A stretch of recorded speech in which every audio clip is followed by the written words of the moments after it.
Good morning, Chairperson. Good morning, members of the Portfolio Committee.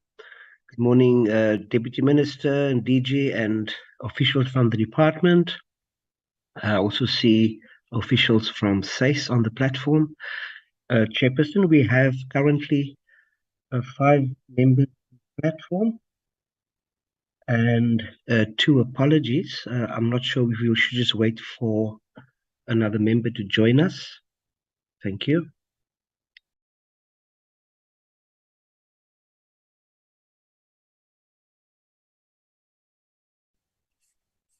Morning, Llewellyn. I think we need one more for us to start. Thank you, Chairperson. Honorable Morwane has just joined the platform. I will hand over to you. Thank you.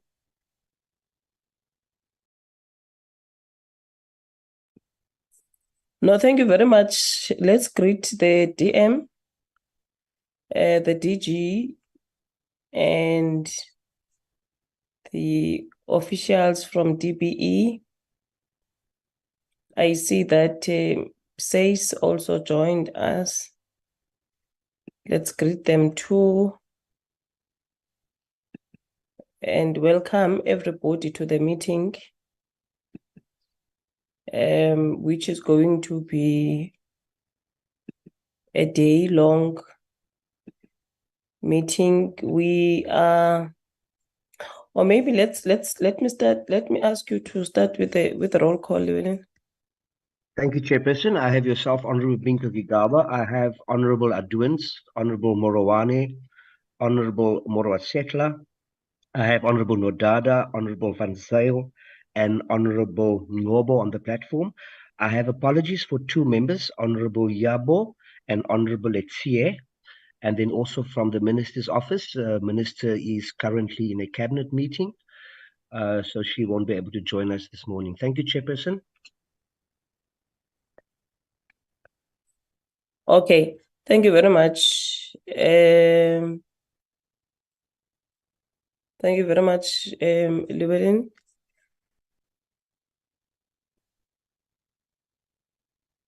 Like I was saying, we've got a day-long meeting. We are going to start now with the department to give us their annual report and the 4th quarterly performance report. We hope that we will be done by 1 o'clock. Then we are going to take a break and reconvene at 3, where we are going to have both Umalusi and SACE presenting as we are dealing with the BRRR process. Yesterday we have dealt and got briefings from the FFC, from the Auditor General South Africa, and the DBE's audit committee. So we are finalizing today the BRRR process with the presentations that we are going to have. And I must say that this annual report that we are receiving is also going to help us a lot, because we need to start preparing our handover report, or rather legacy report, for the next parliament. I think it's the last annual report that we are having as the committee from DBE for this 6th parliament. So we would have to prepare a handover report for the next parliament, which then this annual report is gonna be useful for us to do that particular work. So, members, as I have outlined the agenda, can I get adoption of the agenda? Principal?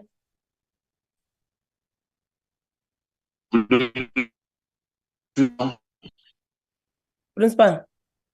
Kalina. Can you hear me, Chair? I can hear I you. thought I've unmuted.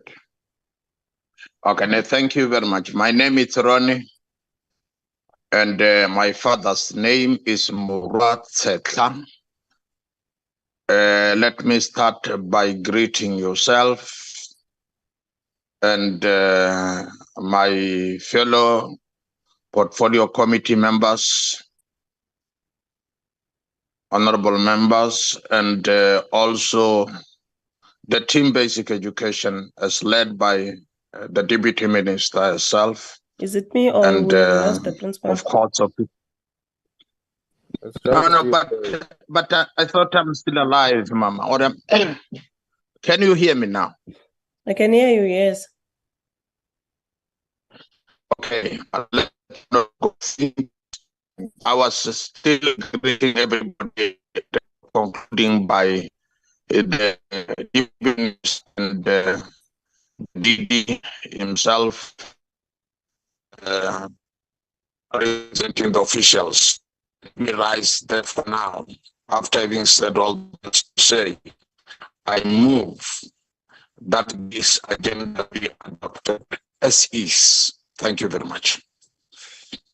Your network is too much unstable. I think you must get a place that it will be suitable for you to be in the meeting. Honorable Advance. Good morning, Chairperson. Good morning to the members of the Portfolio Committee. Good morning, the Deputy Minister, the DG and the team. Good morning, everyone. Chair, I second the adoption as it is. Thank you. No, thank you very much, Principal and Honorable Advance. Can you please lower your hands? Thank you very much. DM, can I hand over to you then for political overview?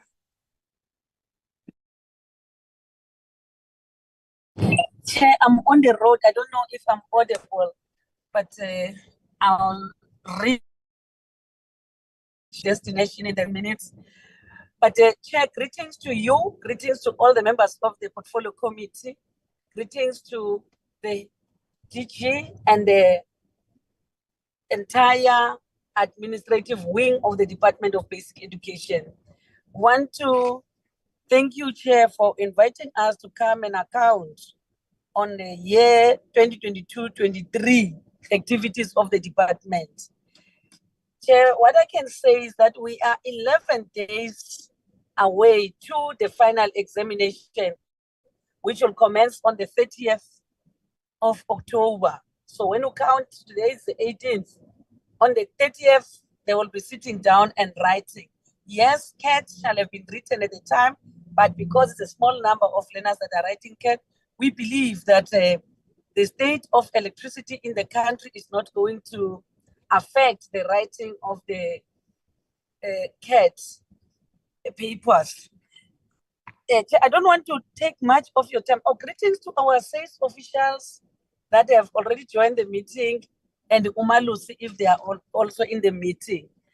Due to the length of the program today, as we have come to account on the 5 programs, Program 1, Administration, 2, Curriculum Policy Support and Monitoring, 3, Teachers, Education, Human Resource and Institutional Development, 4, Planning, Information and Assessment, then 5, Educational Enrichment Services.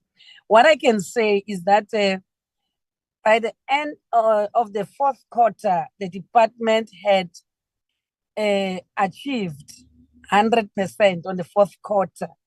So it means that with the support of the Portfolio Committee and holding the department accountable and responsible, we are on the moving towards the right track.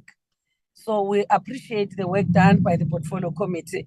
So let me hand over to the head of department who will, with your permission, Chair, facilitate the presentation of the annual report of the Department of Basic Education.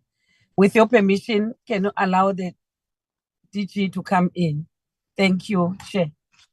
DG. Thank you, Honorable Deputy Minister, Honorable Chair, Honorable members of the Portfolio Committee. I have also not checked when I first joined. I didn't see the entity CEOs and chairs. In case they are in the meeting, I want to also acknowledge and appreciate them. Chair, we're presenting the annual report for 2023. We've tried to do a comparison of the 4 years that the committee has been exercising oversight, responsibility over the department. We've put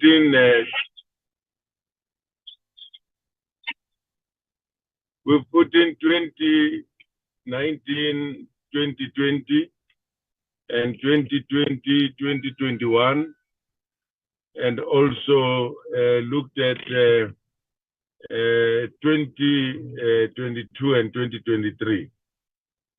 So we've done that comparison just to give a sense of whether there's been any movement. And I can say that if you look at the 4 pie charts that are in the presentation, our highest performance was in 2019, 2020, which was at 86% in terms of meeting our targets. And now 2022, 2023 has even surpassed that by 90%.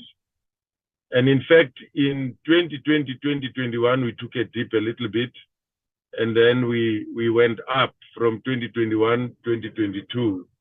But 90% is the highest, I think, in history in meeting our targets in terms of the performance of the department. We would have loved to hit this 90% target, and also talking a clean audit. We still unqualified 3 years in a row. As you know, we moved from qualifications in the 5 years previously, and for 2 years, and in the last 3 years we've been unqualified. So the presentation has got 3 parts to it. The first part would be the overview, as well as providing the environment and context within which we operate. And then part B will look at the performance in terms of the indicators that are provided. And the last part would be the financials. I must say upfront, our performance seems to have improved. Infrastructure used to be an Achilles heel. People like Honorable van der Walt and others, they would know that when we meet every quarter, every presentation of the annual report, the main issue would be infrastructure. I can say that we are now fully in control of that. It's no more our Achilles heel anymore. And talking about indicators of 90%, there's not even one area where we have not achieved. The 10% of partially achieved, the differences of partially achieved and actually achieving the target, you'll appreciate that it's also marginal. In terms of our performance with respect to the audit, I would say we are not happy with what we have performed so far. We could have done better, and my own view is that we've scored on goals. There are instances, for instance, where the formula was not applied correctly, which led to material adjustments to the financial statement. The issue of using money which was returned by Northwest, which is about 65 million, is another own goal which could have been avoided from our finance. We made really schoolboys mistake. And I have talked to the team about this. We could have done better. and would have been much closer to getting a clean report had it not been of some of those things. We are working on the material irregularities. We've managed to deal with one. We're still left with 3, and we are on our onward march to clear all of them. There are no new ones. There is no intention even to get new ones in future. So we must just clear them and just forge ahead for a clean report. Chair, that's the summary that I thought I could give before the team comes in. The first and the second part will be presented by Ms. Nozipho Mbonambi, which is part A and part B, and part C will be presented Recording in progress. By the acting CFO, the Chief Director for Finance, Mrs. Ntesa Molelekwa. If you allow me, Chair, I'm going to request Ms. Mbonambi to help the Chair in managing the time, hit the punchline, and just focus on the summary of particularly indicators where there's nothing to explain. It's very clear we have achieved and even exceeded the achievement. If you allow me, Honorable Chair, I'll call in Ms. Mbonambi. Ms. Mbonambi, over to you. Good morning, Chair, honorable members of the Portfolio Committee, Minister, DM, DG, and CEOs of SACE and Umalusi, as well as DBE senior management. I hope I'm audible. Yes, you are audible, sis. Oh, thank you. DG has already covered the presentation outline in terms of the parts A, B, and C. And in terms of the purpose, also he has covered that, that the department is presenting on the achievements of the 2022-23 financial year planned against the planned targets of predetermined objectives. And the department will also cover the expenditure for 2022-23. These are the 5 programs for the department, and Deputy Minister has also covered that the programs, Program 1 being administration, Program 2 being curriculum policy support and monitoring, Program 3, teachers, education, human resources and institutional development, and Program 4 being planning, information and assessment, and last Program 5, educational enrichment services. And I think DG has covered also these 2 slides very well. This one is reflecting on quarter 4 for the 2 financial years, 2021-22 and 2022-23, where all the quarterly indicators were achieved. And this slide is reflecting on the annual status for the 2 financial years, also the comparison that DG has already touched on. For previous financial year, which was 2021-22, the department achieved 81%, but there was also 13% partially achieved and 6% not achieved. And in 2022-23, the department achieved 90%, which is an improvement of 9%. Then there are 7 partially achieved indicators, which means they have been achieved from 50 to 99% and nothing below 50%. I will also touch on the 7 partially achieved as I go through the programs. And this slide also, it's a narrative which covers the 2 slides in terms of the summary, and I've already touched on it. These are the pie charts for 2021-22. Comparing the performance, 81% for 2021-22 and 90% for 2022-23. DG also introduced Part A in terms of the overview of service delivery, environment, and the context. I will try to also touch on the key areas. I will first reflect on the legislative mandate of the department as we are guided by the National Education Policy Act, which is the NEPA. And in terms of the statutory role of the department formulates policy, norms, and standards, and monitors and evaluates policy implementation and impact, and it also leads in the provision of the right to basic education. In terms of the performance delivery environment, I will also try to focus on the key aspects. We know a national department also focuses on the leadership, oversight, and setting of the maintenance of norms and standards due to the concurrent function.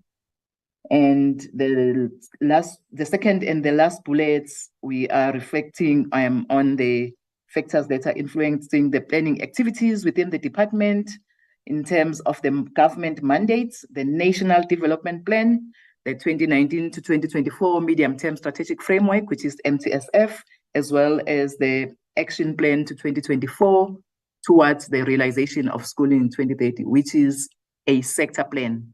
And the departmental outcomes are linked to the 6 priority areas, which were approved by the Council of Education Ministers in 2019.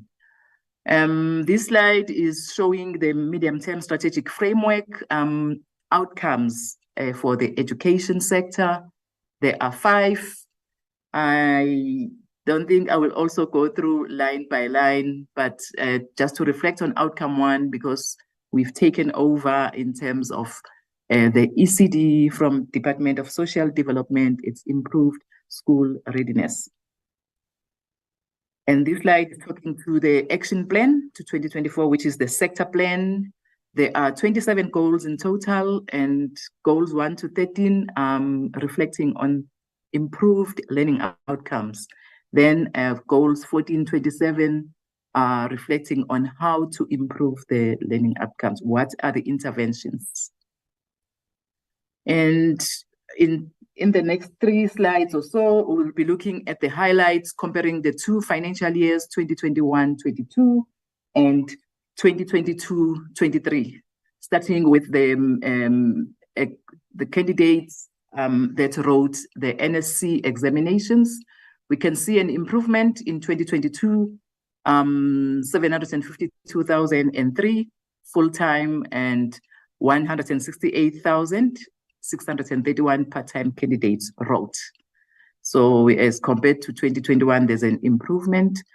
And in terms of the pass rate, also there's an improvement in 2022 of 3.7%.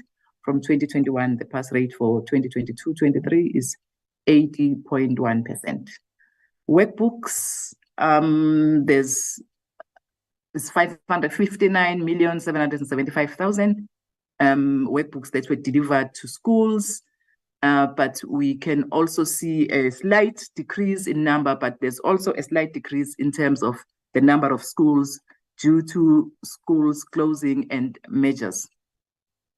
Funza Lushaga, there's also a slight decrease in terms of the placements, the 68% against the 76% in the previous year. The young educators, 30 years and below, there's an increase in 2022, 19,408 young educators or qualified educators were appointed against 18,800 in the previous financial year. Monitoring of school food feeding, which is the National School Nutrition Program. 185 schools were monitored against the target of 125. That's 51 schools more than the previous financial year. Then we're coming to part B, where we will be looking at the performance. But as already indicated, if the indicators are achieved, I will not reflect on them. I will only touch on those which are have amber coding, which is partially achieved. For instance, in program 1, I will only reflect on indicator 1.1.4, which was partially achieved instead of the number of quarterly performance reports, where the target was 28 and the actual achievement is 20.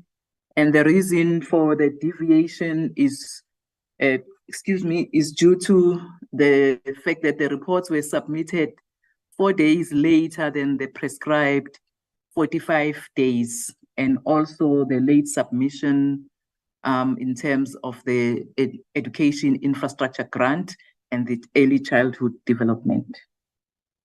So for program 1, that is the only indicator that is partially achieved. We'll try also in terms of the narrative to focus on those critical areas. The department advertised 16 posts during 2022-23. And in terms of the financial disclosures, there was a 91%, and the final warning letters were issued to the 9% of the officials who did not submit. In terms of the training and social responsibility, because it's important to develop the employees, 262 employees attended the skills development training, and the department also awards or offers bursaries and 88 bursary holders, and there were 15 also 15 that were awarded for 23 academic year. Department appointed 95 interns for the 22-23 financial year. And when we go to labor relations, 9 grievances were lodged, and 5 were resolved, and 4 were not resolved. There was only 1 misconduct case. And in terms of legal services, there were 43 cases received wherein minister was cited, and 36 of them of the litigation received were emanating in the provinces. But the minister had to respond to those. In terms of the BRRR bill, by the time this presentation was prepared, the provincial public hearings had started, and that was that happened in Feb. We know that that has been finalized by now. Financial services, I will focus on the E&E second and the third bullets, estimate of national expenditure, which was developed and signed off as submitted to National Treasury. It's what is being implemented now. And the monthly expenditure reports also from the PEDs were received and submitted to National Treasury as prescribed by the DORA. In terms of the security and asset management, 54 officials received training on occupational health and safety. And 987 departmental inventories in the form of IT equipment were issued to the PEDs, schools and centers across the country. Supply chain, the procurement, according to the procurement plan, the 33 projects which were planned, 10 were IT, and the contract period was from 1 April to 31 March 2025, and also 2027. In terms of the veto, I will talk to the DBE network infrastructure, that the funds were approved to upgrade the network infrastructure. And the request was sent to CETA to work on the bid specification and the procurement process. In terms of the donor grant management, the annual performance evaluation was conducted for the conditional grants over 500 schools across the provincial education departments.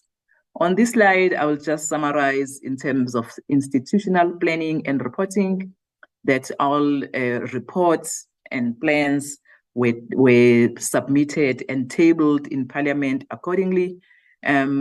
Both DBE and the public entities, Umalusi and SACE, maybe rather than going through one by one. On this slide, I will touch on general household survey, which is bullet 4, and the last bullet 6, school monitoring survey.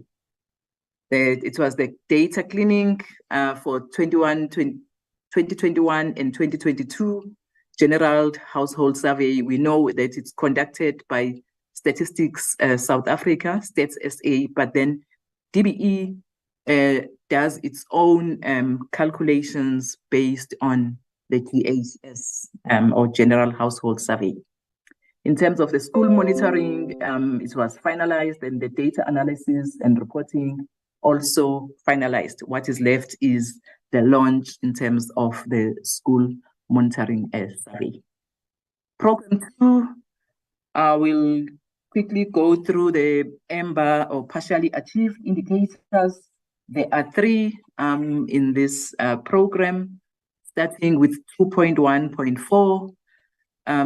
This report on SEAS.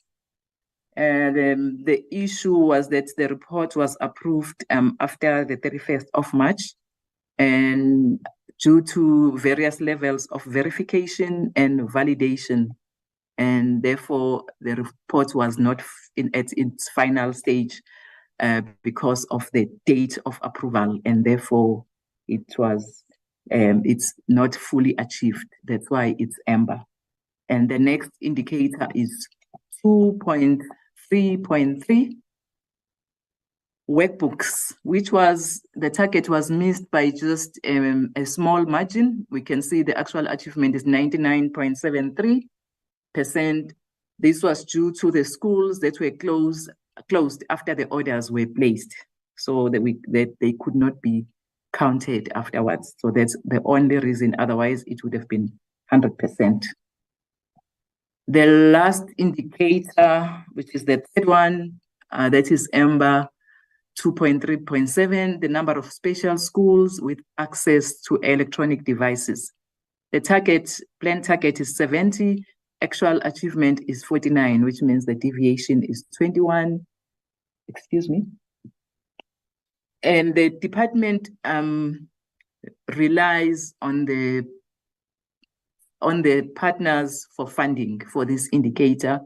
For instance, the department relies on the mobile network operators, the MNOs, and it is receiving, when it comes to this indicator, from the Universal Services Obligations Agreement with DCDT, which is Department of Communications and Digital Technologies, as well as ICASA. So the department does not have the budget, but because of the critical nature of the indicator and also being a part of the medium-term strategic framework, it was included to track on the progress. So that takes us to the end of the partially achieved indicators under this program. And in terms of the curriculum implementation and quality improvement, which is general education and training, there were reading champions, curriculum and reading champions were trained, and 62,000 potential teacher assistants registered for the course.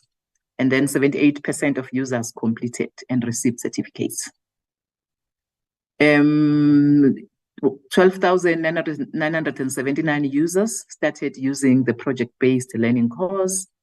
2,639 completed the course.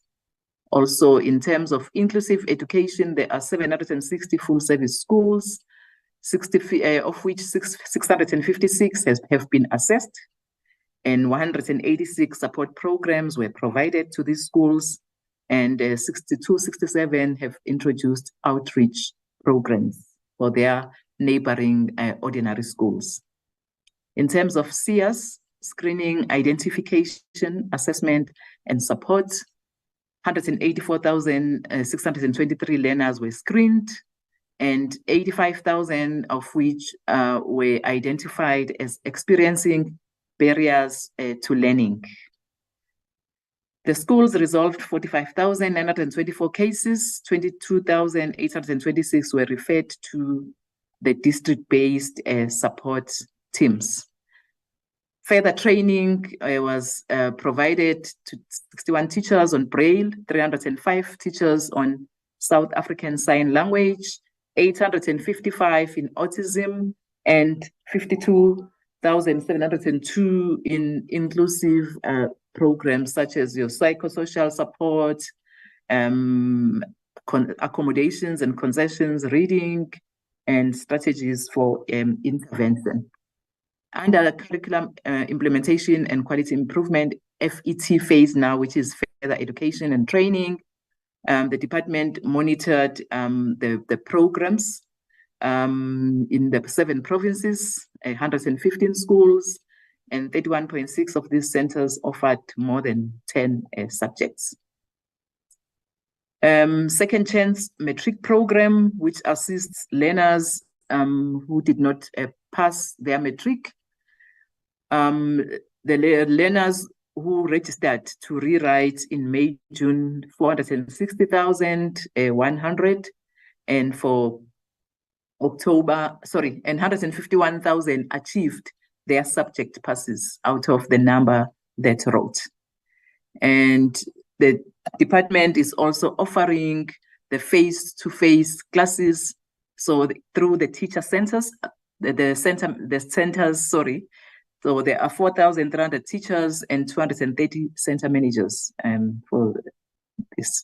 More than 50,000 learners attended the face-to-face classes. The LTSM I already covered under the highlights.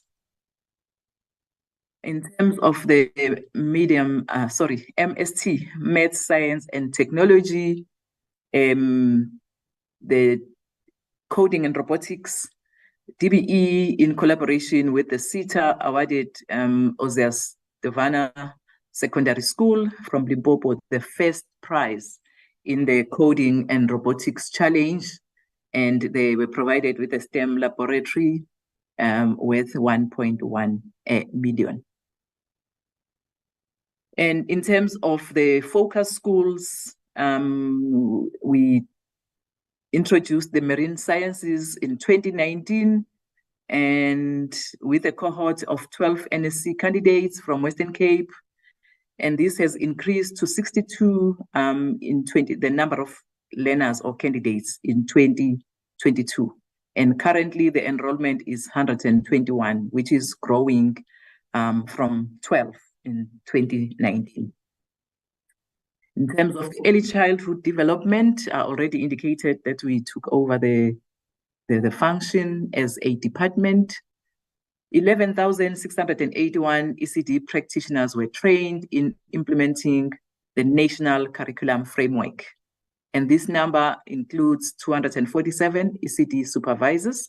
And furthermore, 730 ECD centers were monitored and supported across the PEDs. In terms of the ECD Play SA online training, 7,139 ECD practitioners completed this in-service training. Training of ECD practitioners on NQF level 4, 1,345 practitioners were trained towards the minimum, which is entry level qualification NQF level 4 by accredited training service providers.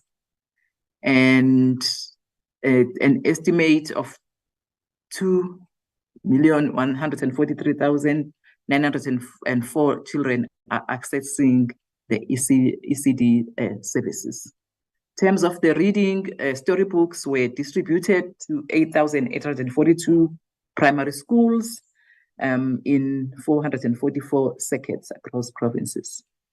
And the books were collected from University of Pretoria and University of Joburg, 57,725 books, which were then distributed to primary schools in Northwest, Mpumalanga, and Limpopo provinces.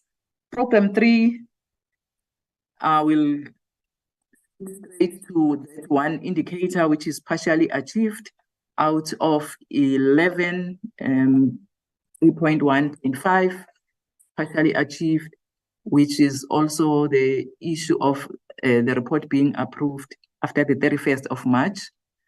And it is therefore not fully achieved. I will then move try to increase the pace in terms of the narrative of the program 3, in terms of educator performance management and development, as well as whole school evaluation, training for school-based therapists on UCAM and QMS was provided, counselors and psychologists as informed by the collective agreement 2 of 2022. Education, human resource planning, provisioning and monitoring will focus on the second bullet, which I already covered under the highlights in terms of those young educators, 30 years and below, 19,408 of them, which were appointed into the post. In terms of education, labor relations and conditions of service, the vetting of teachers, of educators rather, the amended criminal law in terms of the Sexual Offences and Related Matters Amendment Act, outlaws sexual exploitation and sexual grooming of children and persons with mental disabilities. There were meetings held on the vetting of the educators and National Child Protection Register to ensure that all employees working with children are vetted against the NRSO and NCPR, which is already abbreviated above.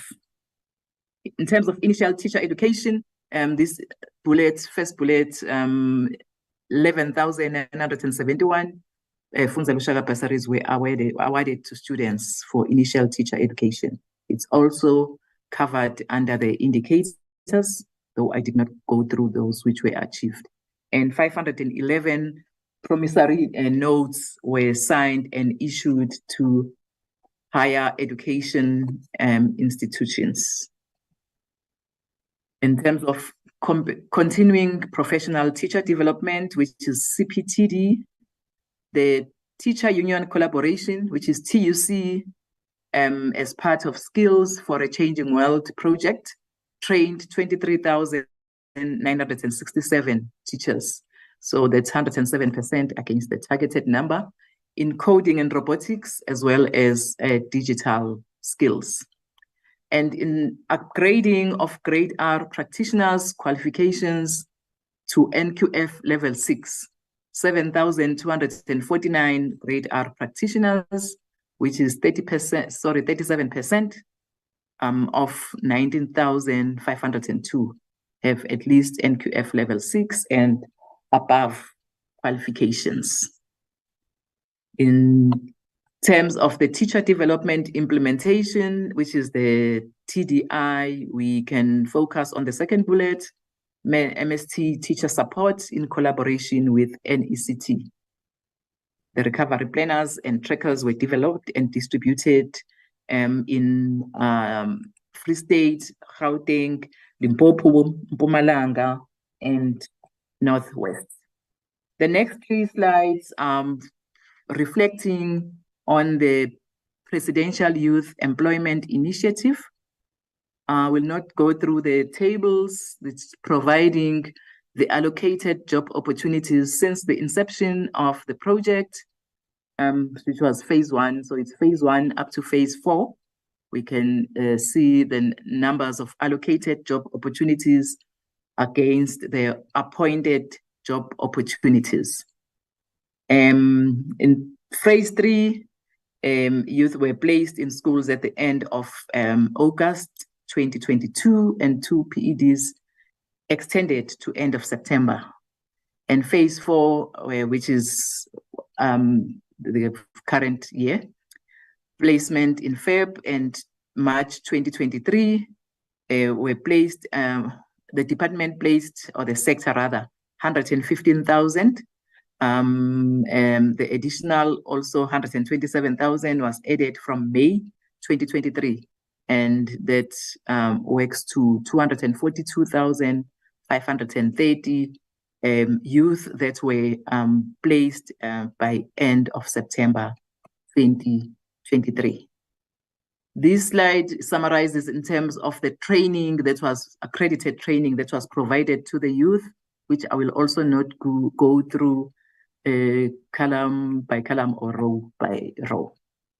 This one is in terms of the expenditure for the same project. In terms of the curriculum research, connectivity, there were Wi-Fi routers that were distributed to the 31 e-learning labs in the teacher centers across the provinces. And the DBE also partnered with SchoolNet to roll out several digital skills programs. And 11,000 teachers were trained during this rollout. Education management and governance development.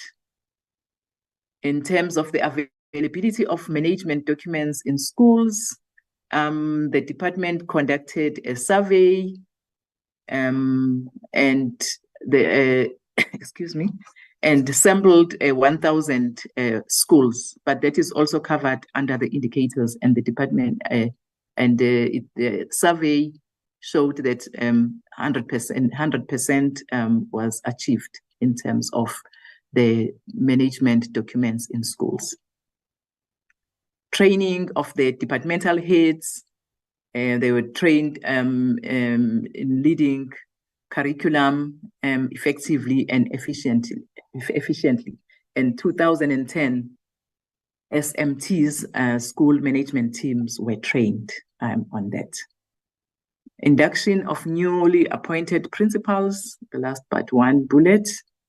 The department, in collaboration with the PEDs, conducted workshops for principals that were appointed in 2020 and 2021, and 3,572 principals were trained. Program 4, there are 2 partially achieved indicators. We'll zoom into that. First one being 4.1.1, number of new schools built and completed through ASIDI. The target was to build and complete 30 schools, and the actual achievement is 27, and the margin is -3 due to one school in the Ngozi that was cancelled due to community dispute regarding the location of the school. Then the contractor had to cancel that. Then the 2 schools had contractors who defaulted on their contractual obligation, which led to the delay in the completion of projects. But how the projects will then be completed during the 23-24 financial year. And the next one and the last one is 4.3.3. The target is 97%, and the department achieved 75%.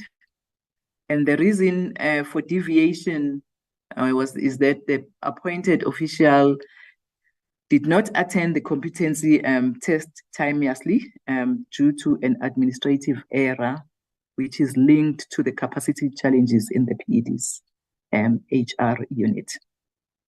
And the official in question had acted for an extended period prior to the post being advertised and filled.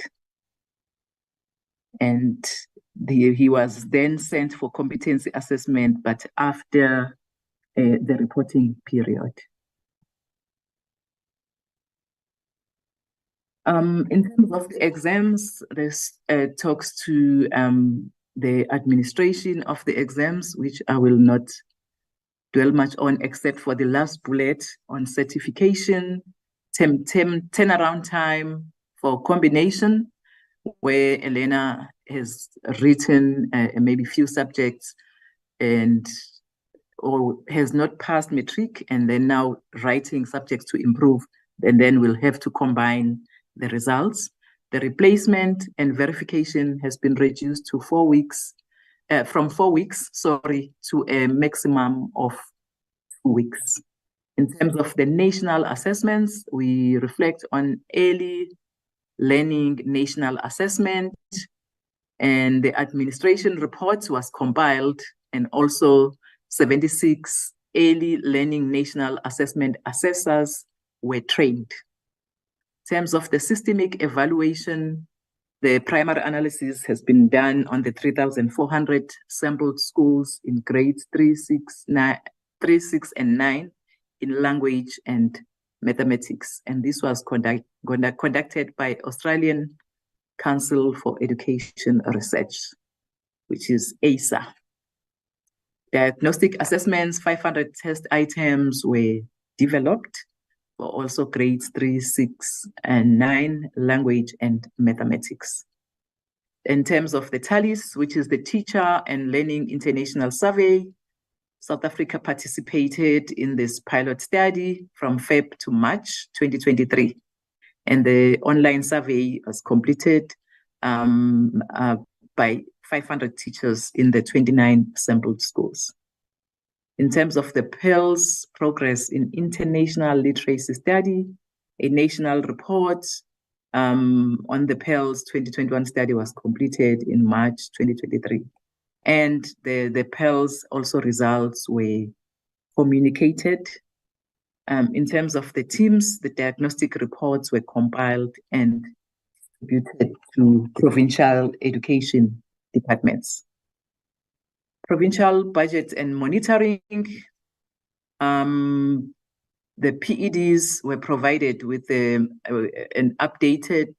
provided with updates on the implementation plan, specifying the dates for activities in 23 in line with national norms and standards for school funding, the NNSSF.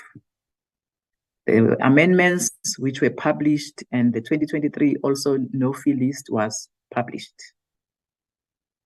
2022 MTEF budget analysis was done, as well as the analysis of the APPs, but that refers to the provincial APPs.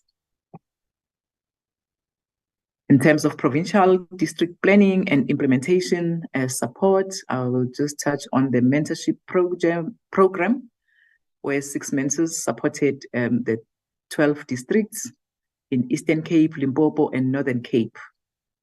And all the participating districts showed an increase in the NSC pass rate, which is the National Senior Certificate. Bullet 2 was covered under the 4.3.3 indicators. Principal satisfaction survey was also conducted, and the percentage showed that 82% of the principals rated the support of the district offices as satisfactory. School level planning and implementation support will just focus on the 995 schools that were supported by the School Improvement Support Coordinators, that is the CISCOs, and that constitutes 58% of the underperforming schools.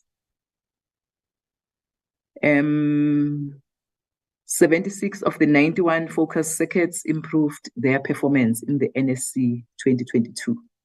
In the last bullet, in terms of the school readiness monitoring, the 6 CISCOs also monitored 323 schools in 20 districts to assess the state of readiness of schools to commence the 2023 academic year, because this one has been overtaken by the events.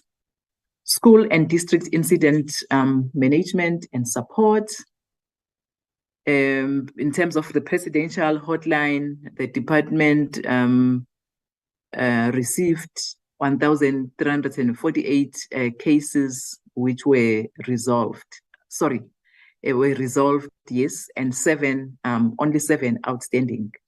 In terms of the call center, 12,440 inquiries were received and were attended. I will not go into the website inquiries. School readiness monitoring, now not by the Ciscos, but 622 in 26 districts in all provinces. In terms of the NEDU, which is the National Education Evaluation and Development Unit, conducted research on improving the use of the DBE home language workbooks in the foundation phase to improve numeracy and literacy. The research report documents 39 best practices for teachers using language DBE workbooks effectively and optimally in the foundation phase to improve reading. And there was also a system-wide to ensure the best practices documented in the report lead to a system-wide impact. NEDU also conducted the workshop or sharing sessions, 249 of them in the 34 districts across the PEDs. This slide talks to the Educational Management Information Systems, which is EMIS. Number of schools uploaded on LURITS, 25,149, and learners, 12.8 million, and over 438,000 educators. In terms of the SACE, they assisted schools and districts, about 6,650 in terms of their databases, and 21,326, which is 99.4% of the public schools submitted data using SACE in the 8 PEDs, and that excludes Western Cape because they have a different system that they are using. In terms of SACE modernization, NECT established the support committee for the release 1 and release 2, which is on managed school and learner, and these were tested and rolled out to the SANPIT for all provinces to access. The downloads in terms of the 2021 master list and downloads in terms of the 2020 and 2021 school realities were done. We're coming to infrastructure, which is education infrastructure grant. First bullet talks to the allocation that was made in terms of the sanitation, water, electricity. 50% of schools use waterborne municipal and septic tank in terms of sanitation. In terms of water, 43% use municipal supply, 33% of schools use borehole, and 32% use rainwater harvesting, and 16% use municipal, communal, and 6% schools use mobile tankers. Electricity, 95% schools use grid connection, 4% use generators, and 1% use solar. Inappropriate structures was covered under 4.1.1, which was partially achieved. In terms of basic services, 457 schools have been provided with sanitation, 50 schools have been provided with water facilities. When we come to program 5, which is the last program, The program 5 achieved all the 6 indicators, so there's no partially or underachieved indicator under this program. National School Nutrition Program, I already covered this one under highlights, 185 schools that were monitored in terms of psychosocial support. There was training provided to Free State and to 26 learner support agents and 27 district officials. And the resilience training also in Northern Cape that reached 10 district officials and 22 learner support agents.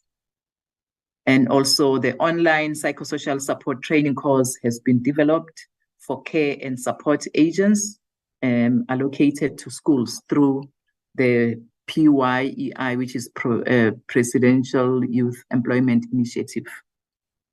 Health promotion programs were monitored in 44 schools out of the 25 that were targeted.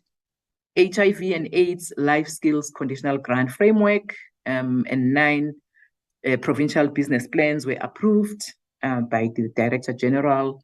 And safety in schools in terms of the National School Safety Framework, monitoring 75 districts were monitored and supported across all the PEDs.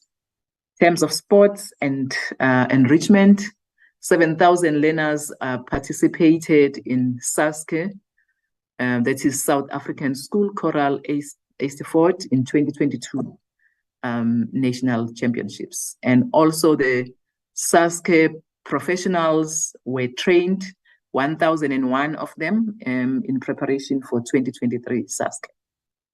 Social cohesion and equity in terms of the Truth and Reconciliation Commission educational assistance program where the department works with Department of Justice. Out of 2,600 applications received, 1,800 were processed and paid by the department. The last part, I will touch on the 2023 audit in terms of the performance up to slide 86, and then I will hand over to acting CFO. This is looking at the audit outcome from 2018-19, which was qualified, 2019-20 qualified, from 2020 unqualified audit with matters of emphasis, and the last 2 financial years, 2021-22, sorry, and 2022-23 unqualified audit opinion with no matters of emphasis. This finding talks to infrastructure, where the supporting documents were not sufficient. However, on engaging with AGSA, the program had to explain that those, even if it's not fully, even if it's not work is completed as a whole, but it's a sectional completion, it has to be counted based on the technical indicator description. So AGSA had to advise that we include that explanatory in the actual annual report. But because we also want to track on this, it's included in the audit action plan. And eventually the DPSA documents were received and the finding was resolved. The 2 indicators which I covered as partially achieved under the indicator tables, 2.1.4 and 3.1.5, which were approved in April, which was after 31st March, sorry. This will be corrected, and even in the 24-25 draft, the dates have been amended to 30 April in terms of the approval of the reports. It was not specified in the TIDs for 2022-23. 23. So that's why the findings. And this indicator based on the sector audit on basic annual management processes not implemented effectively to improve school performance. And a number of there's different units involved that have started the work already to address the root cause of the findings. The education management and government development unit, school level planning, district level planning, and whole school evaluation. They are working on a program to mediate basic management documents and provide training in the PEDs. Finding in terms of predetermined objectives, medium-term strategic framework indicators, and targets not included in the annual performance plan. This particular indicator, number of unemployed youths trained in an accredited course in general maintenance of school buildings.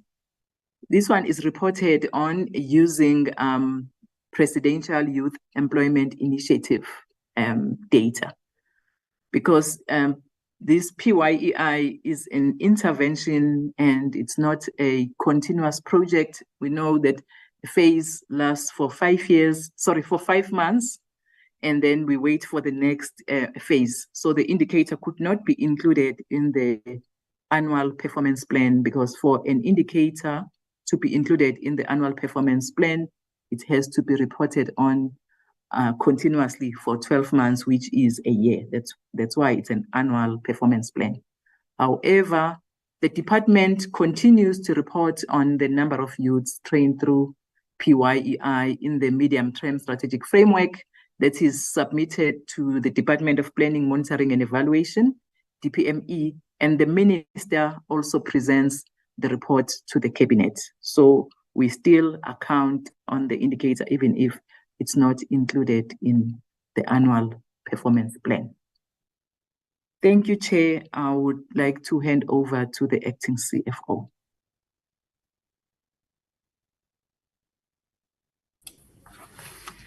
Good morning, Honorable Chair, Honorable members, Deputy Minister, DG, and colleagues.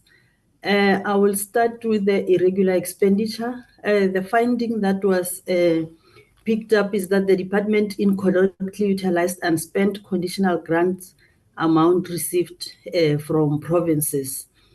And the progress there is that the submission has been approved to request condonation of the irregular expenditure from National Treasury, and a letter has been submitted to National Treasury.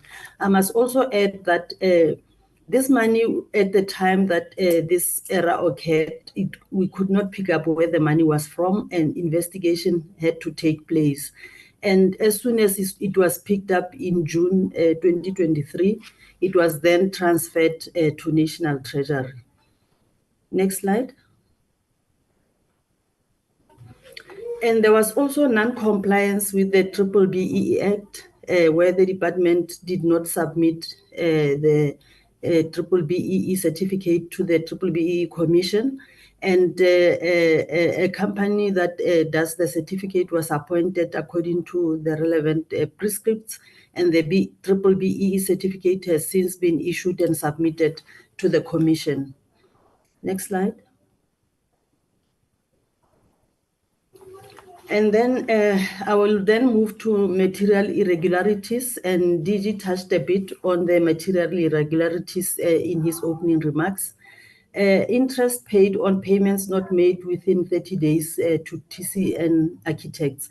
I must indicate that in the financial year under review, no invoices were paid after 30 days. All the invoices were paid. So this came about as the payment was made after 30 days in the previous financial years. And there had been an investigation that was conducted, and it was finalized on 31st May 2022, and officials responsible were identified. And then disciplinary processes were finalized on 31st May 2023, and the responsible officials were charged. And then the accounting officer is also following a legal process to recover financial loss from the responsible officials. Next slide.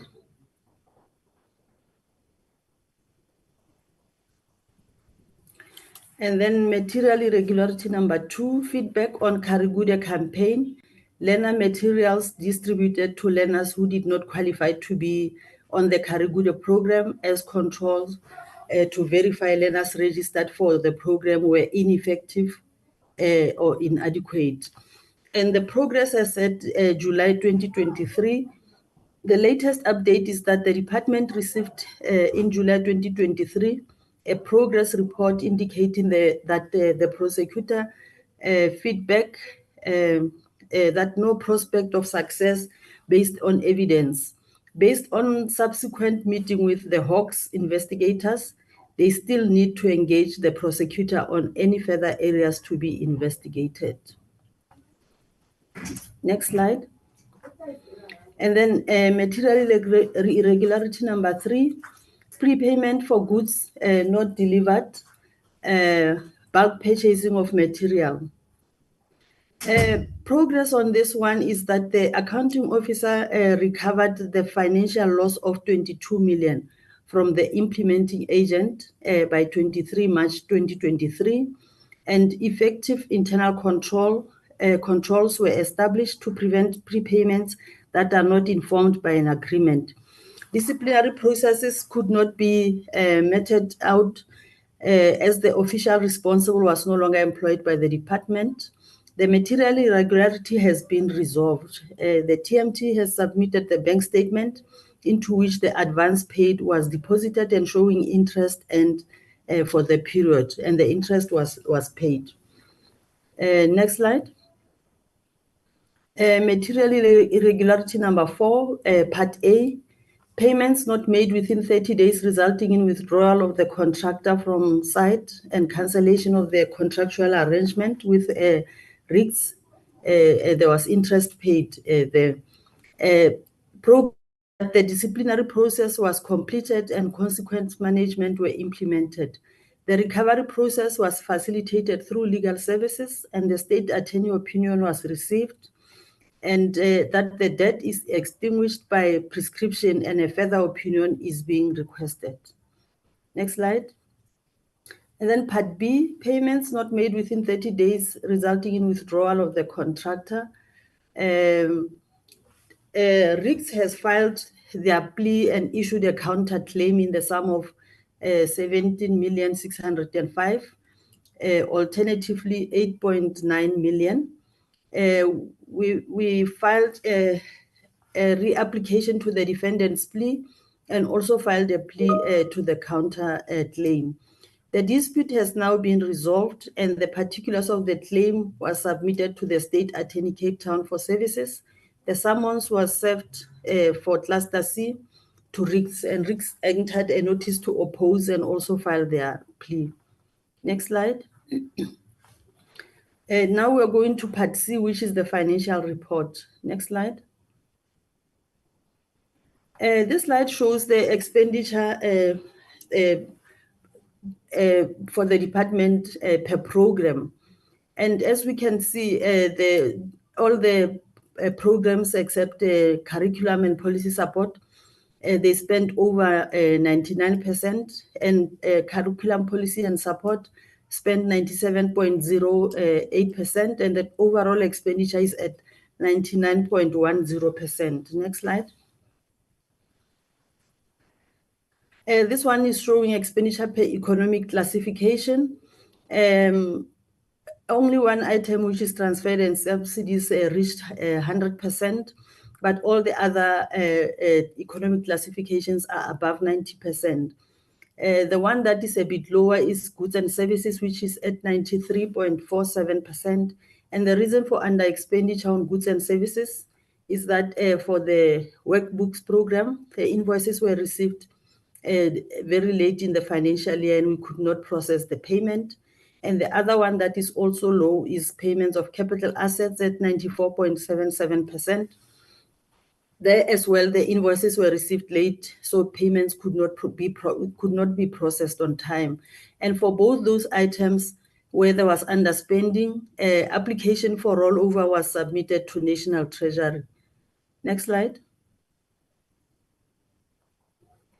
This also is still showing the economic classification, but in a different format. This is for school infrastructure backlogs grant. Apologies for that. It's for schools backlogs grant.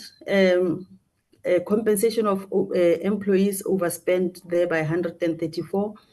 And then goods and services, as well as building of other fixed structures were low. And this is due to the late receipt of invoices.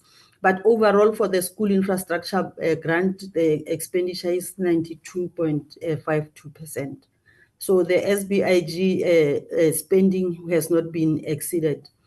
The next slide is just the explanation on goods and services and payments of capital assets. I've already covered this once. Next slide. This slide is showing the transfers in respect of conditional grants. And all the grants for the financial year under review, the funds were transferred to the provinces. Under expenditure, we are showing 100%, but I must indicate that the 100% is the transfers to the provinces. And on this slide, we are not showing the expenditure in the provinces. And that one is included in the annual report.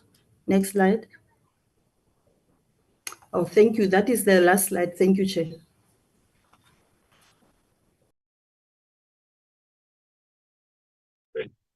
Deputy Minister, we are done.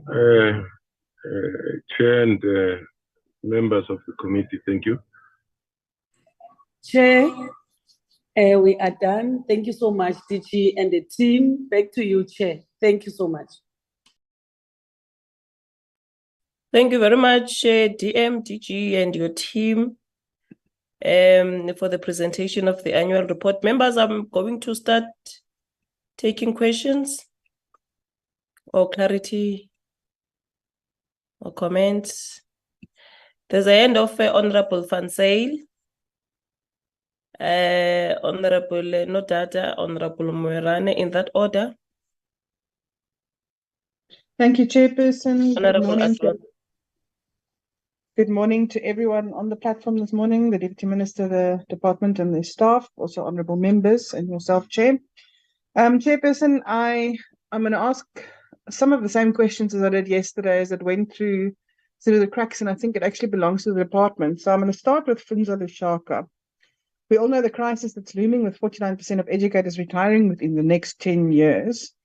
And the statement by the AGSA yesterday said that PEDs didn't achieve their targets for the percentage of Funza Lushaka bursary holders placed in schools within 6 months upon completion.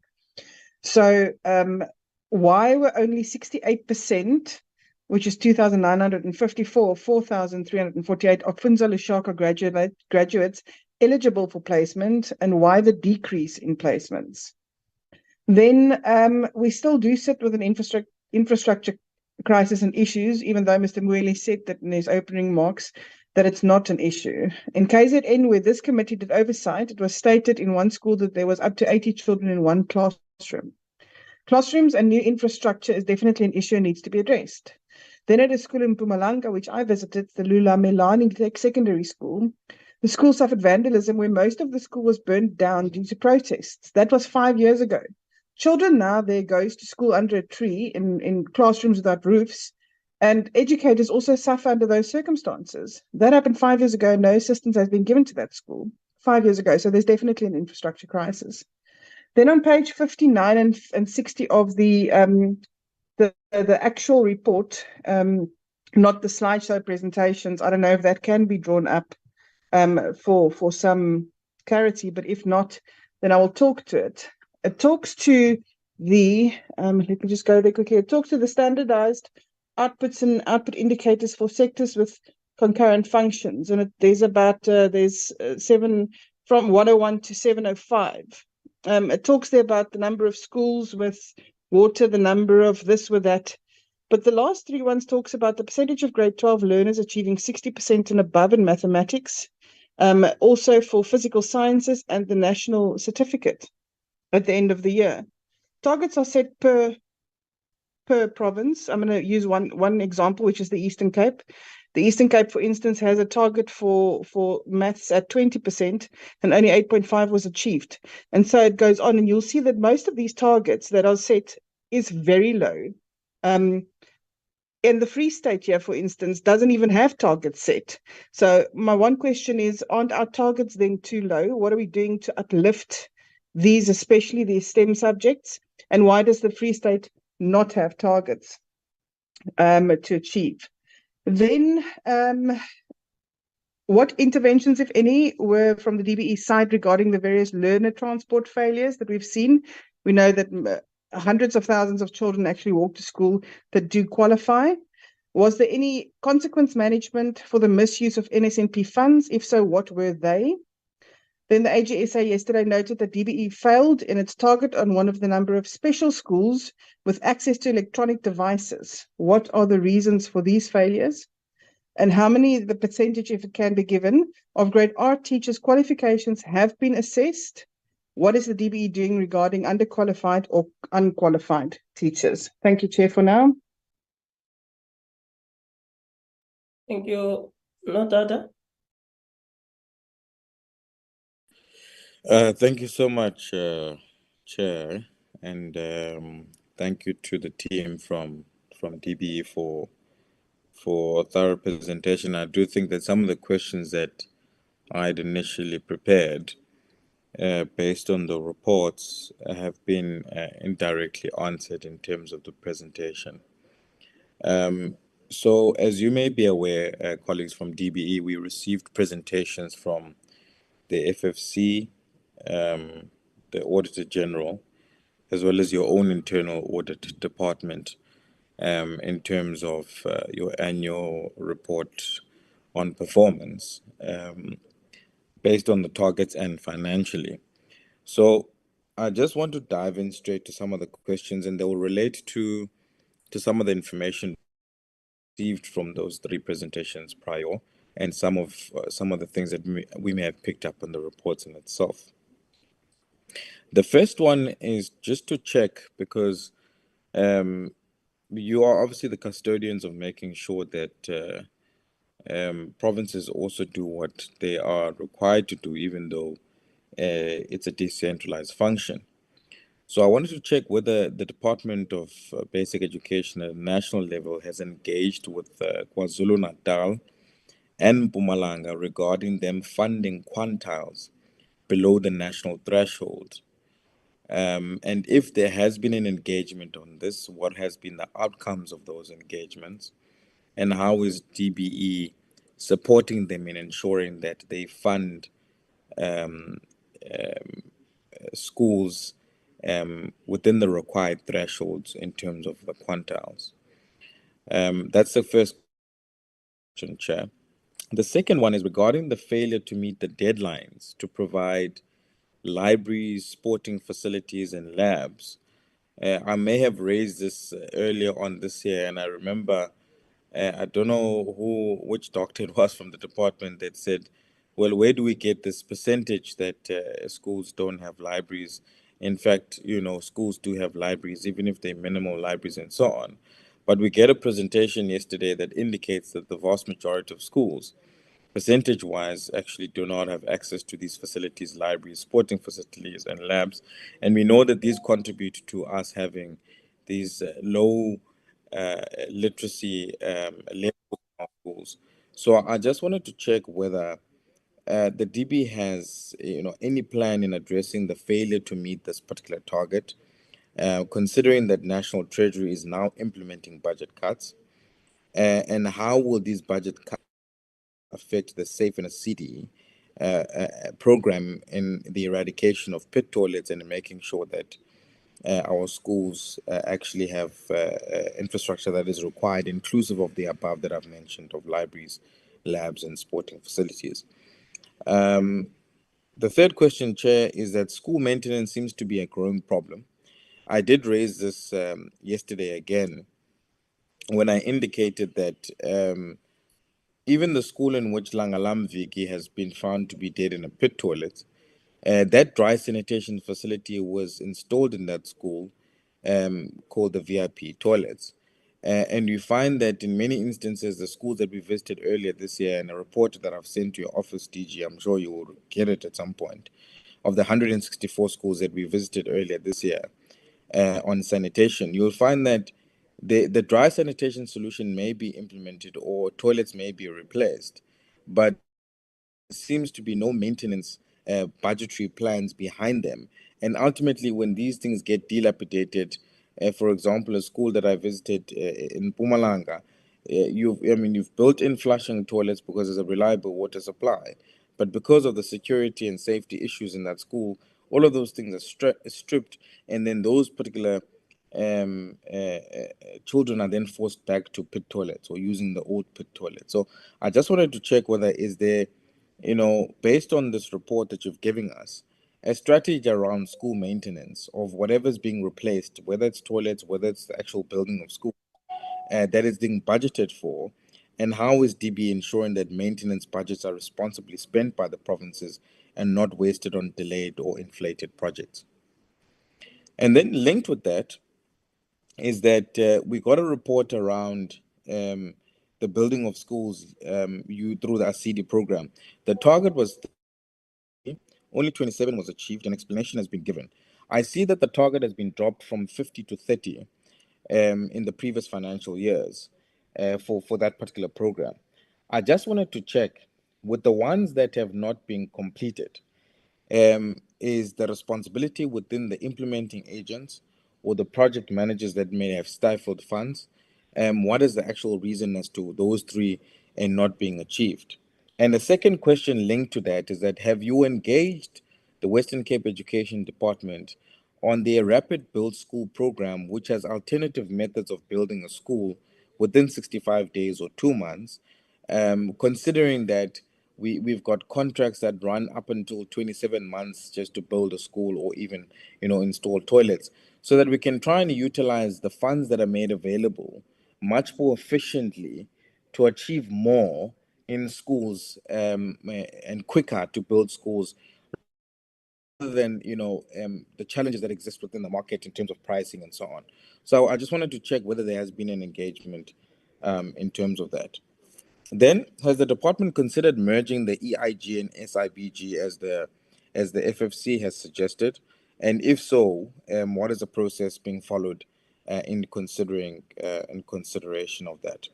And then the last one is, what engagements have you had with FFC in terms of their recommendations, particularly regarding the LTSM differentiation approach as well as learner transport provision? The Auditor General once again highlighted consequence management failures in their report, and has flagged this quite very strongly, and it's quite disappointing, DG and DM, that in the previous financial year we had raised this issue of saying the culture of people not being held accountable for their actions breeds more and more things that transpire in the department that should ultimately be fixed and held accountable, and people see consequences implemented so that they don't do those transgressions again. What is DB doing to address this? Is it maybe that the AGSA didn't get the reports on time in terms of how you dealt with the consequence management on particularly the 4 cases that have been highlighted in your own internal audit? What exactly are you doing to make sure that you address that particular disparity that has been raised there? It also does not seem possible that the department will reach its 2024 target to have 90% of schools connected to teaching and learning. What are you doing as a department to increase the number of schools serviced in this regard? And do you have maybe a revised target and a revised timeline to make sure that those schools are connected? I did ask the question around how many yesterday in the internal audit, but maybe you can give an answer, TG, because the professor who's the chair of the internal audits couldn't answer some of these questions because obviously they were directed to the department itself. How many of the cancelled projects were due to poor project management? And if you have identified that as the case, what have you done to make sure that there's an intervention and the consequences are set to be able to do that. The Auditor General also noted 4 cases of irregular expenditure that were not investigated, like I indicated, at the DBE during the year. Why were they not investigated? When will they be investigated? If they are investigated, are we able to be provided with those reports and outcomes of that particular intervention on consequence management? And how much was spent that was irregularly spent in those particular cases? The AG also noted that it takes about years for the department to collect the accrued department revenue as a result of the overpayments on the projects. This is due to the delays in finalizing the projects after they have reached the practical completion stage. Why does it take so long? I mean, 2 years is quite a very long time, and I pose the same question to the internal audit of what processes are being put in place to rectify this and trying to collect that money much more or quicker. To make sure that we don't take so long to get those accrued funds. The AG also noted that the DBE failed in its target regarding the number of new schools built and completed through a CD. I think you've answered that particular question, so I won't ask it again. And then noting, the key failures in the ICT system, which impacts budgeting across the board, from the National School Nutrition Program to learning materials to infrastructure. They also noted that the lack of delivery in the e-learning initiatives, utilization of EFMS system, affecting management of infrastructure projects, and a significant shortfall in funding of SACE's modernization project, which I think all of us would agree is very important. What is the department doing to address these failures, and how much of the budget will be spent, particularly on these issues? And then the last component of questions, Chair, will come from the internal audit that may not have been answered and the actual presentation from the department. What is the department doing in terms of consequence management regarding the fruitless and wasteful expenditure of 15 million for SAFE due to duplicated allocation to implementing agents, thereby incurring additional costs?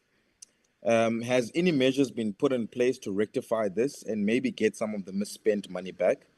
I may have missed this answer in your presentation. It was quite lengthy, but you would obviously give guidance on that. And then regarding the education facilities management system, why have only been implemented in 3 provinces to date? And why have those particular 3 provinces that are utilizing it not fully utilizing the system? What is the cost of that system in itself that has been implemented? And what do they use in other provinces instead of what the system that has been provided to them being used? And then in terms of the department's investigation of special remuneration for teachers working in rural areas or for teachers qualified to teach specialized subjects like STEM, have you done a certain research around that now as to see how can we best support or incentivize those teachers that may be teaching in very difficult conditions or have specialized skills so that we're able to attract more within the system? And then on page 22, it said that all invoices received or paid within 30 days, yet the Auditor General and the FFC dispute this. Can you just explain the discrepancy for me on that? And then how many food parcels were donated and distributed in KZN after the floods? And to how many schools? Do you maybe have that information on hand, or could you possibly send that to us so that we're able to track that? And then, will the curriculum be remodeled, especially with the context of the 4th Industrial Revolution? I know that there's a 3-stream model that exists at the moment, but you did present some initiatives that are being put in place. And is there remodeling of the curriculum as part of your engagements? And then the last question, Chair, from me is, when last did the Department of Education engage higher education regarding the training of teachers and curriculum needs to improve quality of teachers and teaching in general? And I ask this question because it's something that I continuously raised, and we've just came back from a study tour now that indicates how important it is for institutions of higher learning to be able to develop qualifications that are responsive to what is required to develop the personal, professional, and knowledge development of the learner in the classroom generally, but also more specifically based on economic opportunities that may be available within those areas in which teachers will operate. So has there been an engagement with the Department of Higher Education in recently to refine the qualifications of teachers? And, also the consideration that you can just do a PGCE and become a teacher, without having that background of being trained through university. And I know that's not the only form of professional development of teachers, but I think it's quite a key, very important one that needs to be considered. And then linked with that is, has there been in consideration of adding at least 2 or 3 hours like other countries have done and the province of Western Cape has done in terms of putting more time to reading, writing, language, and numeracy within the classroom per week? I mean, they've added 2 hours per week, I think, or 3 hours per week in other countries to try and improve those levels and ask for us to be able to catch up. So, Chair, I think those are my bunch of questions. They are quite a lot, and I apologize for that, but I do think that it's important for us to get information to better understand the report of the department so that we don't make assumptions. Thanks, Chair. Thank you, Honorable Moran. Thank you very much, Honorable Chairperson, and greetings to your good self, to the DM and the DG, the entire team, and also honorable members. I want to appreciate the time that you have afforded me. And firstly, Chair, I want to welcome the presentation as presented in the Portfolio Committee. And secondly, also to appreciate and commend the department's performance in improving from 81% to 90%. Honorable Chair, I've got only one question. For now, what measures are required to close the inequalities of national norms of student funding in provinces such as KwaZulu-Natal, Mpumalanga, and Eastern Cape to ensure sufficient funding? Thank you very much, Honorable Chair. Thank you, Honorable Advance.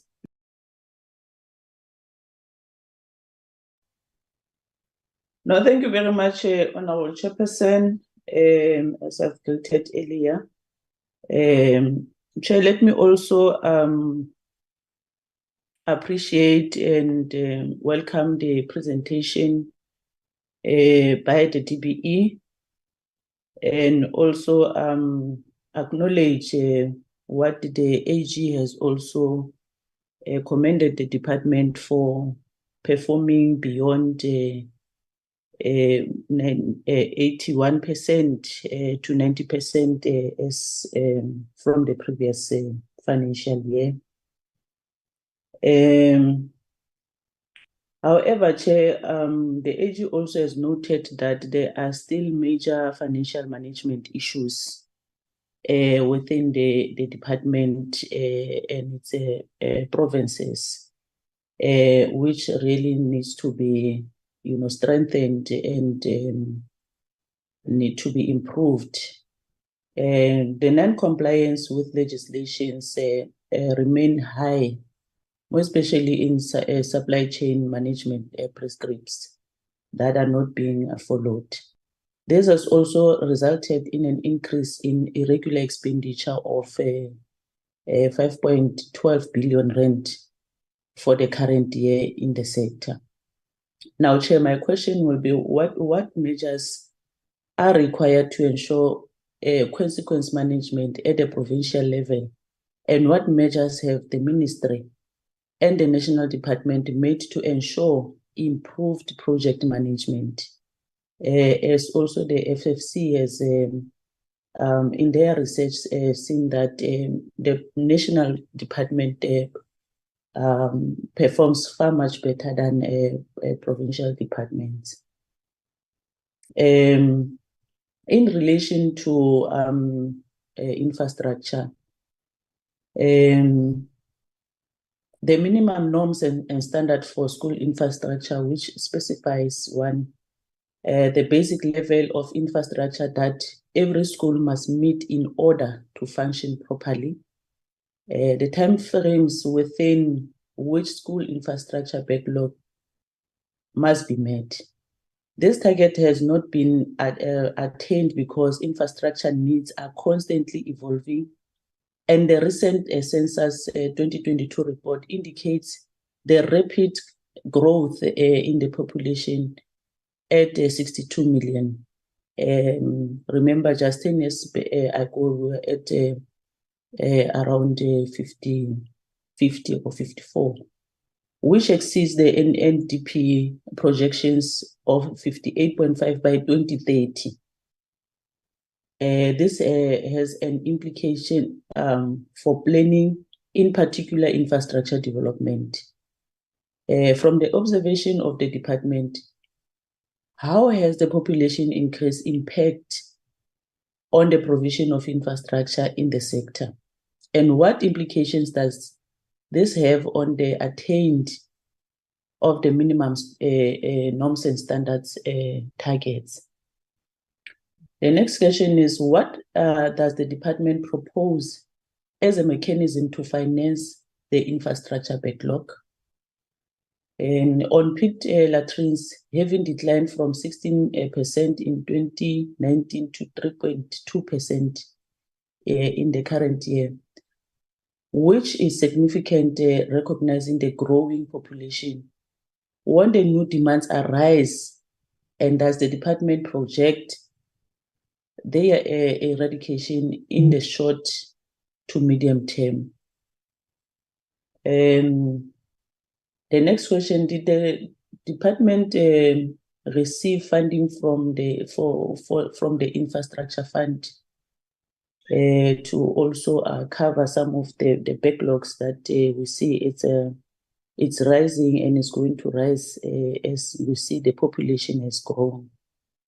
Noting that the direct conditional grants perform better than indirect grants, what reflection does this have on capability of departments and implementing agent of indirect grants? And would the department recommend more direct grants? And this was also the observation and the report of the FFC that we received yesterday. Would want to understand if the departments are also having a plan or on that matter. There were about 242 projects delayed and 271 that were cancelled during the year for basic education sector. Of the cancelled project, DBE has cancelled 210 projects, which resulted in fruitless and wasteful expenditure of 50 million. What were the factors, and does the department have sufficient technical capabilities to manage infrastructure project development? Chair, those are some of the questions I think one must emphasize, even though we did pose some of the same questions yesterday, but I feel that they are also relevant to DBE, also just to give us more information and responses. Let me pause the chair. Thank you so much. Thank you, Principal, the only principal in 6th Parliament. Yeah, you can say that again, Chair, second to none. Let me be hopefully, Ori, my network is not going to sabotage me in any way. Your silence tells me that you can hear me and also hear my prayer for a start, Chair. Let me once more greet all and sundry on this platform, as I have already done before. And further go on to welcome and appreciate the two presentations brought before this all-important portfolio committee on basic education. Chair, I'm going to have 4 questions, and I'm going to have 7 recommendations. Typical of a principal. Let me start. I'm confining myself on the aspects of teaching and learning. My observation from the two presentation tells me that the department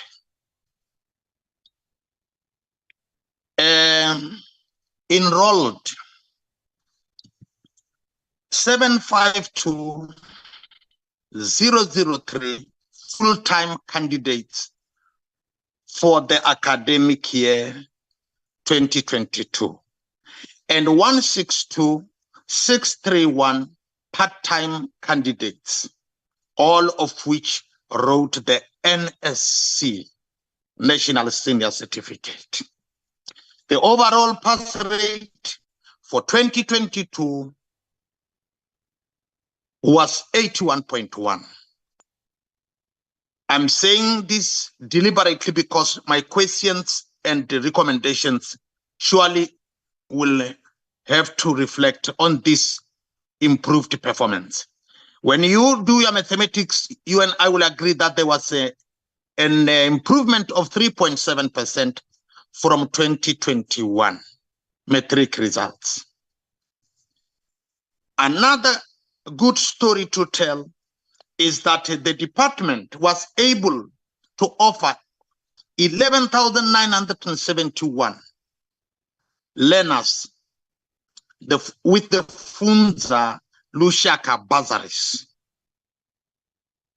As for especially for the students doing the ITC by the end of 31st March 2023.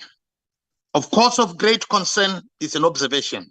However, Chair, is lack of focus on prioritizing funds on the following. This culminated from the Auditor General's report. The provision or attention to be given to the laboratories, libraries, and computer centers.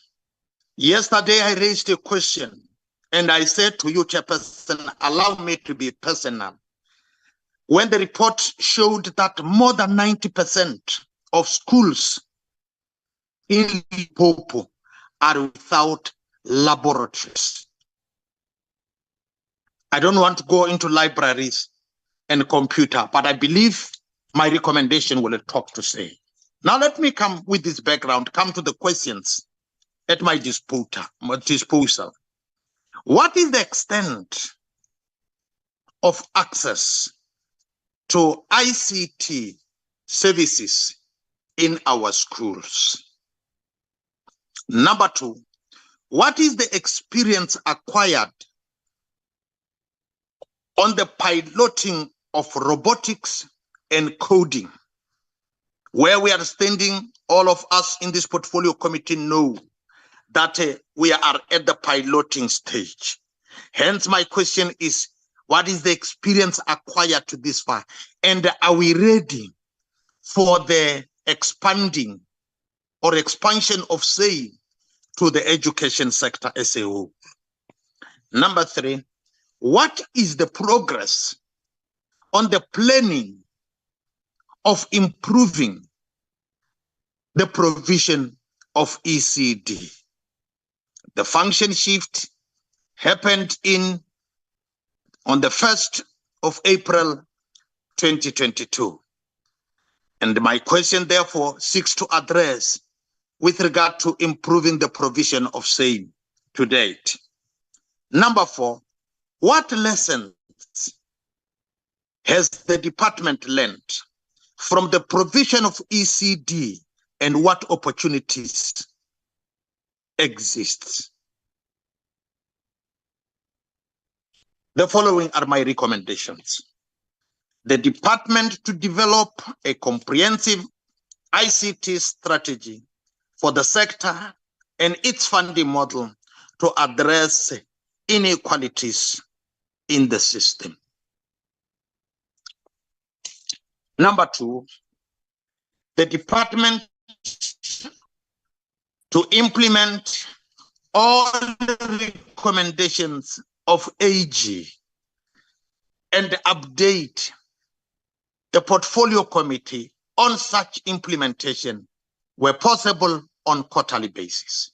This recommendation, Chairperson, is informed by yesterday's finding when I think that was the time when we were having the Department of Education internal audit committee, where they indicated that as of yesterday, only 50% of recommendations were implemented.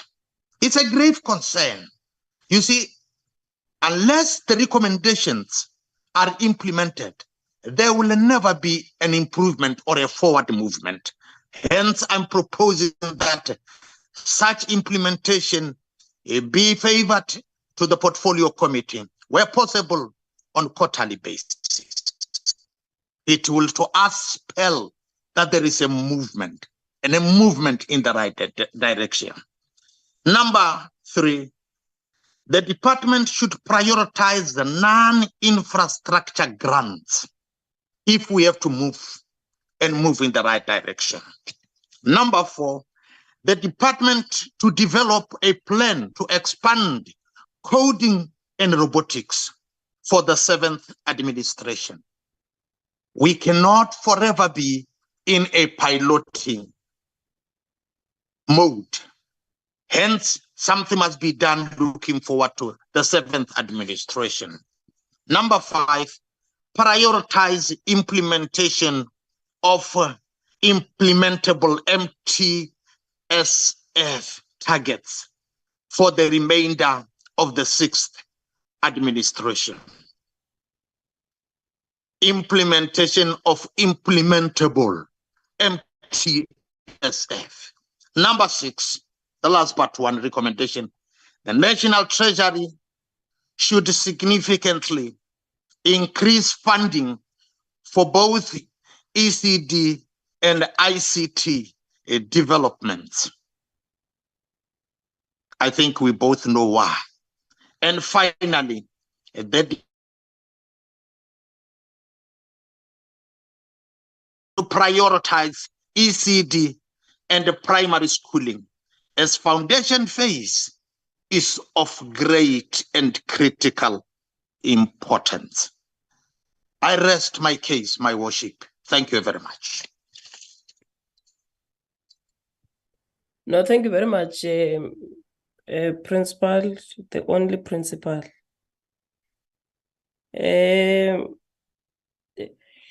DM and DG, there's been quite a number of questions raised, but I think I must also add on top of them, linked with the MTSF 2019 to 2024, the sector priorities, how far did the annual performance plan of the department 2022-23 achieve the set targets and indicators for the implementation of the early childhood development and grade R implementation and professional development of ECD practitioners? What are the set targets of the provincial education departments in relation to the ECD grade R implementation? Are they aligned to that of the national department, or PEDs do their own? I am asking this question because the comments from the Auditor General yesterday alluded that there is a challenge with regards to the fragmentation in the system. For reading literacy and numeracy, how do you ensure that provinces improve on these targets to address reading literacy and numeracy challenges? And then on the skills and competencies for a changing world, information and communication technology in education, the department implemented ICT for 3 provinces. How much budget was spent for each of the 3 provinces to implement the ICT strategy? And I'm also interested in which districts were beneficiaries. And I'm not sure if you would have this answer now, DG and the team, but how many schools and classrooms were provided with the ICT equipment? And then on coding and robotics, for mathematics and science and technology, schools in rural areas, which is Northwest, Limpopo, KZN, Northern Cape and Mpumalanga, that are struggling with math, science and technology. What progress is made in respect of coding and robotics for rural learners? On the aspect of accountability and consequence management for non-performance and non-delivery, the internal audit report yesterday has outlined that there are project managers that are not performing. What are you doing to mitigate that? And what consequence management action was taken for non-performance and delivery? The strengthening of the National School Nutrition Program, what progress is made for reviewing of the quintile system? I am asking this question as some schools during the oversight visit indicated that they were incorrectly quintile. And I think throughout provinces, when we were doing oversight, we were faced with that. There is a school, for instance, in Tulbagh, which is quintile 5, yet the school is situated in a very disadvantaged area. On learner transport, to benefit deserving learners, the portfolio committee on record has recommended for learner transport review. What progress has been made to benefit our learners? On the LTSM, I know that the department is trying very hard to deliver the LTSM. But as the department, we are aware that there was a court order which was granted by the High Court in Grahamstown, which was heard on the 15th of March last year.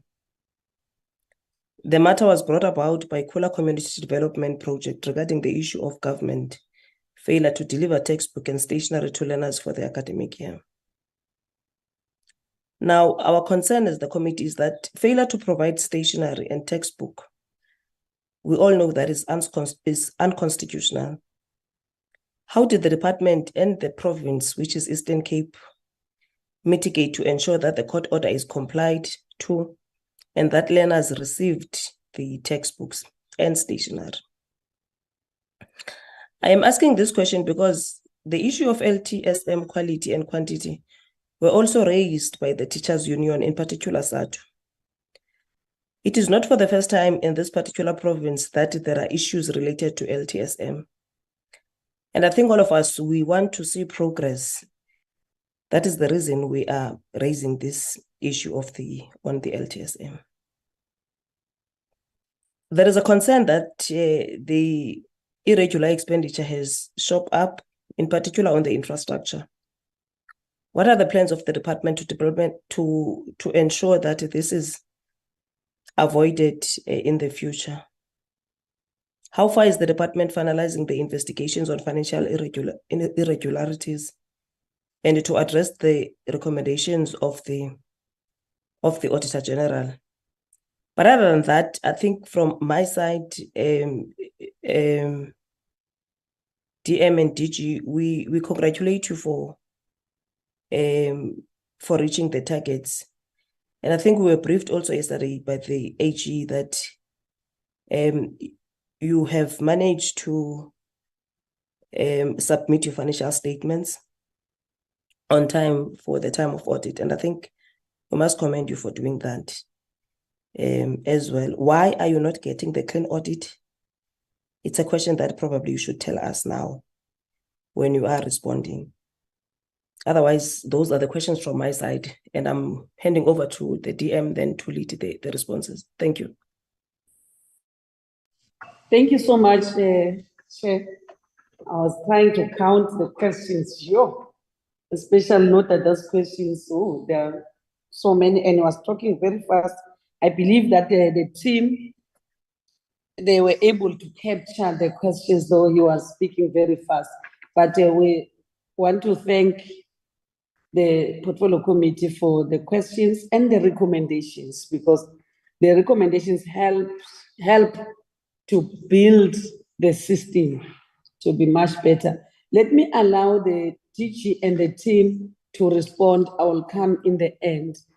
DG, can you line up your people to respond? We'll tweak all the questions that they are responding to, if time still allows us, and they want to appreciate that the presentation did not take long, it gave sufficient time for the questions. DG? Thank you, Honorable Deputy Minister, Honorable Chair, and Honorable members of the Portfolio Committee. DM, you are right. I might have missed one or two questions from Honorable Van Zyl. She had only 6 from what I noted. Honorable Nodada had 21 that I noted. Honorable Morwane had 1.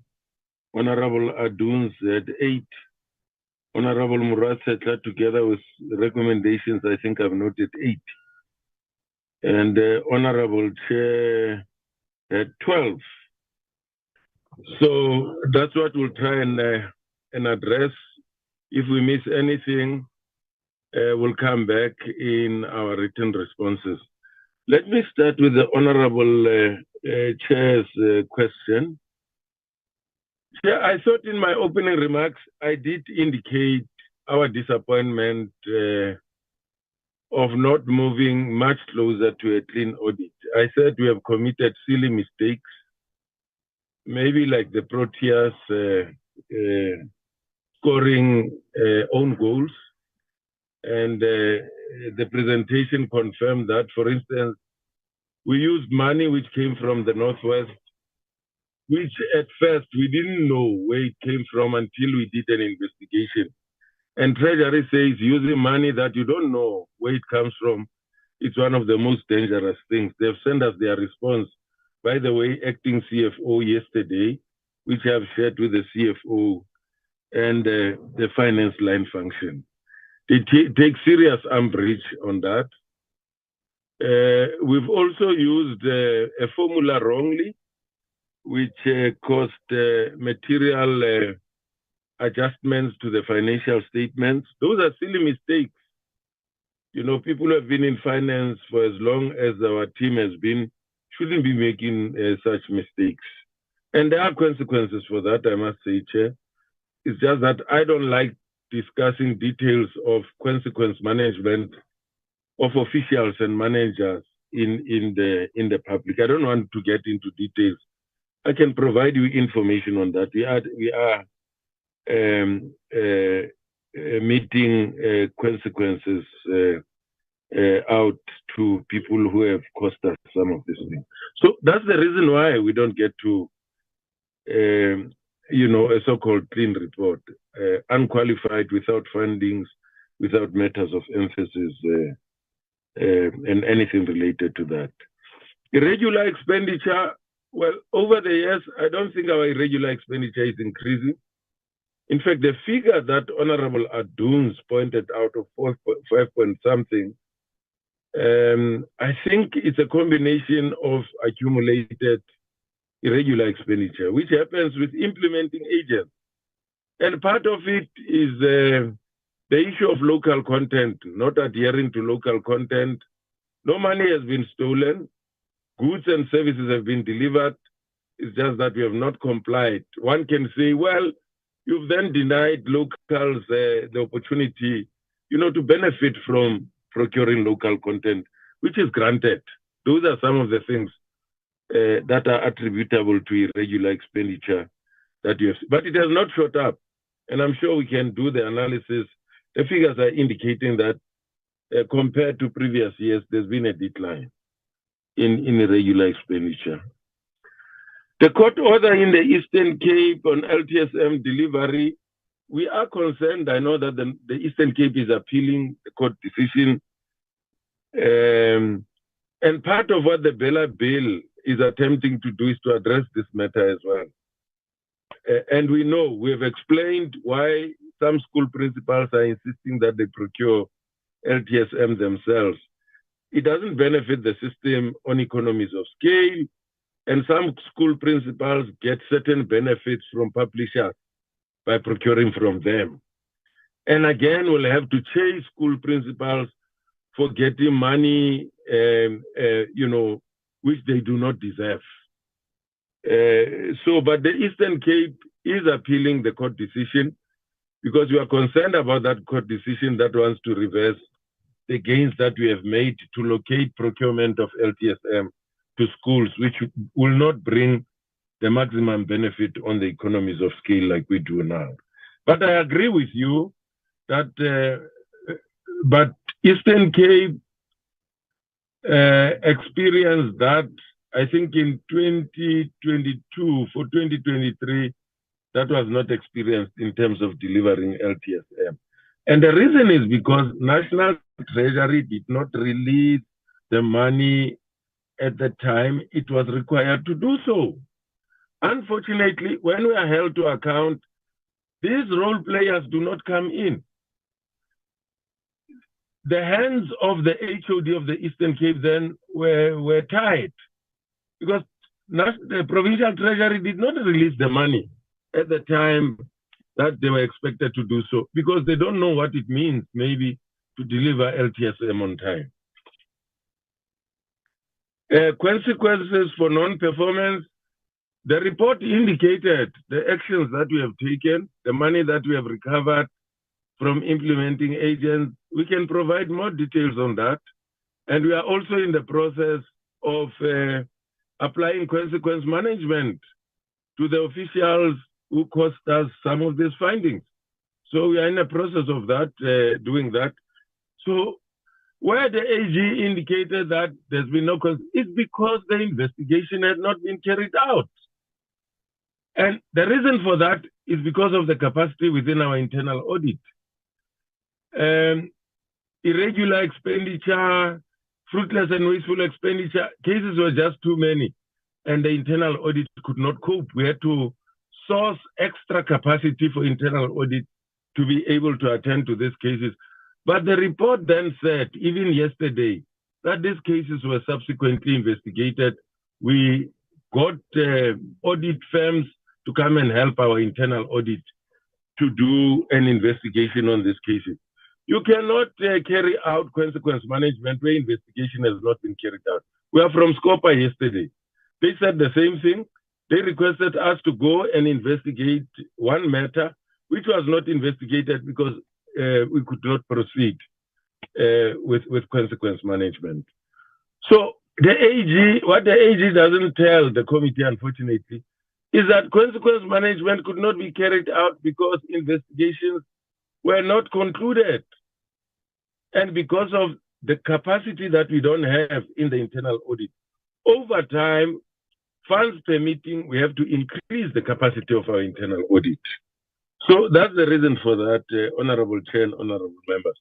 Coding and robotics is still being piloted. We're still waiting for the results of the pilot and then make a determination on how to scale this up to other schools, including schools in the rural areas. With connectivity, we have prioritized schools for learners with special education needs. I think 444 schools, I think over 80% of them, if not 90% of them, have been connected already through the telcos and so on. And Ms. Geya and Mr. Kavani can help us to even give progress in terms of connectivity in our schools. And then schools, provinces which were involved in the ICT strategy, Ms. Geya and Mr. Kavani, will indicate which are the provinces which were involved in the implementation of the ICT strategy. Progress on reading. I think we did present to the portfolio committee, and we said we've now identified 4 areas that we are going to focus on reading. And those are the areas that inform the reviewed reading strategy of the sector. And the review included people from universities, NGOs who are operating in the sector. They all agree that these 4 areas are now the areas that we need to focus on. And this information we've also provided to the portfolio committee.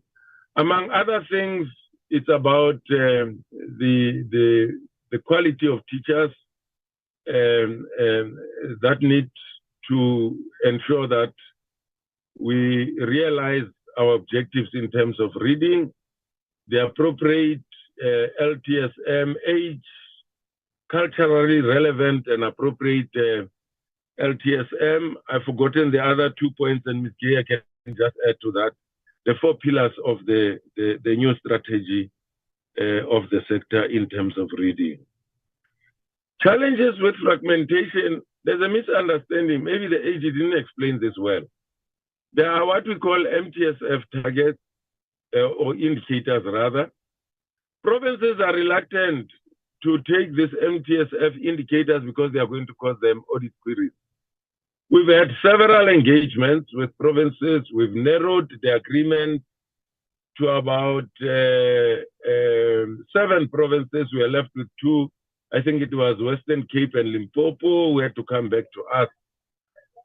Western Cape still feel very strong that the inclusion of some of the indicators, and I'm happy, Honorable Muratseta says, consider the implementable MTSF indicators, because some of them, it's well and good for the AG to say, no, include this. If you don't include them, you won't know where you are as a country and the sector.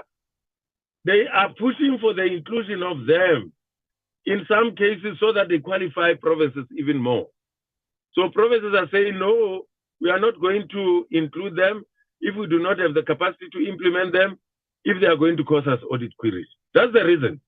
Basically, we've had extensive discussions at the level of HEDCOM, even at the level of CEM. Achievements on ECD, grade R, targets, I'm sure Ms. Gaya will also. So the issue about fragmentation, there's no fragmentation in the sector. The issue is about MTSF targets, where the AG is saying, we see others implementing, others not implementing, and so on. And the reason is one, some of them are going to cause provinces audit queries, and some have already started causing them audit queries. So the views of provinces, to some extent, I agree with them. AG is pushing for them so that they get to qualify provinces even more. And I think the intention is not novel. So we need to look at capacity. We need to look at whether this, including these indicators, is not going to cause provinces audit audit findings. And then I get to Honorable Muratseta. Yes, ECD in primary schools are indeed prioritized. We're doing that in all that we're doing now. The MTSF indicators and targets, I've spoken to that. Non-infrastructure grants, yes, there are standing items on HEDCOM's agenda. I've been meeting with provinces last financial year every month on all our grants, getting them to present their performance where there's underperformance. We've been able to push them to even improve the non-infrastructure grants. Only 50 recommendations were implemented. I don't know. I really need to go back and check this one. It sounds very strange, Honorable Muratseta. I'm not suggesting that, it's not. What I know is that from the audit action plan, the AG was saying we've been able to succeed with about 50%, which is probably what would then amount to the recommendations. And we are working very hard to make sure that we improve this. We wouldn't like this to happen. We attempt to implement all recommendations of the AG. You can tell them, over the years, I used to fight with them. I don't fight with them anymore. They are now my strategic partner. I even fight with senior management over what the AG findings and recommendations are. And I don't fight with AG anymore. So they are our strategic partner and it has worked ever since then. We work as a strategic partner. Coding and robotics, I've responded to that. Well, improving ECD, our focus there is about improving the delivery model. You've also asked about opportunities. Opportunities are immense for both creating job opportunities for our young people. As soon as we start doing, a number of things, raising the bar around requirements of practitioners and so on, at least more young people can be absorbed in this area and find career also as well. Ms. Geya will also touch on connectivity. What I know is that we've gone over 80%, in fact, over 90% connectivity for administration, but for teaching and learning, I'm sure they could provide details there, but we've also presented to the portfolio committee on ICT only, giving progress on ICT in schools. Attention given on laboratories and libraries. Just one point that I want to raise here, Deputy Minister, is that all these people who are doing research on these things, for some reason or another, they are totally oblivious or ignorant of many changes around this. One, you're now talking about what we call the lab kits, where you're no longer building your four-wall libraries because of theft and vandalism in schools, but instead you use kits that you can lock up, that you can take home for safety. And there are many schools that are using lab kits instead of your classical traditional laboratory. In terms of libraries, they are also ignorant of library corners. For primary schools who constitute the majority of our schools, our reading strategy says, even compared to what other countries are doing, library corners are the way to go. Also dealing with safety and being able to supervise learners much more effectively, your classroom-based teaching or responsibility of the teacher. So library corners are the way to go. And because they ignore all of these things, their figures remain inflated. Sometimes I engage with them to make them aware of this. Sometimes I simply ignore them because they live far from reality. They don't know what happens in schools. And their perception of a school, it's 20, 30 years ago. And the schooling in terms of its way of provisioning has changed quite drastically. Honorable Adun's cancellation of projects, well, it's because of provinces. Provinces sign off lists, they give them to us to go and build toilets. The next thing, they've allocated those schools to another implementing agent. And we get to know when we have to implement. I've spoken to them. I've had a meeting with National Treasury. I said, I want to recover this money of wasteful and fruitless expenditure from the grant money that we give to them. And Treasury said, I can't do that. That's how far I have gone. And I do feel aggrieved because that's the only money that is at our disposal, which could maybe get provinces to do things different. That's why the cancellation of projects are projects that are initially allocated to DBE to build toilets. In the course of us doing professional work, sending our consultants to go and do planning and design. The next thing, when you have to start delivering projects, you are told, no, this is already allocated to somebody else to do it. It obviously leads to fruitless and wasteful expenditure because the money incurred for planning and design will no longer be used. And I've raised this with provinces. I've decided that I'm not going to help Limpopo anymore, simply because of they are a perennial a perennial offender when it comes to this. And I told the HOD 2 weeks ago that I would like to help you so that you got out of this structural court interdict, but I'm not going to do it because we incur fruitless and wasteful expenditure, and I have to account. You don't have to account. You don't even pay that fruitless and wasteful expenditure back to us. So that's where these projects get cancelled. Performance of direct and indirect grants. I don't know what I suspect is FFC. I don't know what they are talking about here. That direct grants perform better than indirect grants. Where do they get this? As far as I know, there's nothing like this in basic education. Maybe in other sectors, but in basic education, there's really nothing like this. And we can take each other on this one. Can have a workshop. Proposed funding model for infrastructure backlog. Yes, we are proposing both government, public-private partnership. Because given our current backlog, and your analysis is correct, Honorable Adun, it is a moving target. It has become a tantalizing mirage. The closer you get, the further it goes. So at the rate at which we are funding infrastructure, will not be able to arrest this backlog. But you see, what the FFC doesn't even tell, and I don't know why they are not asked this question. They will tell you about initial funding, but they don't tell you about the impact of budget cuts. And if they do, to what extent do they examine the impact of budget cuts? Because budget cuts do also contribute in reducing our pace in dealing with the backlog in infrastructure and in education broadly.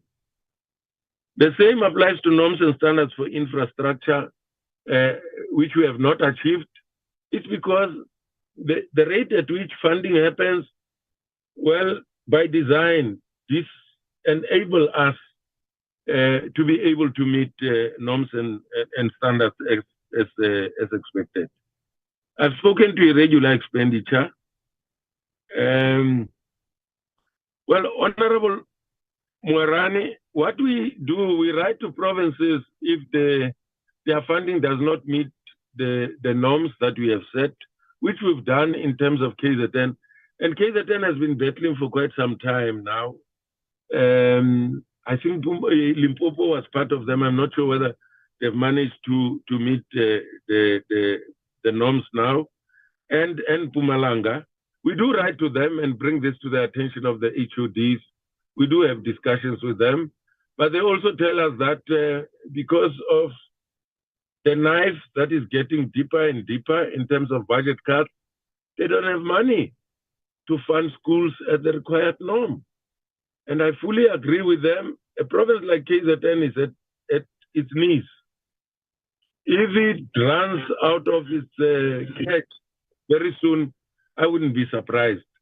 And I've signaled this warning ever since I've been in this position, that KZN is under serious financial distress, including Northern Cape. Northern Cape, in part, because of its funding.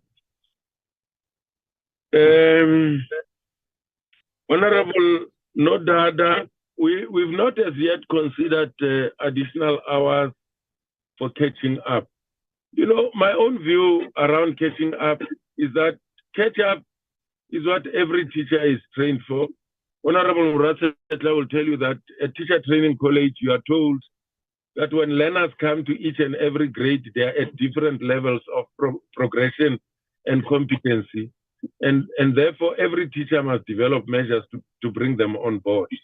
Give them extra work, those that are still behind, to be able to catch up. We no longer have remedial teachers anymore. One teacher should be able to bring remedial measures which will be able to bring learners up to speed.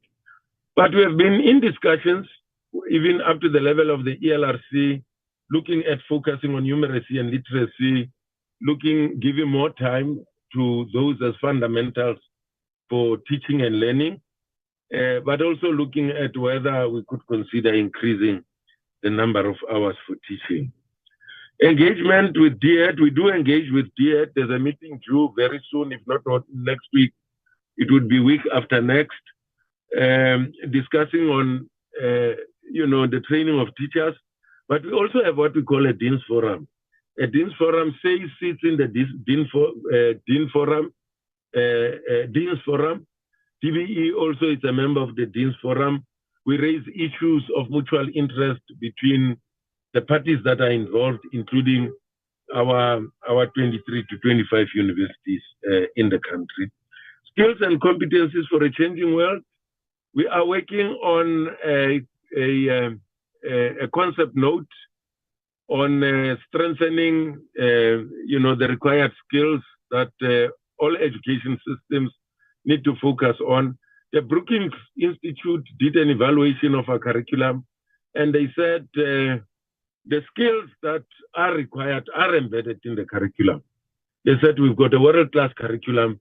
The issue is that we need to work on our teachers to be able to extract the skills from the curriculum, and so that they are reflected in every learner. And it will call on our teacher development programs to be able to do that. Food parcels that were distributed in KZN during floods. Maybe Dr. Whittle or somebody can enlighten the committee on that. I'm not, or maybe Mr. Rabutapi is on the platform because he represented us in KZN. But from the department, we never made that arrangement except from the NSNP point of view. 30 days payment. Honorable Aduns is implementing agents. Invoices that are received and paid after 30 days, but not within DBE. And the reason why I'm out in the field, I'm in Queenstown now. I came from the villages to come and take this meeting in town in Queenstown so that the connectivity is not disturbed. It's because I'm dealing with that. Even this morning, I visited 5 schools. The workers were not paid, and the contractor was paid late. I'm taking it up with implementing agents.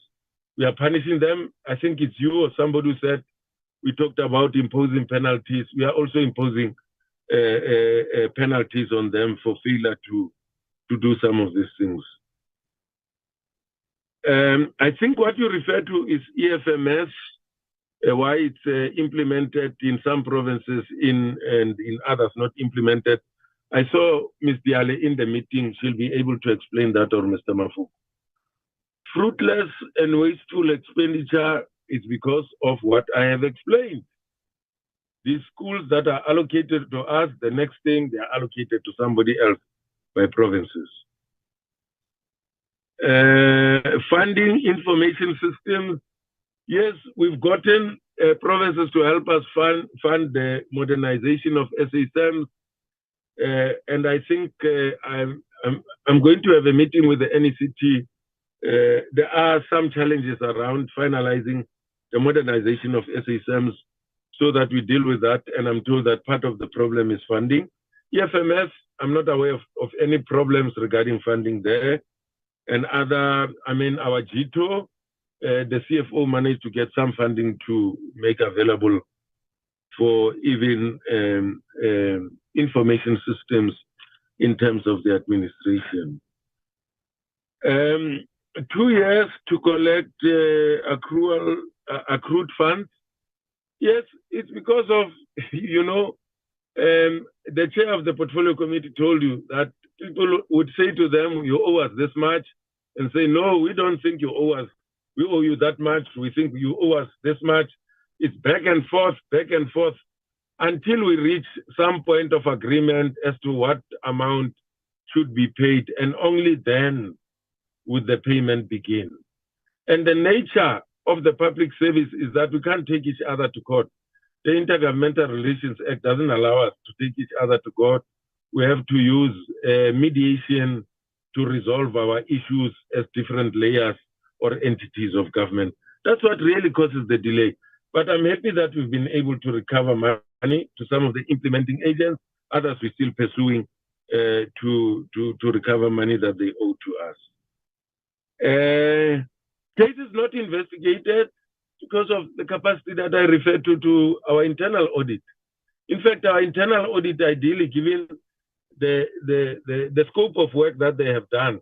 In other departments, they are at chief director level, and they've got double or 10 times the staff that we have. So because of budget constraints, we've kept to, you know, the warm bodies that we have in internal audit, and now and again, you know, bring in external capacity to increase their capacity. Cancelled projects, I've explained about that. School connectivity, Ms. Gea and Mr. Tabani will deal with that. Consequence management failure, I've explained. You can't do consequence management where the investigation has not been concluded. And those are the only cases, that the 4 cases that the AG referred to. Investigations were not concluded, and therefore consequence management could not be carried out. Merging of EIGB and the school infrastructure backlog grant, it hasn't happened. You still have the 2 separate allocation. We came to this committee even supported that there's no need to merge the 2. The 2 must remain separate and continue to address the challenges of infrastructure and basic education as it is happening at the moment.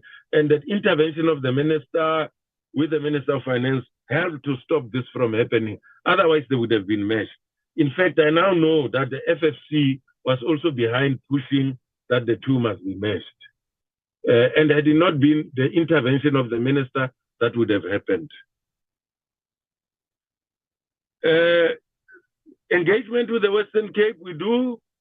And, you know, we do engage with them. The MEC and the HOD presented to HEDCOM and CM respectively about the quick delivery modalities that they are using. And the provinces are at liberty. Some have approached the Western Cape already to use the management contracts that are in place to be able to expedite infrastructure delivery. Building of schools, 3 not achieved. The reasons were stated of the 3 projects that were not achieved, and I'm going to request Ms. Diale just to repeat those reasons again, but they were stated in the report. They are there in the report. Maintenance, schools are getting maintenance budget every financial year to do minor maintenance. The major maintenance is done by the department. Failure to meet deadlines to provide libraries and sporting facilities in the budget. If we get more money or enough money, the committee has never said to us, you get more than what is enough, which you don't spend. Gone are the days where we're not spending our budget. It's a long time ago, and it's part of the improvement brought about by the minister, deputy minister, and this portfolio committee to get us to spend what is allocated to us. The issue of not spending our budget, it's something that is not as frequent as it used to happen. And even with large amounts that used to happen before. Engaging with KZN and Mpumalanga on funding below the threshold, I have addressed that one. Honorable Van Sale, underqualified and unqualified teachers. I don't think we have that anymore. Anyone who is employing an underqualified and unqualified teachers, even measures that we put in place to address this have expired from the ELRC. And provinces are not allowed because there are many educators who are qualified who are not employed. So that's my understanding there. If it happens, then I don't know. I've checked with provinces. They've really assured us that it doesn't happen. NSNP in KZN action, the AG has taken action. When they appeared before the committee, I appealed to the committee to allow the AG and other agencies to deal with this matter. The AG has reported to us. Part of the report that was presented yesterday comes from the investigation done by the AG. NSNP is part of the material irregularity, which is a finding against the KZN Department of Education. And it will be dealt with accordingly in terms of how material irregularities are dealt with respect to the accounting officer. Learner transport, you know, we might not be reaching out to all learners, but our coverage increases all the time. And my last check was that we're over 80% of learners who are deserving. who are receiving learner transport. And I want to implore the committee, if you get the time, we can come back because this seems to be an issue, so that the discussion and engagement is informed by the latest data that we have in the system. I want to respectfully request, Chair, humbly request that you bring us in to bring you the latest data on learner transport so that we engage on the latest data on this matter. Standardized indicators, learners who are not achieving above 60% and targets that are too low. Well, I maybe somebody will help me to respond to this one. I don't think that, I mean, there has been an increase. Our research has been doing an analysis of learners who are getting 60% and above, particularly in mathematics over the years. And there seems to be an improvement on year to year. And I'm sure we can bring you that kind of analysis as well, so that we look at it as well. But Ms. Gaya and Mr. Tawani can also respond to this if I've not adequately responded to it. Honorable Van Zyl, when I said we are in control of infrastructure, I didn't mean in everything. I meant that the fact that we are not spending, the fact that we are not meeting our targets, it's not happening anymore. Overcrowding is still there. There are still large classes, and that's why the minister persuaded the Minister of Finance to keep the school infrastructure backlog grant still with us, so that we address overcrowding, we address inappropriate structures, as well as large class sizes that we have in the system. I didn't mean that we have addressed all challenges in infrastructure, but I said what used to be the problem, even with the previous committee before you, our inability to deliver the number of schools, the number of toilets, number of schools that require sanitation and water, that doesn't happen anymore. But it doesn't mean that the backlog and challenges are no longer there. I didn't mean that. I might have been misunderstood there.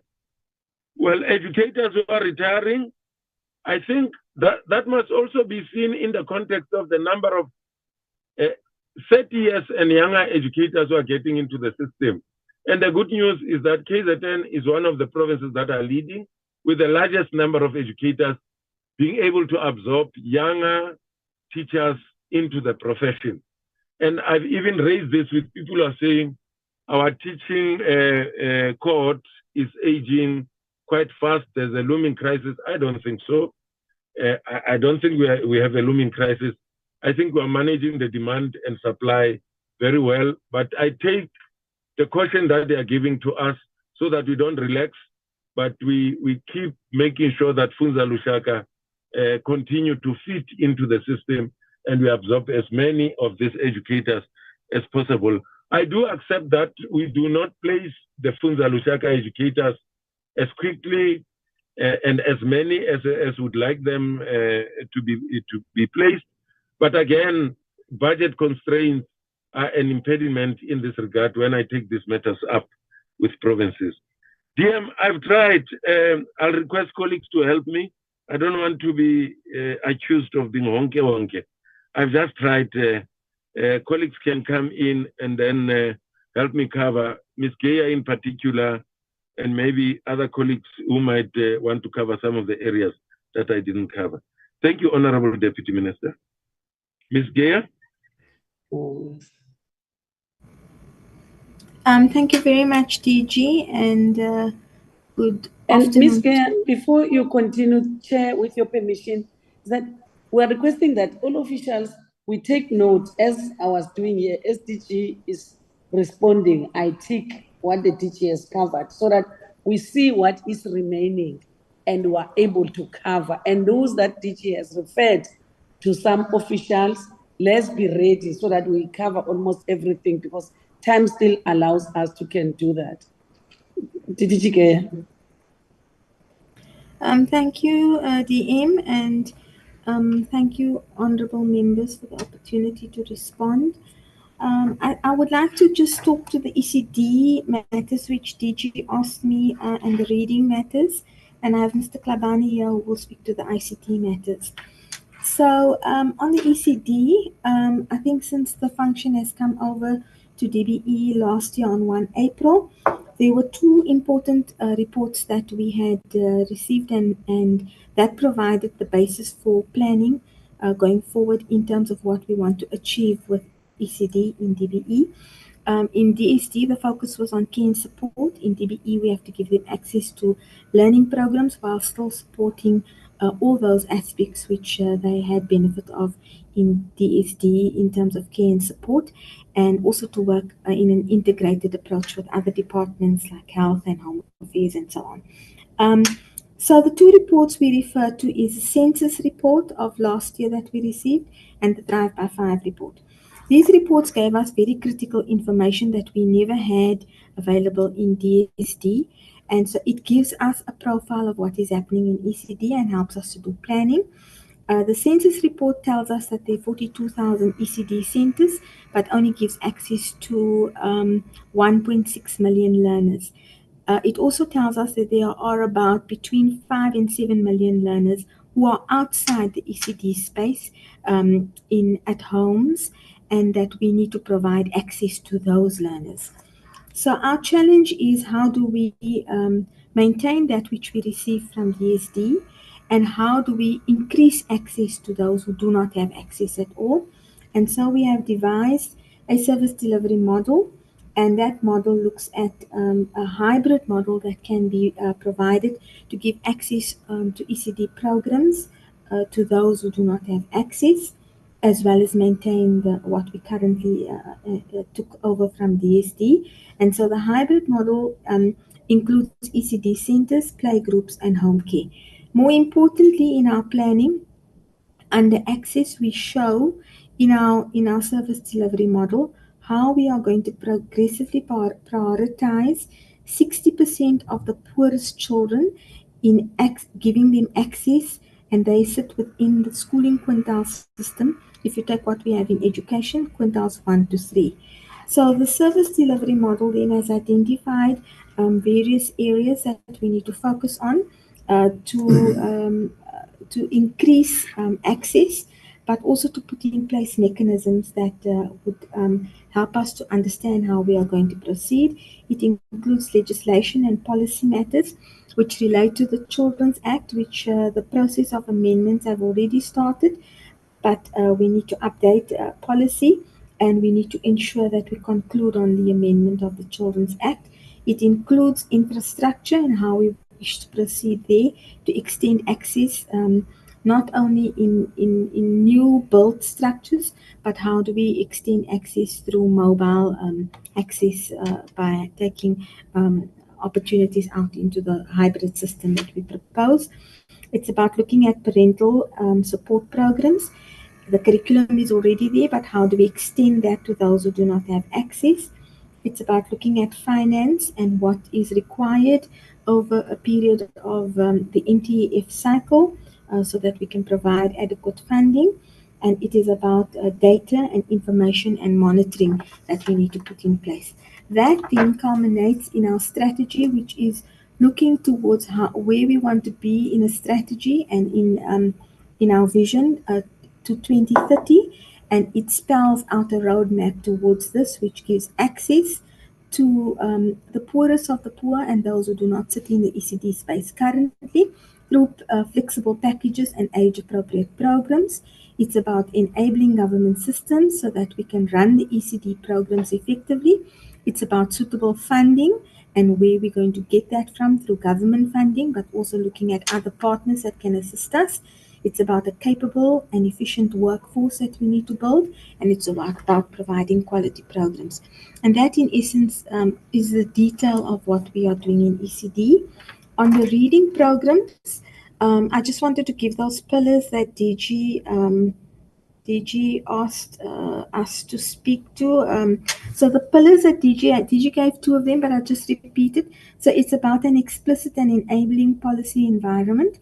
It's about agile and versatile teachers It's about culturally relevant and age-appropriate LTSM and engaging parents and communities. And all of that are the pillars in reading that we are working on in a strategy to begin to ensure how we encourage and provide our learners to be able to read for deeper meaning. And then on the ICT, I'm going to ask Mr. Clavani to please come in on that.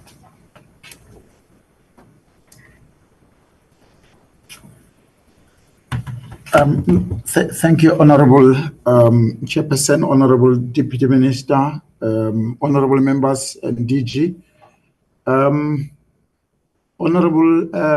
Chairperson, DG is correct to say we have connected 83% of our schools, working with the Department of Communication and Digital Technologies, who deploy telcos, the mobile network operators, as part of their licensing obligations to provide connectivity to our schools. And like DG indicated, this 83% of connected schools must be understood to mean this connectivity is connectivity that is suitable for administration.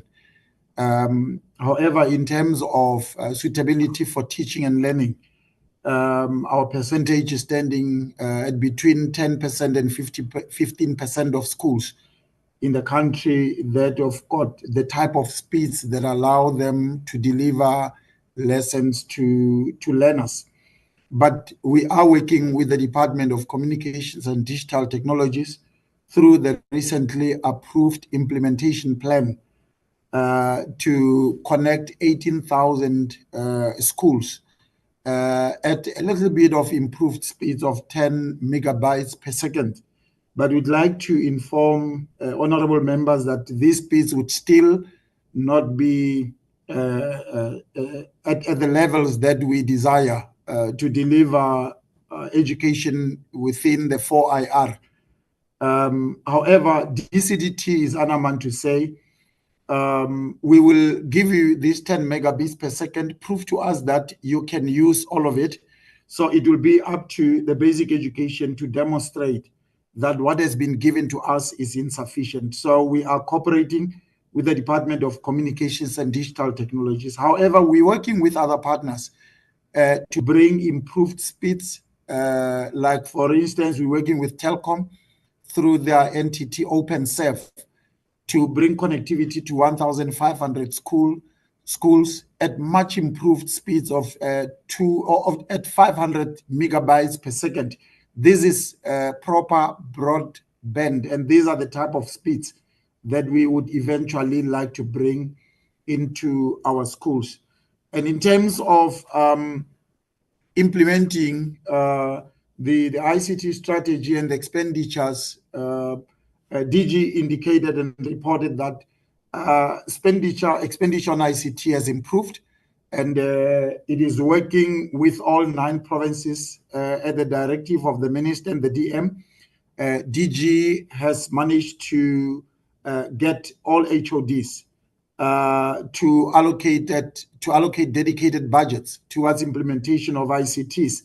And the goal was to raise 1 billion rand per year across all 9 provinces. And we reported that in 2022-2023, what DG and HODs managed to raise was 2.2 billion rand, which is double the target that they had put on the table. The aim was to get every province to at least raise 100 million rand per year. And we can report that 5 out of 9 provinces have identified more than 100 million rand that are spending on an annual basis. And we even see some of the small provinces like Mpumalanga and poor provinces like Limpopo and Northern Cape coming to the party, raising far more than what had been allocated to them. Other provinces that have not reached the 100 million rand per annum are some of our smaller provinces and poorer provinces like Northwest, but they have raised the required budgets. So ICTs are being implemented across all provinces, and such implementation is being monitored. And lastly, with regard to the MTSF targets of bringing improvement in terms of the number of learners who are getting 60% and above in mathematics and physical sciences. DG is correct that we have made progress, and that the target that has been given to basic education for 2024, we have already reached it with the physical sciences for learners achieving at 60% and above. And we are just less than 1,000 learners in the system across all 9 provinces to reach the target for mathematics. And that target, I repeat, the target date is 2024. And we remain cautiously optimistic that we are going to reach the target in 2023, a year ahead of the set date. Otherwise, thank you very much, Deputy Minister, for the opportunity. DG, I said you'll facilitate until all the questions are covered. You covered most of the areas, but I said colleagues must tick what the DG might have left behind. I'm not sure if everything. On ECD, I'm just checking whether Ms. Kaya has covered the ECD. Yes, she did cover the ECD. Okay, I might have missed it. Then those are the areas, Deputy Minister, that needed to be covered. There's nothing more. Okay. Deputy Minister can come in. Thank you. Okay, thank you so much, DG and the colleagues. Chair, I know that many issues were raised, and sometimes we may think that that some are not even covered, but in some instances, the questions were repeating themselves, like the questions that were raised by Comrade, by Honorable Adwans and Honorable Mrowane were also asked by others. So I believe that we have covered. But on the learner transport, which I didn't share it, for the deserving learners, as asked by the chairperson, as to what are we doing to make sure that all learners are covered. Yes, we are not working alone on issues of learner transport. Yes, we are responsible for the learners that I have to be ferried, but we are working with the Department of Transport. And the Department of Transport is also responsible for the roadways of the vehicles that are ferrying the learners. It's also responsible for the roads to schools. Because in some other instances, like, KZN and the Eastern Cape, where a sizable number of deserving learners don't benefit from this, you find that there is literally no road at all. And there's sparsely populated settlements, how people are settled. It gives another challenge, because some household is there, another one is there, and there's no physical road connecting even the houses themselves. So transporting the learners, wherein a learner might have to walk 5 kilometers to get to a transport that will take him for 2 kilometers. We are working together with the Department of Transport, and even in the meeting where we were with them, they promised that even municipalities, that roads to schools are going to be fixed. That is the promise that we got, and we believe that things will be better, as they are not as they were when the scholar transport started. So every time we are improving, just like school nutrition. School nutrition did not start as it is. Every time there is an improvement. So yes, challenges will always be there, as DG indicated, but the challenge of quintiling, today I'm from a school, DG. I said I'm going to raise this matter with the minister and the ABC of Education in the Western Cape, because I'm from a rural school. This rural school, I'm from a school. The school was built on the other side of the road. in the area called Joslovo, where people are living like sardines. Then they did not acquire the land where the school is supposed to be. The school was built on the other side, which is Milnerton. And Milnerton, in terms of development and everything, is regarded as an affluent area. So the school now was wrongly quintiled. It was put under quintile 4. But the learners, all the learners are coming from Danon and Joslov. They're coming from the informal settlement. They just cross the road to the school. And the school now is quintile 4. And it is advantage the learners, they don't eat. They come from schools where they were eating at school, now they don't eat. And they come from the same environment. But we said we are going to revisit the issue of quintiling of schools because really economic situation have changed drastically in the country. That we know, all of us sitting here in this meeting, that people who used to have, some have joined those who used to be seriously disadvantaged.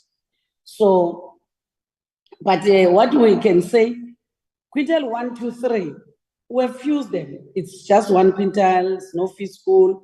They are eating, they get everything like what quintile 1 will be getting. So that's what I felt that I need to add. On the issue of early childhood development, which DDG Care covered correctly, as the Department of Basic Education, we just received the function food steward and working and trying to work on the system that social development was working, but at the same time developing, coming up with a model for South Africa early childhood development. So these are two processes. This other process is to maintain what we received, and the other process is to come up with a new model of early childhood development that will make sure that we address issues of redress, inequity, inequality, and access. Because as we speak, majority of learners are not accessing early childhood development, and it's the responsibility of the department to make sure. We have started with that process, and it needs a lot of other sectors, role players to come in. It's not something that can be concluded by the department alone, because in this sector, early childhood development, we have so many stakeholders, your private providers, your private sector, your COGTA, municipalities, whom in terms of the constitution as it stands, it says municipalities must provide facilities for early childhood development. So you have your Department of Health, you can't leave them behind because the health, the health status of the children are still in the Department of Health. You have your social development because they still care about those other learners as per their core business. So we have your Department of Finance that must make sure that they fund this, because to us, early childhood development, it's like it's a department on its own. If it caters, it's supposed to cater for over 2 million learners, then it tells that, yeah, it's a big thing. But we will work with academia, universities, because we still need to change the setup and make sure that we train all the teachers. So, yeah, there was one point that I noted that I said I will touch. But Chair, I don't know if there's something that we have not touched. Please, you are free to indicate to us that we do it in writing. Thank you so much, Chairperson.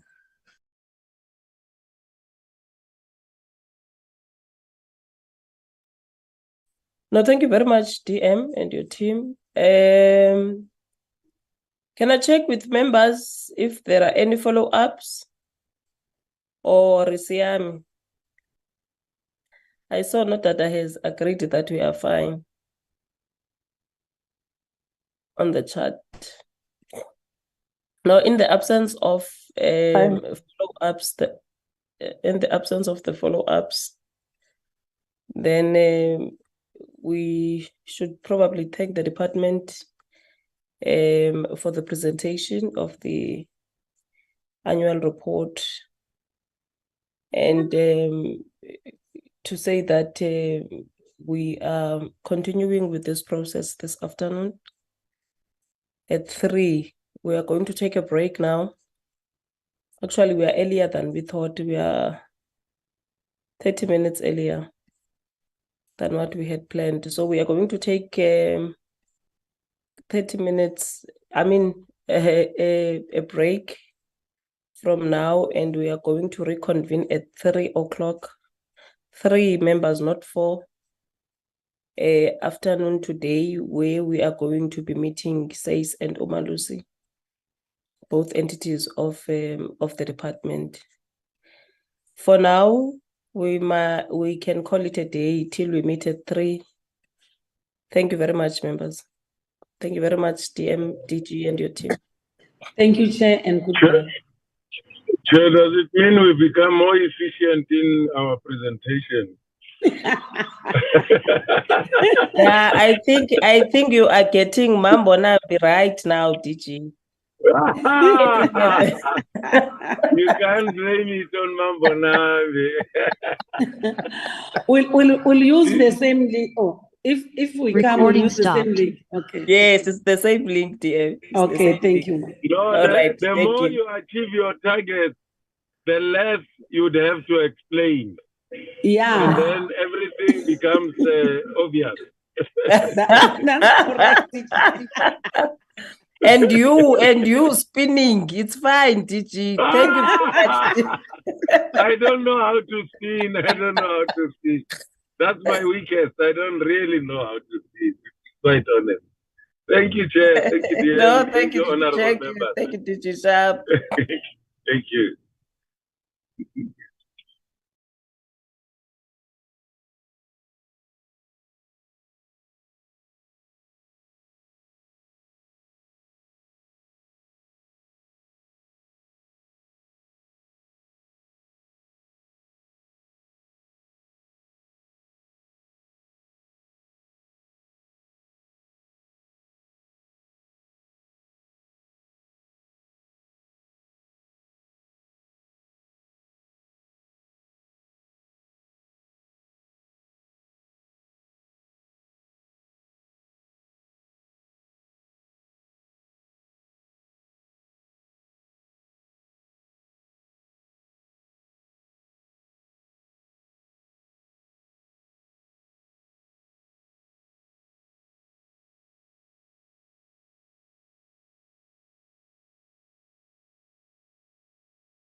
Hello, Mr. Brown, Llewellyn.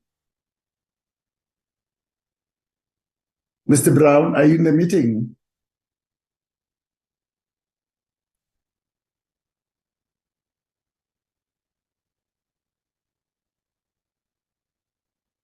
Mr. Brown? Apologies, Dr. Nakameti. I hope you are well. I'm good, my brother. I'm just checking whether we are in the right meeting. Yes, you are. We should be starting in about 15 at about 3 o'clock. And I think the program has Umalusi starting first, if I'm not mistaken. Okay, yes. Right. So we'll be starting at 3 o'clock sharp. At 3 o'clock, yeah. Thank you very much. Okay, can we do other things in the meantime? Do you allow us to get out of the platform and then rejoin at 5 to 3? You've got 15 minutes. Please be back by 3 o'clock. Thank you very much. Bye, Nanki. Appreciate it. Right. Bye-bye.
Good afternoon, Chairperson and members of the Portfolio Committee, also officials from both SACE and Umalusi, as well as DBE Chairperson.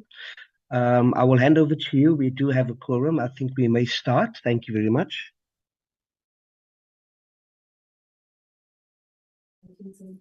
Thank you very much. Llewellyn, can you do a roll call? Thank you, Chairperson. It's myself, Honorable Binkley. I have Honorable Aduans. I have Honorable Morowane. I have Honorable Morwasetla, Honorable Nodada, and Honorable Van Zyl, as well as Honorable Madlingozi. I do have apologies standing for Honorable Yabo and Honorable Letsie, and I've received one for Honorable Sukers this afternoon. Thank you, Chairperson. No, thank you very much, and good afternoon to everyone that is joining us now for the first time today. Recording in progress. Because this is a continuation of the meeting that we had in the morning, where we had a presentation from the Department of Basic Education. Let me welcome both entities of the Department of Basic Education, Umalusi and SACE. Welcome to this meeting. This is a meeting where you are going to give us your presentation as we are dealing with the BRRR process in Parliament. So I don't want really to waste time. Probably we are going to start with Umalusi. I'm going to give over to Prof. Balim to lead this session. And then, of course, if a presentation would be done by Dr. Rakometsi or whoever, you will then hand over to them. Over to you, Prof. Thank you very much, Chairperson, and warm greetings to all the honourable members of this Portfolio Committee, and particularly warm greetings to you, Chair of the committee, Honourable Bongiwe Mbingo Gigaba. I did not see presence, but I want to greet the Minister of Basic Education, Mayor Moshecha. I did notice the Deputy Minister in the meeting, and greetings to you, Dr. Mahole. And then, of course, the Director General for Basic Education, Mr. Mweli, and his full delegation from the Department of Basic Education. And also, since they are here, the CEO and delegation from the South African Council of Educators. Greetings to all of you. Chair, I am, as you indicated, Professor Yunus Balam. I am the chairperson of the Council of Umalusi, and I'm joined at this meeting by the CEO of Umalusi, Dr. Mafu Rakometsi, Mr. Hendrik van der Walt, the Chief Financial Officer, Mr. Emmanuel Sibanda, Executive Manager for Qualifications and Research, Dr. Eva Suji, who is the Executive Manager for Quality Assurance and Monitoring, Mr. Biki Lipota, Senior Manager for Public Relations and Communication, Mayor Podi Monganedi, Manager for Strategy and Governance. We are grateful for this opportunity to present the portfolio to the Portfolio Committee on Basic Education on the annual report of Umalusi and the work that Umalusi has done for the 2022-2023 financial year. Chair, we are pleased to inform you that Umalusi has once again obtained an unqualified audit report for the year under review. And this, of course, is thanks to the management team of Umalusi under the leadership of the CEO, Dr. Rakometsi, as well as the staff of Umalusi for the sterling work that they continue to do. Council is particularly pleased with that their efforts in giving effect to the strategic intentions of the organization have continued to be met, rather, and Council is certainly well appreciative of that. Chair, Umalusi held a media briefing on recently on the 13th of October, 2023, to brief the public about the state of readiness of the public and private assessment bodies to conduct, administer, and manage the 2023 end-of-year national examinations. I want to take this opportunity to commend the Department of Basic Education for its state of readiness for the upcoming examinations. The briefing we held was also used to inform the public about two matters of critical importance, which of course everybody is interested in. These are the measures taken by Umalusi to curb unaccredited institutions from registering candidates for the national examination, and the safeguards that have been implemented to ensure the authenticity and credibility of Umalusi certificates. Our assessment is that the information provided will assist the public in distinguishing between legitimate institutions and certificates on the one hand, and recognizing unaccredited institutions and inauthentic certificates on the other. I will now hand over to Umalusi management to lead the presentation of the annual report. The presentation will be shared between the CEO, Dr. Rakometsi, and Ms. Mohanedi, who is Manager for Strategy and Governance. I thank you, Chair.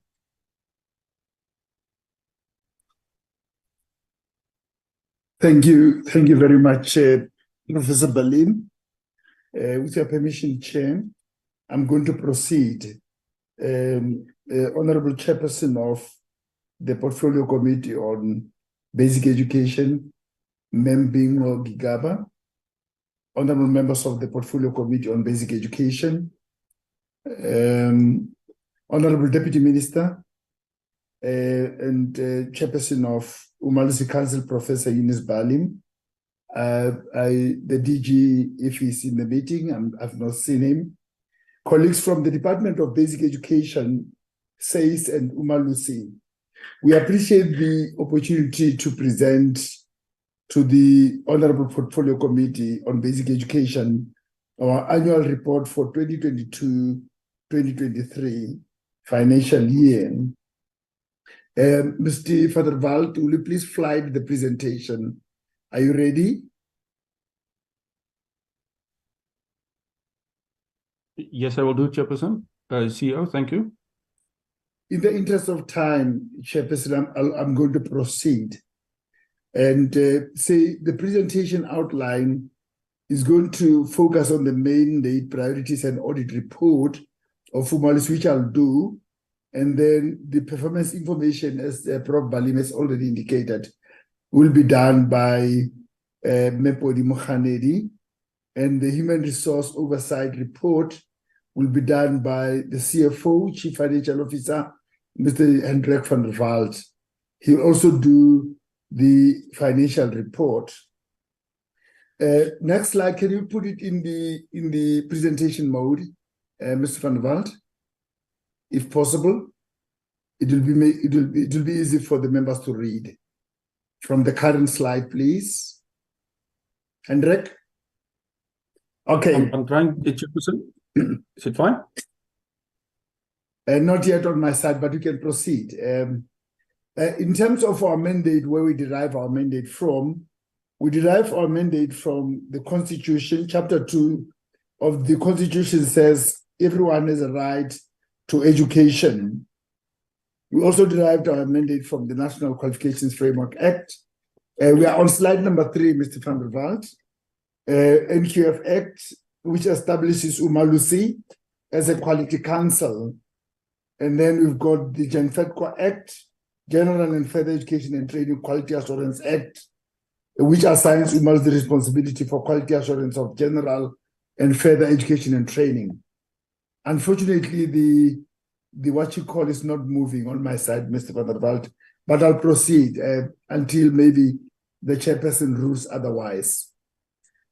Regarding Umalusi's mandate, we develop and manage a sub-framework of qualifications in collaboration with the South African Qualifications Authority and the other quality councils, namely the Quality Council for Trades and Occupations and the Council on Higher Education. We develop and implement the necessary quality assurance policies in respect of quality assurance of provision. We maintain a database of learner achievement and related matters. We commission and publish research related to the development and implementation of our sub-framework of qualifications. With regard to our strategic intent, our vision says we are a trusted authority in fostering high educational standards in general and further education and training. That is the next slide, Mr. van der Walt, slide number 5. And our mission says we are the quality council that assures education standards in general and further education and training qualification sub-framework. And in terms of our values, we value transparency. Our values are transparency, professionalism, integrity, reliability, and impartiality.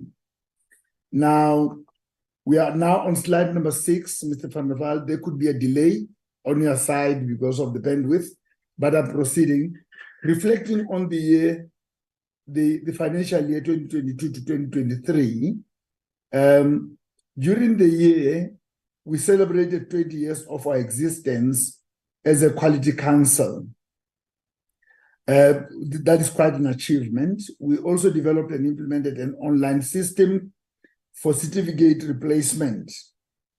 We also bade farewell to the 5th Umalusi Council that was chaired by Professor John Volmik, and we welcomed the 6th Umalusi Council chaired by Professor Eunice Balim, appointed by the Minister of Basic Education. We reached practical completion of the refurbishment of the Tuton Fundo building.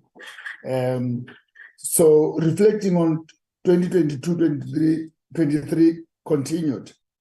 We observe that there's been a high staff turnover rate. And next slide, slide number 7. We lost 10 employees, 8 of whom are at professional level.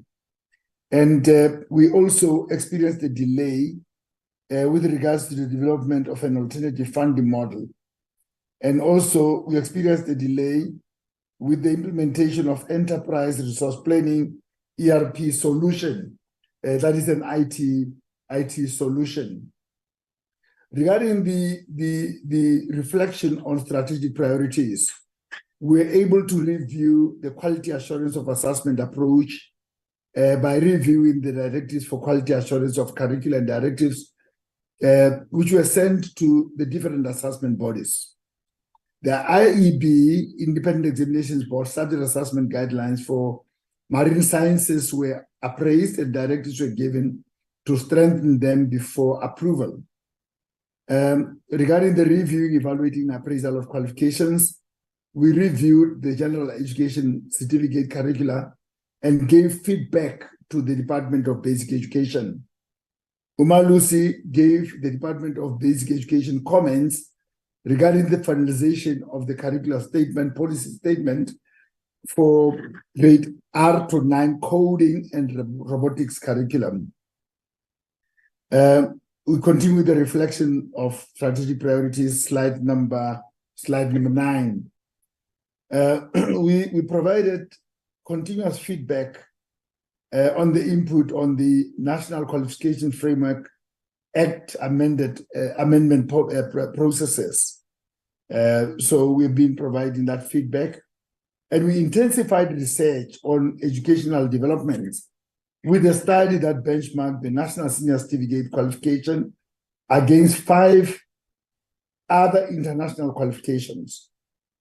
We evaluated the framework for NASCA, National Senior Certificate for Adults, a framework for evaluating the vocational assessment underpinning the General Education Certificate, and also towards developing an instrument for online schools.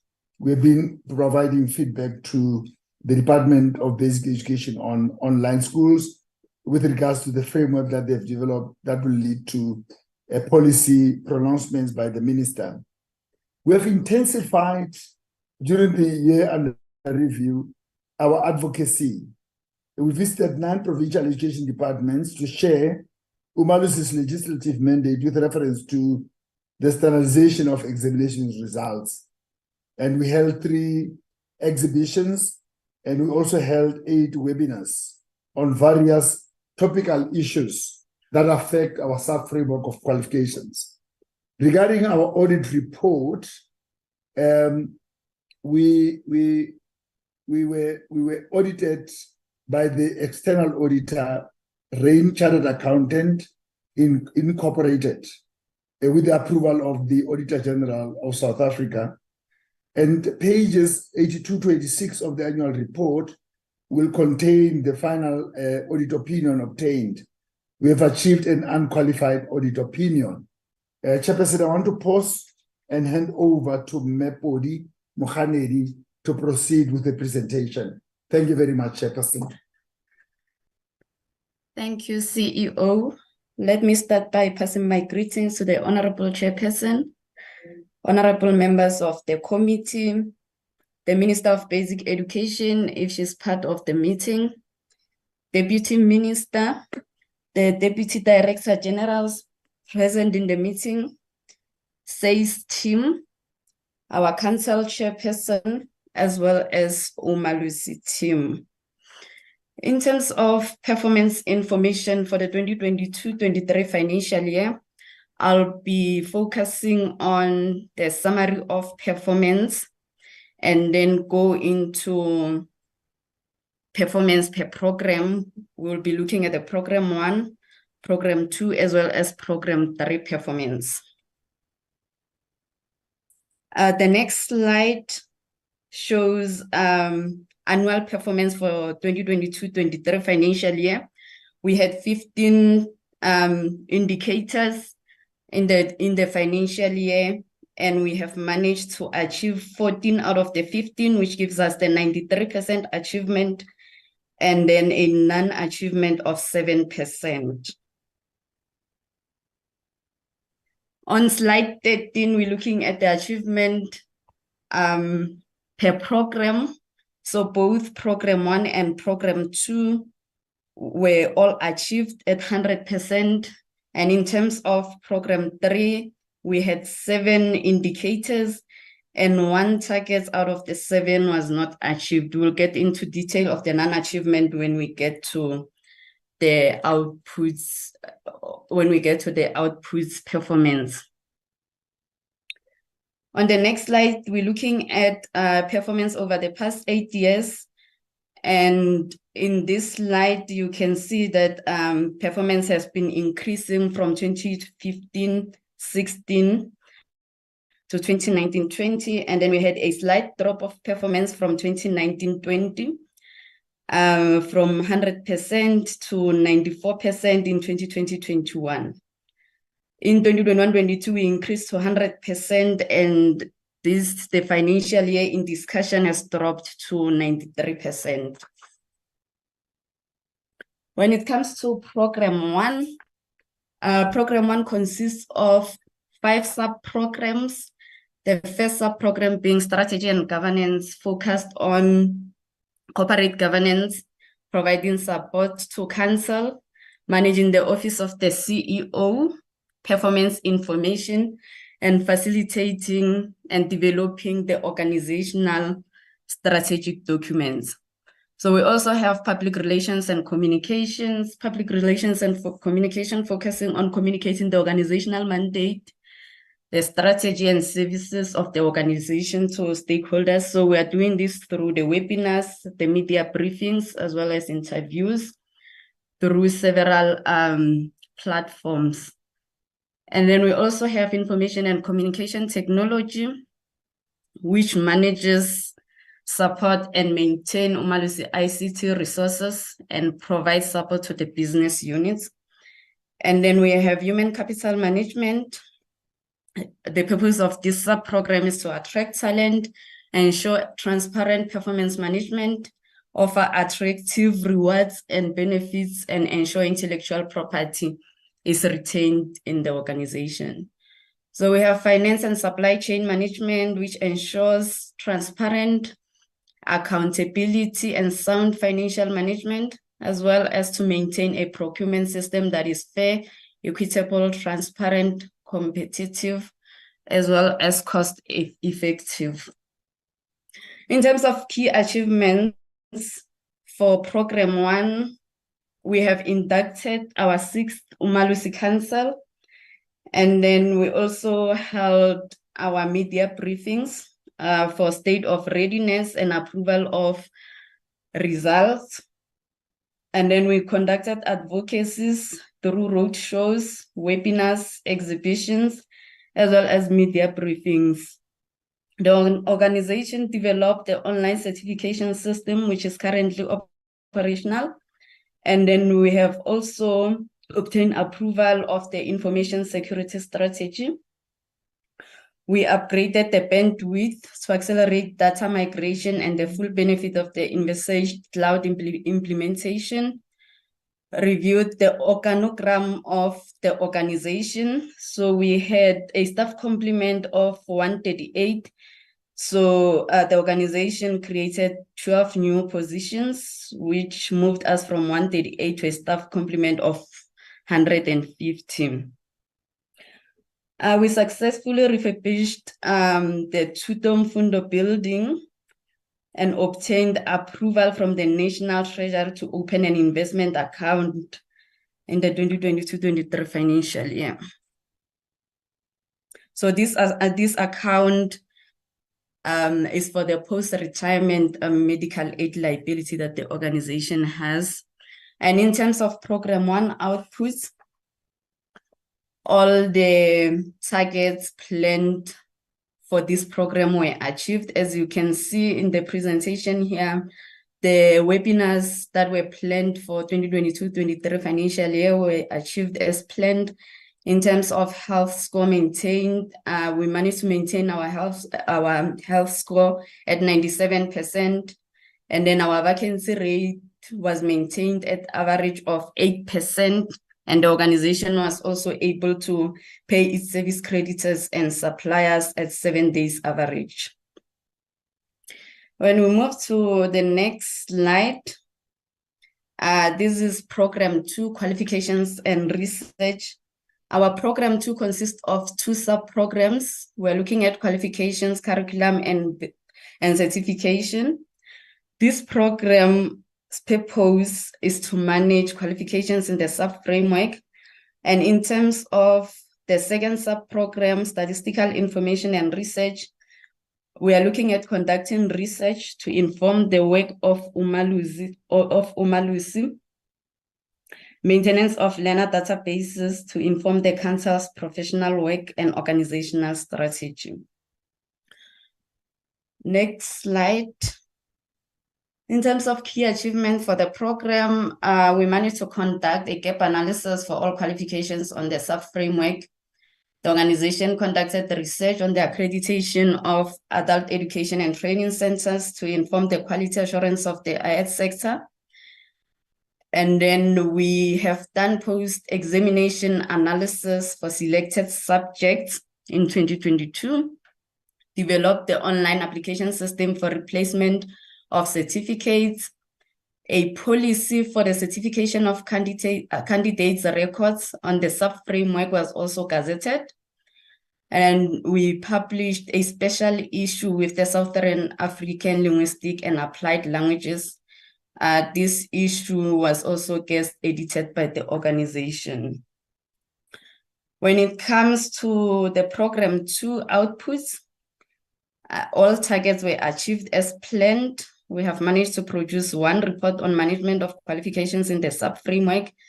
4 reports were produced on certification of learner achievements for the qualifications in the sub-framework. Another 4 reports produced for verification of qualifications in the sub-framework. And then the organization was able to complete 5 research projects in 2022-23 financial year. In terms of Program 3, Program 3 consists of 3 sub-programs, and that is Quality Assurance of Assessment, School Qualification. This sub-program exists to ensure the credibility of the assessment and examination results of school qualifications registered on the sub-framework.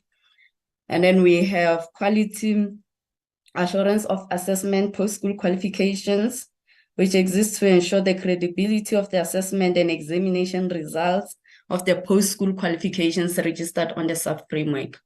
We also have evaluation and accreditation sub-program, which quality assures the delivery of qualifications registered on the sub-framework at private education institutions and the capacity of private assessment bodies to assess these qualifications. Next slide, we're looking at the key achievements for this program.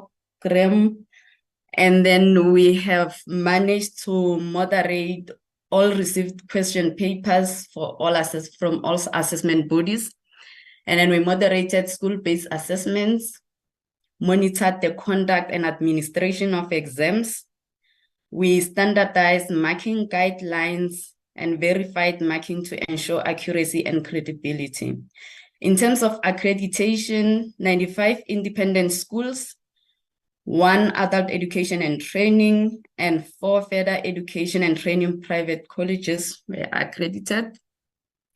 2 years provisional accreditation was granted for 42 independent schools, 4 further education and training, and 2 adult education and training private colleges. When it comes to non-accreditation, 67 independent schools, and then 30 further education and training, and 2 adult education and training private colleges. The organization managed to monitor 264 independent schools, 22 further education and training, and 2 adult education and training. On the next slide, we're looking at progress for achievements for program 3.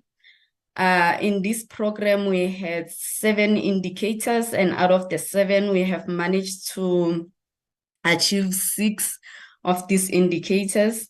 For one indicator that we targeted 10 quality assurance assessment, we have managed to only produce 9 reports for qualification registered on the sub-framework, and this is because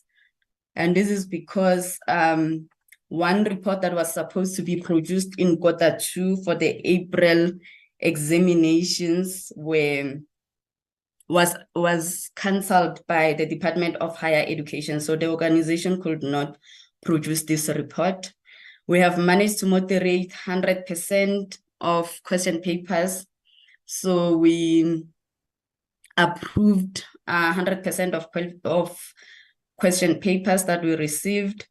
And then 4 assessment bodies were audited for their state of readiness as planned. And then in terms of subjects for which verification of marking is conducted, we managed to conduct verification for 92 subjects. So we had 2 extra, and then these 2 were added after there was a recommendation that we add 2 home languages, which was Afrikaans and isiSwati. And this was because home languages are important when it comes to the matric results. So we had to add this 2 home languages. Next slide.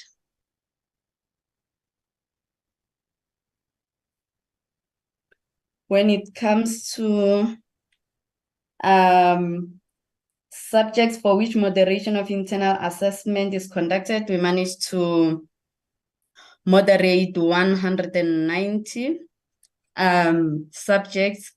And then in terms of percentage of accreditation outcomes for private education institutions finalized within 12 months of the site visits, we managed to do 99.26%, with the difference here is 13.26%, so we overachieved with that percentage. And then this is because the systems that we had put in place during the COVID-19 were effective. And then percentage of identified private education institutions monitored after being granted accreditation, we had planned 90%, and managed to do 94.67%. And then this is because 8 institutions that were due for monitoring in 2022-23 financial year submitted their monitoring reports at the end of 2021-22 financial year. When it comes to the next slide, areas of underperformance, as indicated, we had one target that was not achieved. And then in terms of remedial action, we had planned to confirm with assessment bodies about number of examinations to be conducted before finalizing the APP targets. So we managed to do that for the 2023-24 financial year APP, and we planned 9 instead of 10. So this has been taken into account. Honorable Chairperson, allow me to hand over to our CFO, Mr. Hendrik van der Walt, to take us through the last part of the presentation. Thank you. Thank you, Pori. Good afternoon, Honorable Chairperson, members of the Portfolio Committee, the Deputy Minister of Basic Education, the Director General and his team from DBE, the Chairperson of the Umalusi Council, Professor Bellam, CEO of Umalusi and Executive Managers, as well as the CEO and members of SACE. Thank you very much for this opportunity, and I'll run through Part C and Part D of the presentation. In terms of Part D of the Umalusi Annual Report, that is set out on page 71 to 79, is the human capital statistics. It covers a narrative part of the document as well as statistical tables. And for this presentation this afternoon, we will highlight 3 of these statistical tables with information. The first one is the number of employees per program, the employment and vacancy rate, as well as the personnel cost per program. So in terms of human capital management, the number of employees per program, as was already outlined, we have 3 programs. Program 1 is administration, and we've tried to put a comparative in terms of the 21-22 financial year, then followed by the approved number of posts, and then the actual number of the warm bodies, followed by the vacancy number as well as a percentage. So in terms of Program 1, at the end of the financial year, we had 59 staff members with 4 vacancies. In Program 2, qualifications and research, we had 1 vacancy that represents 3.3%. And in terms of Program 3, we had 5 vacancies, which represent 11.1%. However, in total, if you add these together, we are, as Pori reported, under the narrative within the set guideline of where we need to be of a vacancy rate of less than 10%. In terms of human capital management, employment and vacancies, here we just broke those statistics of the 3 programs into the various salary bands in terms of top management, senior management, professionally qualified, skilled, semi-skilled, and unskilled. Again, comparative 21-22 financial year with 22-23, with the 10 vacancies that represent it there. And it just shows that we try to make sure that we cover all angles of the functionality of the organization when it comes to vacancies, and that we don't only prioritize certain groupings. Then in terms of the personnel cost per program, Program 1 is the administration. The Program 1 had a total expenditure of 69 million, of which personnel expenditure amounted to 36.8 million or 19.5%. Program 2, personnel expenditure of 17.4 million or 9.3%. And Program 3, 32.7 million, which represents 17%, with a total of 46.1% of our total expenditure of the year under review going to compensation or personnel expenditure out of a total expenditure of 188.7 million. Then if we move over to Part D in terms of the financial report, pages 82 to 128 of the annual report deals with the financial part. It covers the full external audit report, the statement of financial position, statement of financial performance. Then we've added some trends of actual revenue versus budget, trends of actual expenditure versus budget, and the cash surplus. Now, Chairperson and members, as the CEO already alluded in his part of the presentation, that our external auditor was Rain Chartered Accountants, and they were appointed with the approval of the Auditor General of South Africa. We have achieved, again, an unqualified audit report, and there were no emphasis of matter paragraphs within our report. The audit was conducted in terms of the International Standards on Auditing, ISA.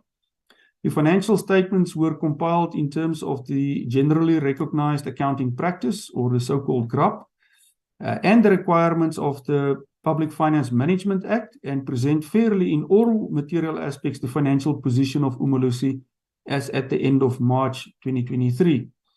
The audit was this year also subjected to an external quality review in compliance with the Independent Regulatory Board of Auditors, BRRR, and that basically means that Rain Chartered Accountants was audited on the work that they have done at Umalusi to make sure of the standard and quality.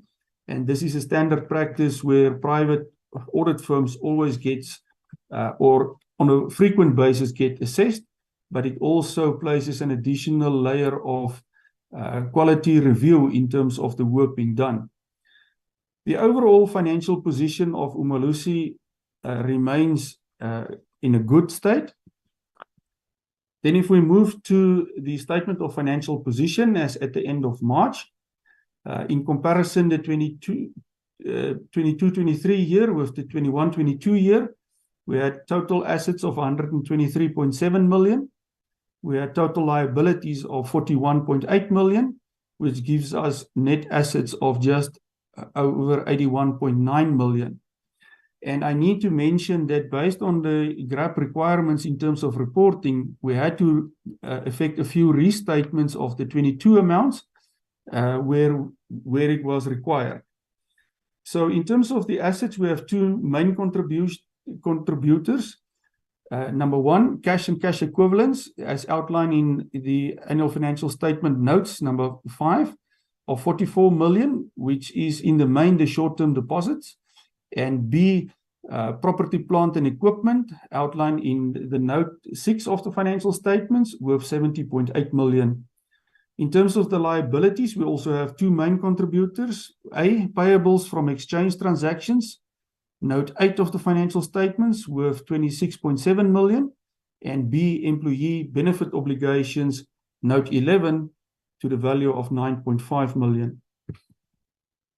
In terms of the statement of financial performance, the revenue, total of 197.8 million. That was the actual, of which 35.7 million is revenue from exchange transaction and 162 million from non-exchange transactions, with total expenditure of 188.7 million.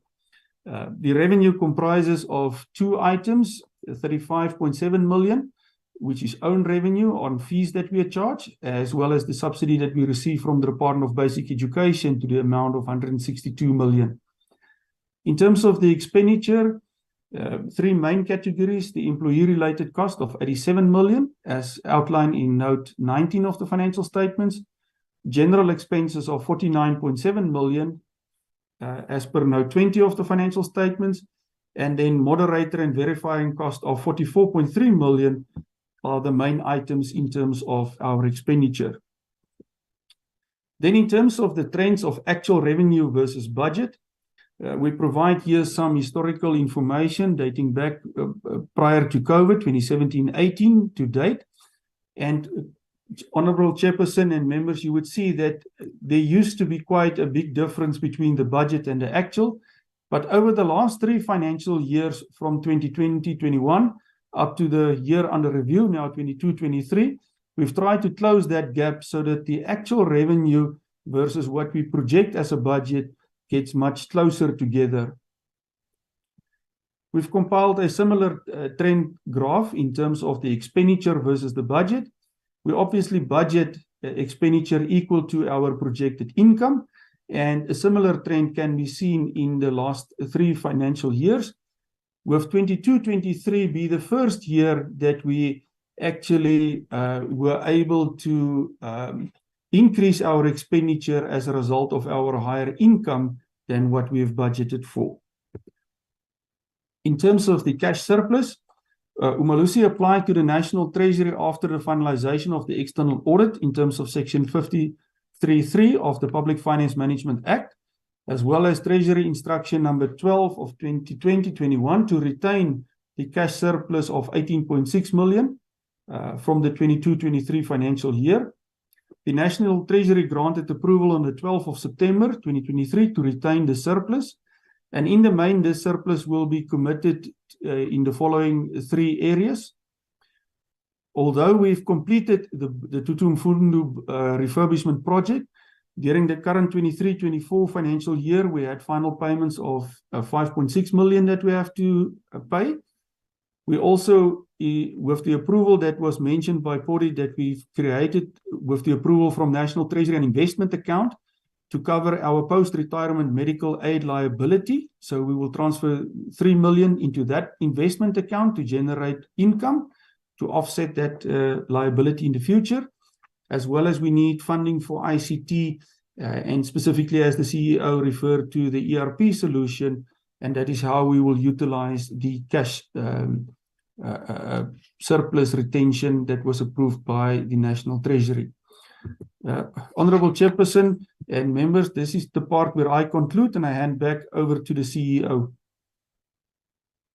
Thank you very much, Mr. van der Walt, and thank you also to Podi Mohanedi for their parts in the presentation. Let me conclude, Chairperson, by conveying our appreciation to Professor Yunus Balim and the members of Umalusi Council for their continued support to management in the execution of our duties. Also thank the Honorable Minister Njimchecha and the Honorable Deputy Minister Dr. Mahaule for their support to the work of Umalusi, and also include DJ Mweli for his continued support to the work of Umalusi. Chairperson, let me thank you and the honorable members of the Portfolio Committee on Basic Education for your support, your advice, your counsel throughout the financial year, and the opportunity to present the 2022-2023 annual report to the committee. Thank you very much, Chairperson.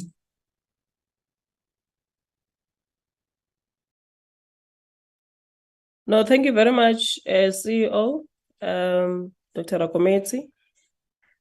I'm going to allow SACE to present too, unfortunately. First, Mr. Cele.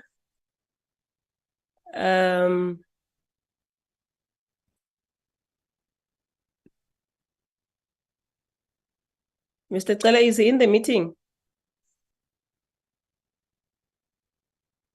Maela?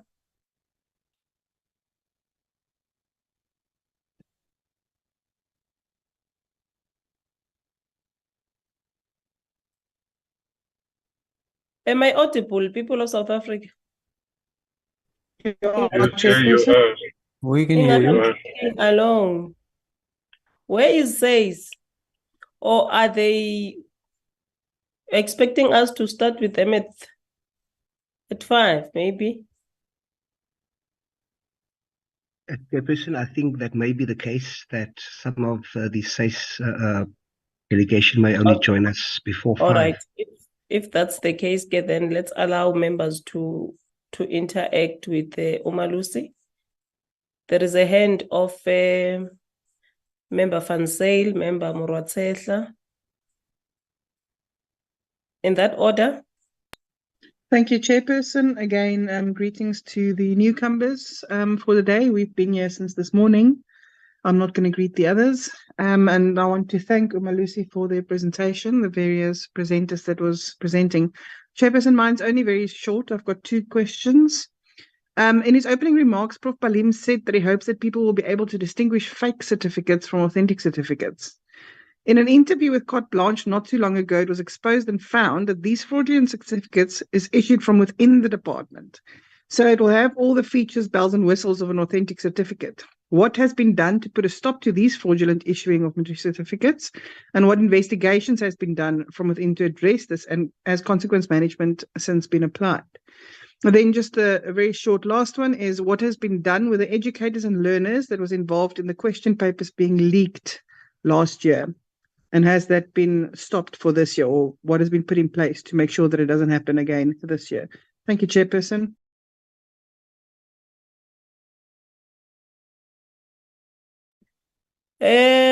Principal. My chair, good afternoon to yourselves and good afternoon to my fellow portfolio committee members and good afternoon to the Deputy Minister and the team Basic Education who locked in, and a good afternoon to the team Umalusi. Chairperson, maybe the starting point should come very clear that let us welcome and appreciate the good work that Umalusi continues to do. This entity in principle is putting the country and the Department of Basic Education on the map. Dr. Agometi and your team, let us say to you, bravo, bro, for the good work that you continue to do in quality assuring in as far as the results of our matriculants are concerned. I've got, I won't have much is clear because you almost get ample total, except here and there. I've got, say, one or two questions, but before I go to those questions, let me indicate that your report itself shows that the entity underachieved on one target of program 3 with regard to the number of quality assurance assessment reports published for qualifications registered on the GFET QST due to, as you state, the inefficiencies from Department of Higher Education and Training. However, now my questions based on the above assertion.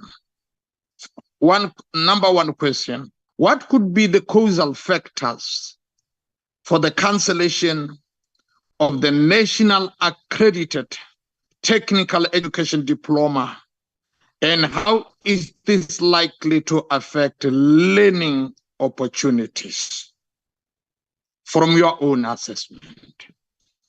Number two, you're talking about the challenge that you experience year in and year out on the high staff turnover. Your presentation paints a bleak picture wherein you continue to lose employees attached to this entity. As stated, you are saying you have lost 10 employees, and 8 of whom were at professional level. Now the question, which we cannot avoid, Doctor, is what will be the strategy of Umalusi to attract, to fight, to attract and retain workers? Because this is the secret, in as far as I'm concerned, to make consistent and be able to press the good work that you are doing forward. Maybe Mududa Studio Irike me anafa way. Thank Thank you very much. Thank you, Honorable Mrwane. Thank you very much, Honorable Chair, and greetings once more to the DBE as led by the Deputy Minister, Umalusi, and all honorable members and officials in this meeting. I must indicate that I appreciate the time to can also welcome this presentation that Umalusi has presented before the Portfolio Committee, and safe to indicate that I've got few questions that I'll want to pose and also appreciate the good work that they are doing. The first question, Honorable Chairperson, I want to ask Umalusi, based on the delayed development of an alternative funding model, what are the causes of the delay and what revenue resources can Umalusi create? And my second question, Honorable Chairperson, on the delayed implementation of the enterprise resource planning solution, when will this program be concluded and how will it enhance the functioning of Umalusi? Thank you very much, Honorable Chairperson. Thank you very much, Honorable Tsiye. Welcome, and you may speak.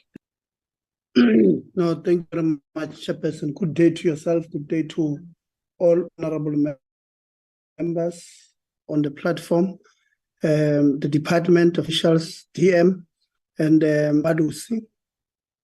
Chair was attending Higher Education Portfolio Committee in the morning, so could not join. Let's appreciate the presentation from Malusi, who once again would have achieved unqualified audit opinion without material findings. We must stop to congratulate them, Chair, because Umalusi this year is what, 21 years, and they continue to show us that good governance is in their DNA. It's not every time when we meet entities they present such a good audit opinion from their auditors. So I want to congratulate them for that. On their finances, last year they had about on assets around 126 million, and this year it's around 123 million, which has gone down a little bit. And my question, I think my other two questions have been covered, one by Honorable Fanzay and the other by Honorable Morotsetla. So I'm just going to stick to just one or two. And given, so the question is, given the budget cuts and the increased mandate, noting that Umalusi now has got two more mandates to cover, how did this affect the functions of the entity? The second one is that if you look at the targets, they've achieved in most instances more than what they had planned for. And so my question there is, how realistic were they in setting these targets? Did they set lower targets, noting that they surpassed them or exceeded them within the allocated budget? Did they over budget or underscored or under they set their targets to be lower so they can just answer that? And also on that one, want to understand, were those targets set very low considering the capacity level of Umalusi in terms of their human resource capital? And then lastly, have they filled all the vacancies that occurred, noting that they did say that the biggest problem or challenge they are experiencing remains that they are losing critical staff members, possibly because of competitiveness in terms of their salary scales. Thank you very much, Chair. Thank you very much, Honorable Nodada. Thank you so much, Chair. It's seemingly Honorable Lucia flew in from higher education and just took some of my questions. But it's fine that that assessment will be limited to 3 questions, Chair. Thanks for the presentation, Umalusi, the Chair, the CEO, and the team. Really appreciate the work that you do there, even though obviously we can never be pleased with the decline in terms of the AGSA outcomes, and hopefully you'll be able to guide us with the question around the budget and the increased mandate and how that has affected you on that. So that's the question I had initially wanted to ask. So we'll hear from that. The second question is, how is Umalusi's reconceptualization of quality assurance going? And in what way will quality assurance be different going forward, considering that there are some changes you've indicated? And how will it ensure the lifting of standards of basic education and ensure, for example, that more grade 4s would be able to read for meaning? And this question is around your reconceptualization of quality assurance. The second one is, when will the robotics and coding curriculum be finalized, inclusive of other curriculum streams that are currently being piloted, like maritime, entrepreneurship, and others? If you can just give us an indication on that. Then there's been a question around the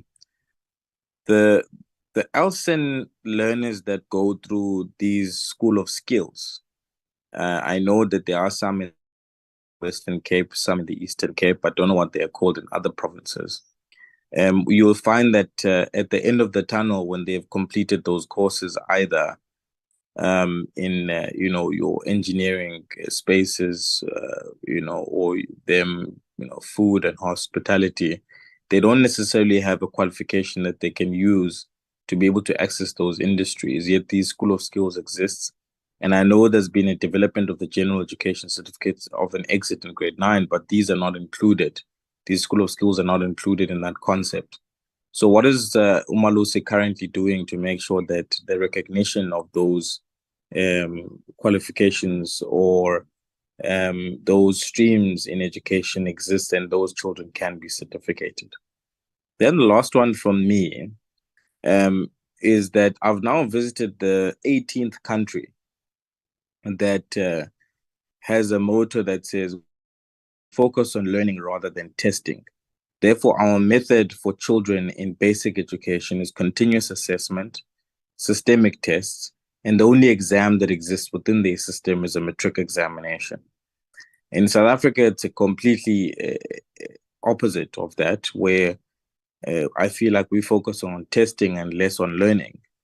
And I want to just check whether you will undertake a research that indicates that we could move to continuous learning, continuous assessment, and focus on learning at a basic education foundation phase, from ECD right through up until a child needs to then choose a stream at grade 9 or 15 or whichever comes first. And then we could only have one examination at the end of the tunnel, matric. Having that type of system would then obviously strengthen our depth in understanding of subjects, and we don't put children and learners into a cramming contest. And this is something I've continuously raised, and I'm hoping that you're considering these not only as you report, but as you plan forward on whether you will be able to give the country an indication on how to best assess learners and focus on learning rather than testing. Those are just my questions, Chair. Thanks. Thank you very much, Honorable Madlingozi. Thank you, Chairperson. Ngicela to the department, Umalusi presentation, my honorable colleagues, visitors, and everyone on the platform. And ngicela ungaphindi questions ezibuziweyo sihlalo. Kodwa again, with all the troubles happening in our schools today, it is unbelievable that matriculants are ready. The question is, how can Mr. Bolin be saying matriculants are ready? I mean, educators have been preaching progress in all matriculants, and the pass rate of the kids is regress. How and where is the research being conducted, Chairperson? Chairperson, does Umalusi know exactly where and when the leaks start? Has anyone from the top been arrested or being questioned about the leaks? And what measures are they doing to stop this poison that is killing our future, which is our youth? Yabulela, Honorable Madlingos, Honorable Adwans. Thank you so much, Honorable Chairperson, and good day to everyone in the platform. Chair, without waste of any time, let me also appreciate the presentation of Umalusi. It's unfortunate that they have digressed after so many years of excellent work, but we commend you for the work that you're continuously doing. I have two questions, Chairperson, very short ones. It is with regard to the delayed development of an alternative funding model. My question is, what are the causes of this delay, and what are the revenue sources that Umalusi is creating? The second question is also in the delayed implementation of enterprise resources of planning the ERP solution. When will this program be concluded, and how will it enhance the functioning of Umalusi? Thank you so much, Chairperson. No, thank you very much, Honorable Adwans. There's not really much to say on Umalusi, except to concur with Honorable Adwans on the audit status of the entity. The regression from the last annual report, and this regression is mainly on the financial statements. So we would want to know what could be the contributing factors. Remember, you have set a tone, you have given some sort of legacy. And as much as you are unqualified with matters, the fact that you've been giving this country a clean audit, we would want to know what do you think have been the contributing factors to this type of your audit status. And with regards to the material adjustments, what is the plan that you have to tighten up the misstatements? So those are the questions from myself. And I'm going to hand over now to Prof. Balim to lead the responses. Chair, thank you very much, and thank you to all the members for the comments that they've raised.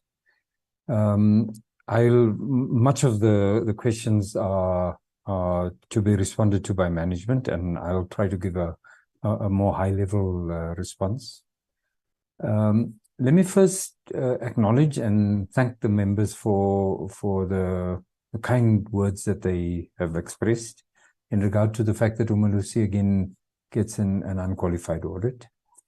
But let me also assure the members that this is not a reason, as I've said at our last meeting, this is not a reason for us to be relaxed about the performance at Umalusi, and be assured that at council meetings, management's feet is still held to the fire. We do want to see better achievement and better performance, and this is a comment that I made at our last presentation of the annual report. And indeed, to respond more directly to Honorable Letsia's comment, as I said last year, we in fact will be increasing targets. And for those of you who've sort of kept your eye on the detail, our targets have not been relaxed from last year. In some cases, in one case, we underachieved, but that was for an external reason, and there will be an explanation for that. I do want us to be cautious about using the word regressed. I don't think we've regressed. We, in fact, have held our own. Perhaps we've expected more of ourselves and of management than could have been achieved. But in large measure, this organization is on an even keel. Governance hygiene has not been compromised. And our targets are realistic. Perhaps a comment could be made that we should be setting them higher, and perhaps living with more targets that are not achieved, just because we're being a lot more ambitious. And these are delicate negotiations and discussions. But I do want to emphasize the point: management's feet are being held to the fire. And Umalusi will continue on its ambitious objectives of achieving in regard to quality assurance. Honorable Van Zyle's questions regarding leakages and the television reports about fake certificates that are achievable. The CEO will respond in more detail to the issue. I do, however, want to say that, of course, this is a very, very serious issue for us, because as we've repeatedly pointed to, there's nothing worse that we can do to the South African learner than to create an environment in which their certificates are of questionable credibility. That's probably the greatest disservice that we could do to learners. And so we're very cautious about this. We were disappointed by the way in which that report was released, and the extent to which the report, or rather those who were engaged in releasing the report, were completely unwilling to engage further with us. But the CEO will report on progress with not only that instance, but also the initiatives on the part of all the examining authorities to limit and control the possibility of leakage of exam papers before exams are written. We certainly will keep our eye on that. The challenge with regard to staff turnover, let me say firstly that in the sort of global, if one takes a global view of these things, Umalusi's staff turnover is not unusually large. It is worrying, particularly at the higher levels. And of course, the CEO and the CFO will talk to the reasons for these challenges. The issue is on the front desk of council, and council has been asking the executive management to report and to think up creative solutions to the possibility of stemming this flow. We are, however, finding ourselves in a situation where, and I think it's a South African, perhaps a higher education or a education phenomenon, where we deal with a stream, a pool of skills, and we're all fishing in the same pool, when we should, in fact, be dealing with a stream. So the incoming skills and the skills development part of our task is limited, and our sister institutions who need the sort of skills and call on the sort of skills that Umalusi also calls on, are finding similar situations. But again, this would be a more detailed response from the executive team. The implications of budget cuts and increased mandates, that issue has come up a few times. Again, we're sort of trying to meet our expectations within limited resources, and the CFO will talk more to that as well. There are a few comments that the Honourable Nodada raised, which I think needs a response. The first point to be made is that Umalusi is not a qualifications development authority, unlike, say, the Quality Council for Trades and Occupations, where the Quality Council itself develops the qualifications. Umalusi does not do that. Umalusi's focus is on assessment, the quality of assessment, the quality of delivery of programs, where we can and when we can. The particular question relating to our focus and our obsession with assessment in this country is a real question. Not only because there's been significant moves away from a focus on assessment to a focus on learning, but also trying to understand the distinction between summative assessment, which is sort of what we do in South Africa, which is end of program assessment to see if the candidates or the learners have achieved the expectations, as opposed to formative assessment, which is intended to enhance learning. And of course, the way in which we value the two forms of assessment is raising serious questions, not only in the world, but also in South Africa. The issues are further complicated by different forms of assessment, with, for example, online assessment becoming important, but also the way in which we understand learner achievement. The questions are difficult. There's, of course, a research project, and the Department of Basic Education, as well as the other examining authorities, are seized with these questions. It is, however, an issue that we certainly as Umalusi want to move cautiously on, and be sure that we serve the best interests of the learners in all the changes that we make. On Honorable Manjosi's, and I hope I'm pronouncing your surname correctly, Manjosi's question about matriculants are ready. Of course, that's not an Umalusi question. Our comment is always about, are the assessment authorities ready to undertake and implement the examination processes? That's the comment we make. Whether matriculants are ready is, of course, for the schools, the providers, and the Department of Basic Education to respond. If I'm to give an opinion on whether they're ready, of course, this is an issue that I repeat, and of course, Honorable Nodada's questions relate to this as well, about robotics, coding, mathematics, etc. We still express our concern, and of course, this is simply an opinion, on the state of readiness and preparation of our learners for the examinations and the assessment that they have to face. This is an ongoing question, and of course, we are actively engaged with the Department of Basic Education on this question.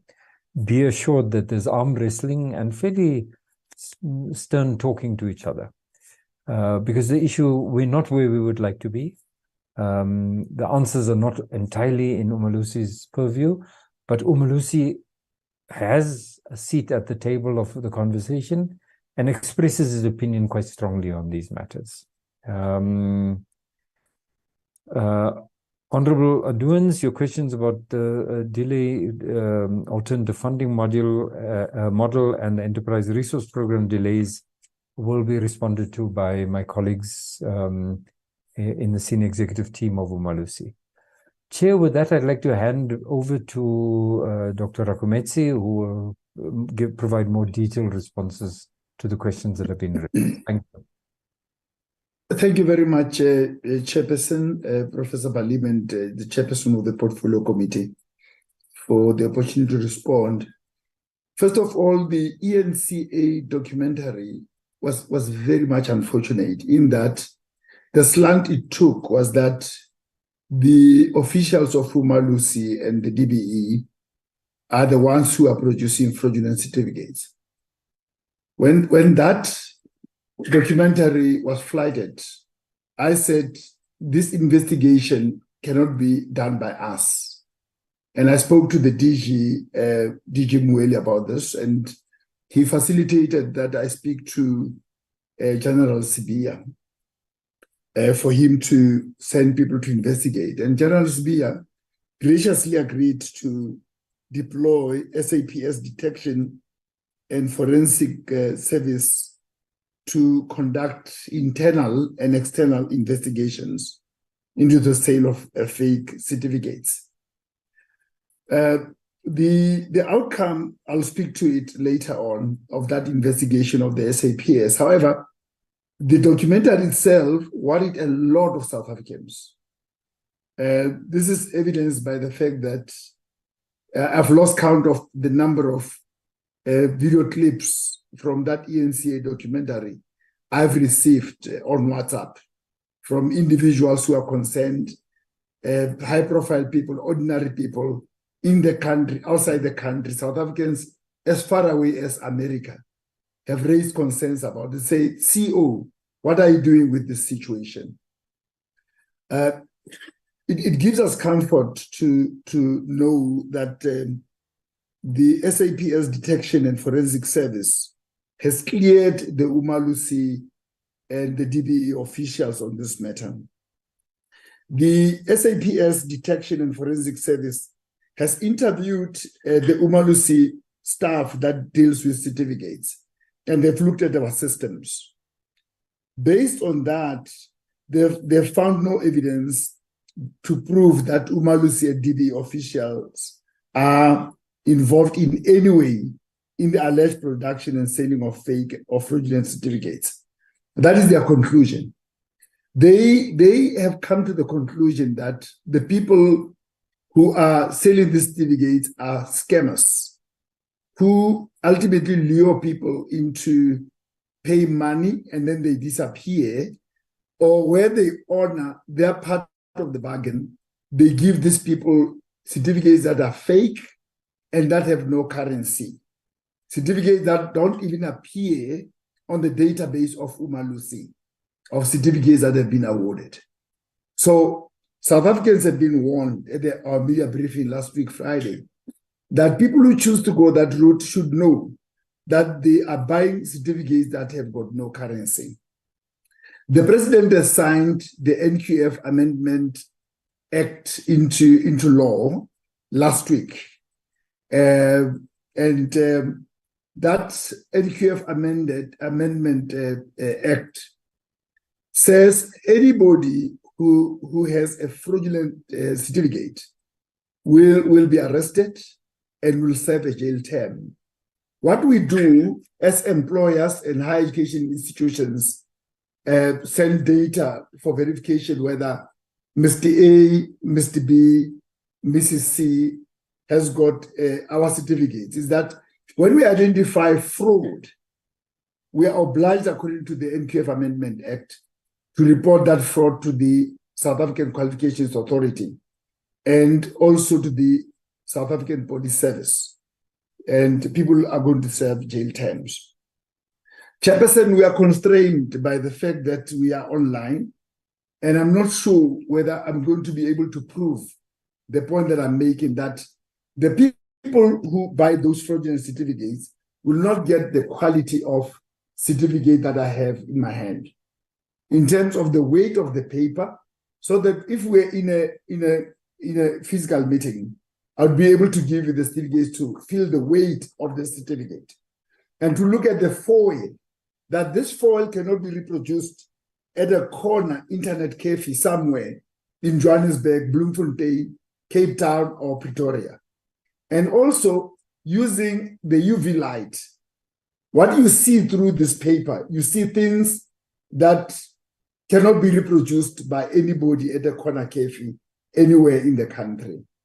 And that if you were to hold the certificate against light, you'll see Umalusi and our logo appearing on the certificate. So our certificates have got security features, which when people go and certify them at the police station or with any commissioner of oaths, they have to look at all these security features, which we have educated the SAPS on with a circular that went to their principals to say they should circulate these things to their police stations so that the police could know what they are certifying. One other security feature is that, the serial number is in red at the bottom right hand, and that red color perforates to the back of the certificate. And then also the numbers of the certificate are in the ascending order, with the first letter being the smallest and the last letter being the biggest. So there are a lot of security features. When there will be the opportunity to meet you with you directly, we'll be able to show you all these security features. Even using this UV light now will not prove the point that I'm trying to prove, to say the coat of arms of the Republic of South Africa appears, and there are also many other things that are written, once you use the UV light on the certificate. Now, I want to emphasize that whoever has got a certificate that has been bought from the scammers, that certificate has got no currency, and that the SAPS detection and forensic service are at an advanced stage to arrest the scammers. I'm on record as saying the journalist who produced the ENCA documentary failed to organize a sting operation whilst he had the scammer on the other side of the line.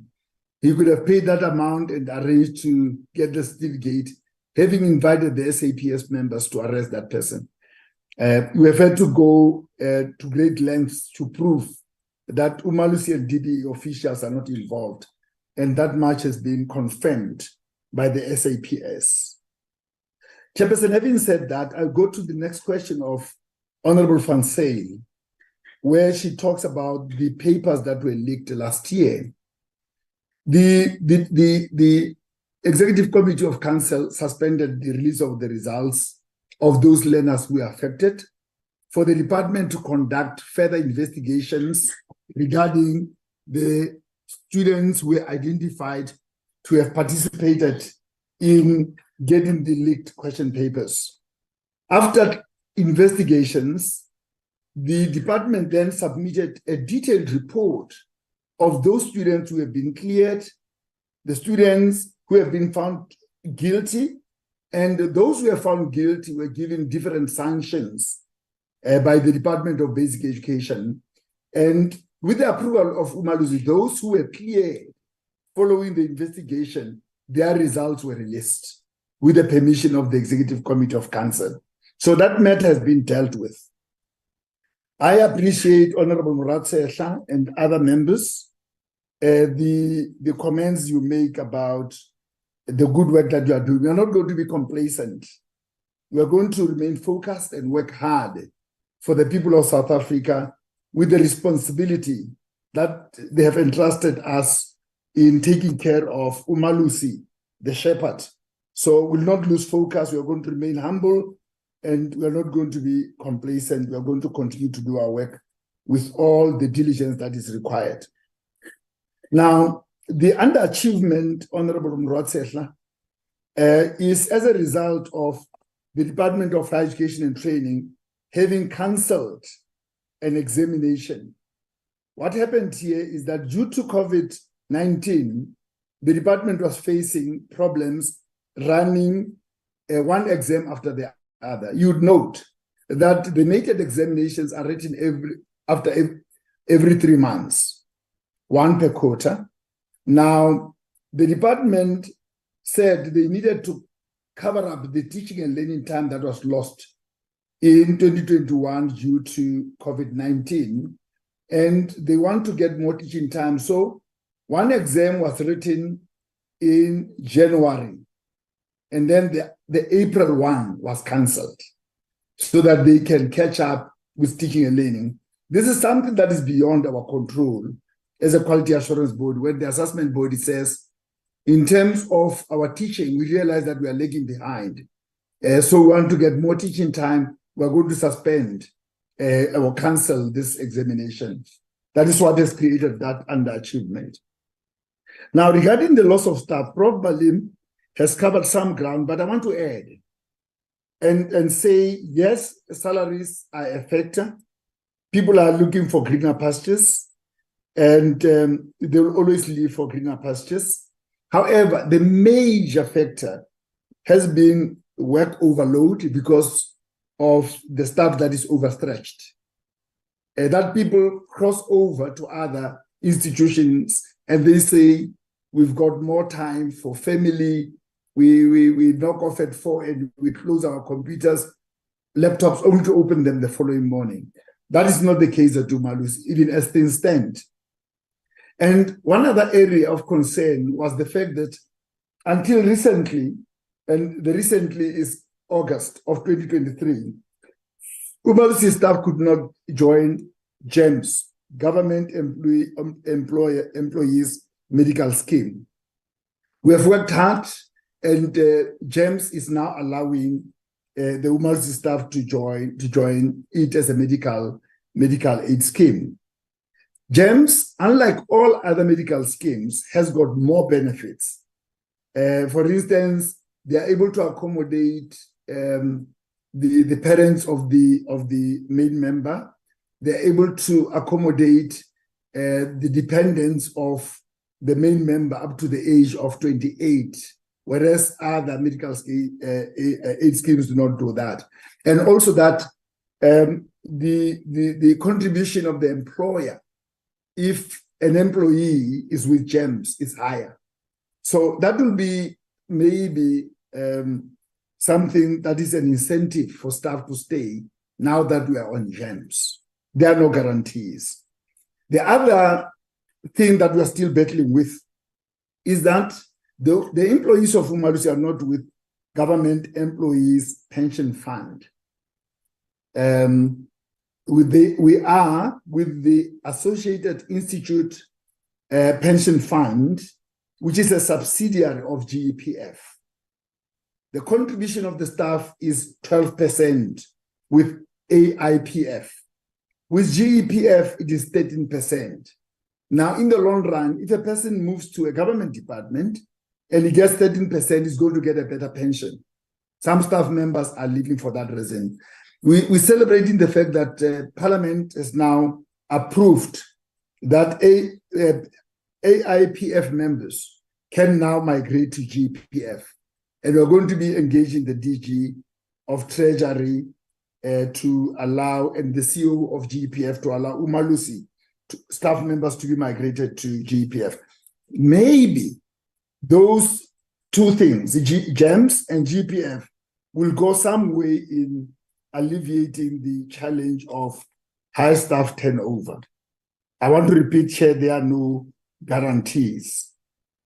Regarding the delays with the finalization of the funding and the ERP, I'll leave those questions to the CFO, and should the need arise, I'll add some points there. And Honorable Litsia, those were the questions that were asked by Honorable Morwani. Going to the questions that were asked by Honorable Litsia, also on the finances having gone down, I'll leave that to the CFO. Regarding the targets, Professor Balim covered the scope here. When we set our targets, we are very careful as the management, in that we look at the context in which we operate. We look at our human resources. Like I've already indicated, the Umalusi staff members are overstretched. And also we look at the financial resources that we have, and we try to be realistic.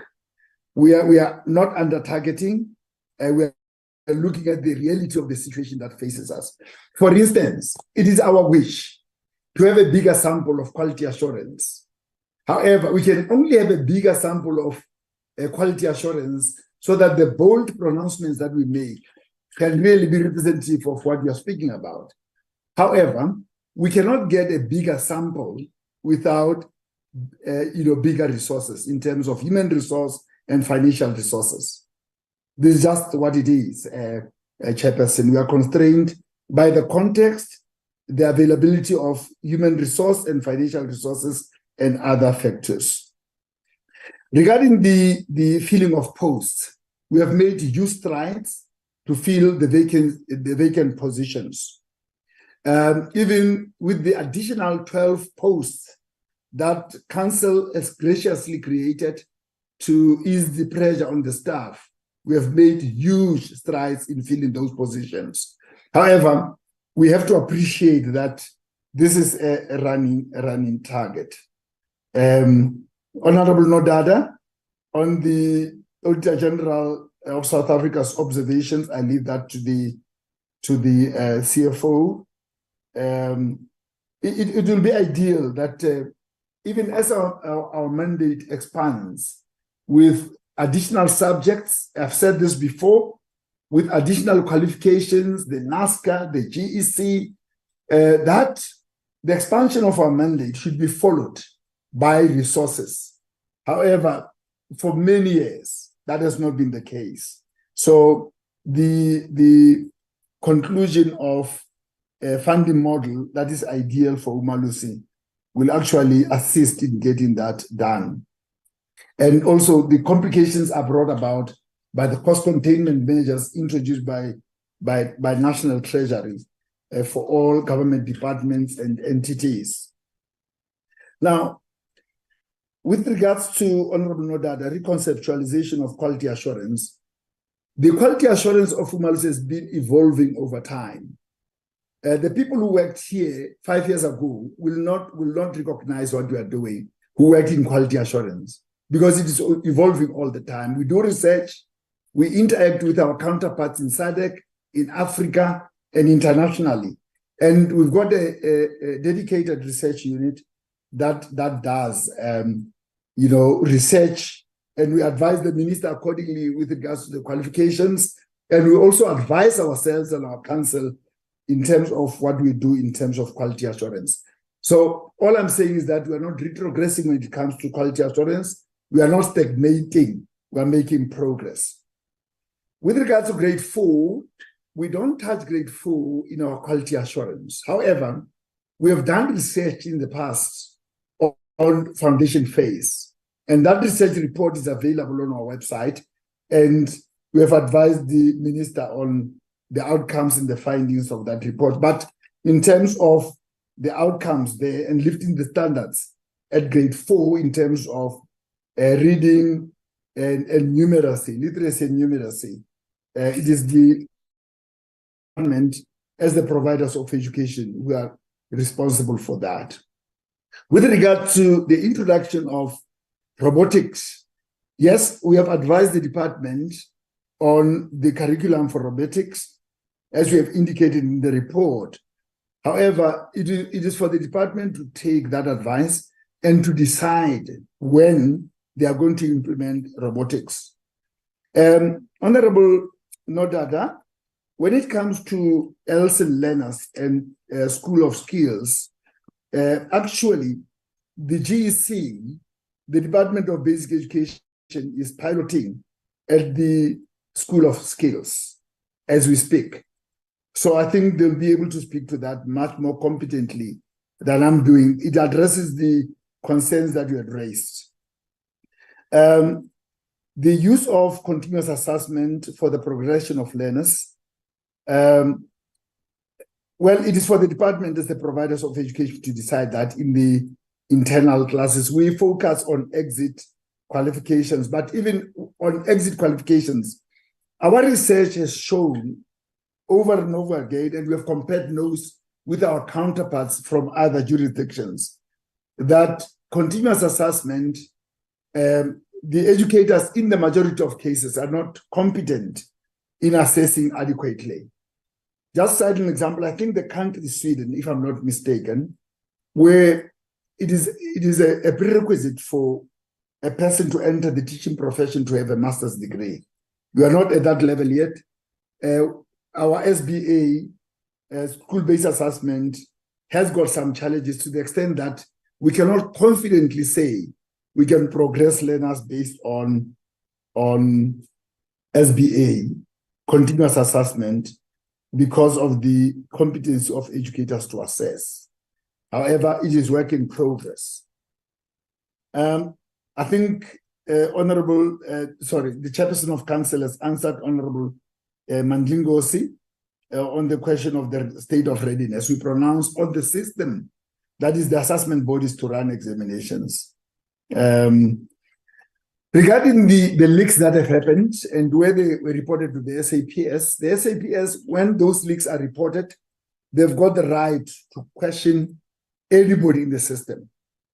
Anybody who is in the value chain of the production of question papers can be questioned by the SAPS, so that even senior people, high-level people in the systems of both Umalusi and the department are also questioned. Let me see, Honorable Aduans and Bingo Gigaba. Let me just comment briefly on the audit outcome that Honorable Aduans and Honorable Bingo Gigaba have commented on. It was quite a surprise that, having been with RAIN for 3 years, and this being their last year, they are only raising issues that they were supposed to have raised 3 years ago now. They've audited us before. They were not new auditors that had been deployed by Auditor General of South Africa, but it was only now that they were raising this matter, and we were caught by surprise in that regard. The CFO will speak to this much more competently. And I must indicate also internally, at the time when we were closing the financial year, we faced some challenges. We lost a senior manager for finance and supply chain management at that critical time. And the CFO worked very hard with the junior staff to close the books. And this is a CFO who's not only in charge of finance and supply chain management. In addition to that, he's in charge of human capital management. He's also in charge of ICT. So that unlike other organizations which can afford to have a CFO that only focuses in one area, our CFO is focusing on many other areas, but he still did his best, despite the fact that we did not have a director for finance and supply chain management. I'll leave the rest of the question around why the regression to the CFO to fill in the gaps. Thank you very much, Prof. Thank you very much, Chairperson. CFO, you can come in. Thank you. Thank you, CEO. Thank you, Professor Bellam. Thank you, members, for the questions. Chairperson, I'll try and respond to the questions that was directed to me. Let me start off with the one that the CEO have just concluded on with the regression. Yes, it is accurate. The previous year we had a clean audit, meaning we had no findings whatsoever. And in my presentation, I already alluded to the fact that we had to restate some of the prior year figures, and then obviously it impacted on the opening balances of the current year, and therefore we had to make amendments of the current year figures as well. Honorable Chairperson and members, with regard to the valuation of the buildings and the way that the GRAP standards required us to report in terms of the value and the depreciation of the buildings and the reassessment, as well as the infrastructure project that we had with regard to the refurbishment and the way that these amounts needs to be capitalized and reported on, is the main reason why we had to make certain material adjustments to the financial statements in order to ensure that our reporting is complete and accurate. And rightfully, as the CEO has indicated, these restatements, we had to go back to the financial year 2020-21, where the previous evaluation of the buildings has taken place. And as a result, because of the value of these properties, it is regarded in Umalusi's terms as material. However, I must also indicate that it is more of a technical nature that have caused these restatements. It is not that we have misled the South African public or the user of our financial statements in any way. It is merely a technical reporting requirement that has resulted in the restatement of these figures. But we've learned our lessons, and we will make sure going forward that before we submit our financial statements, and actually at the preparational stage starting from February on an annual basis, we consult with the Accounting Standards Board of South Africa to make sure that we have the right interpretations of all the GRAP standards, and that we then compile and our financial statements in such a way that we meet all of the reporting requirements when it comes to that. With regard to the challenges that we faced with the ERP of the Enterprise Resource Planning System, there was 2 questions that was raised around that matter. And members, what happened is we advertised the tender with a specification, and when the evaluation was done in terms of the specification that was provided, the tenders that we received was of such a financial value that it was totally unaffordable to Umalusi. To put it into perspective, our current year, or the past year under reviews, total expenditure was 188 million, and some of these tenders came in above 20 million, which is such a large percentage of our total expenditure that it was totally unaffordable for us. A lot of work then had to be done to recompile and reassess the need in terms of the specification. And I can confirm to the portfolio committee members that the ERP tender went through the whole process, and we have re-advertised the ERP solution to make sure that, number one, we get accredited service providers that are able to deliver, but within a cost benefit process as such that Umalusi can afford also to deliver the service. Now, a question was also raised to ask, but how will it impact and what will be the benefits of these? Umalusi make use of professionals within the education industry on a temporary basis to assist with monitoring and evaluation. And these contract workers must submit at the current stage a manual claim. That manual claim has to go through a manual process of reviewing and confirmation before a payment can be processed. Now, with the sourcing of the ERP solution, this is but one example where we want to go into an electronic system to become much more effective and efficient in the way that we service our clients, to make sure that we are able to run these processes much smoother. Also, we currently have a payroll system that is run on one software program, and we must manually interface that into the financial system, which allows for human errors to take place. While if we have a complete ERP solution where it is one system that will cover all our internal systems, it will be much more efficient and reduce the risk of any errors. And that is why we are engaging in this process of obtaining a proper ERP solution for the organization. With regard to the questions on the delays in terms of the funding module, I need to indicate that at the present moment, Umalusi is receiving approximately 80% of its annual income from the Department of Basic Education, and the rest of the income we need to source ourselves in terms of fees that we need to charge. Now this is a big balancing act to keep our fees that we charge for the services that we render to an affordable place, to comply also with the Constitution of South Africa that says any institution is allowed to establish a private education institution.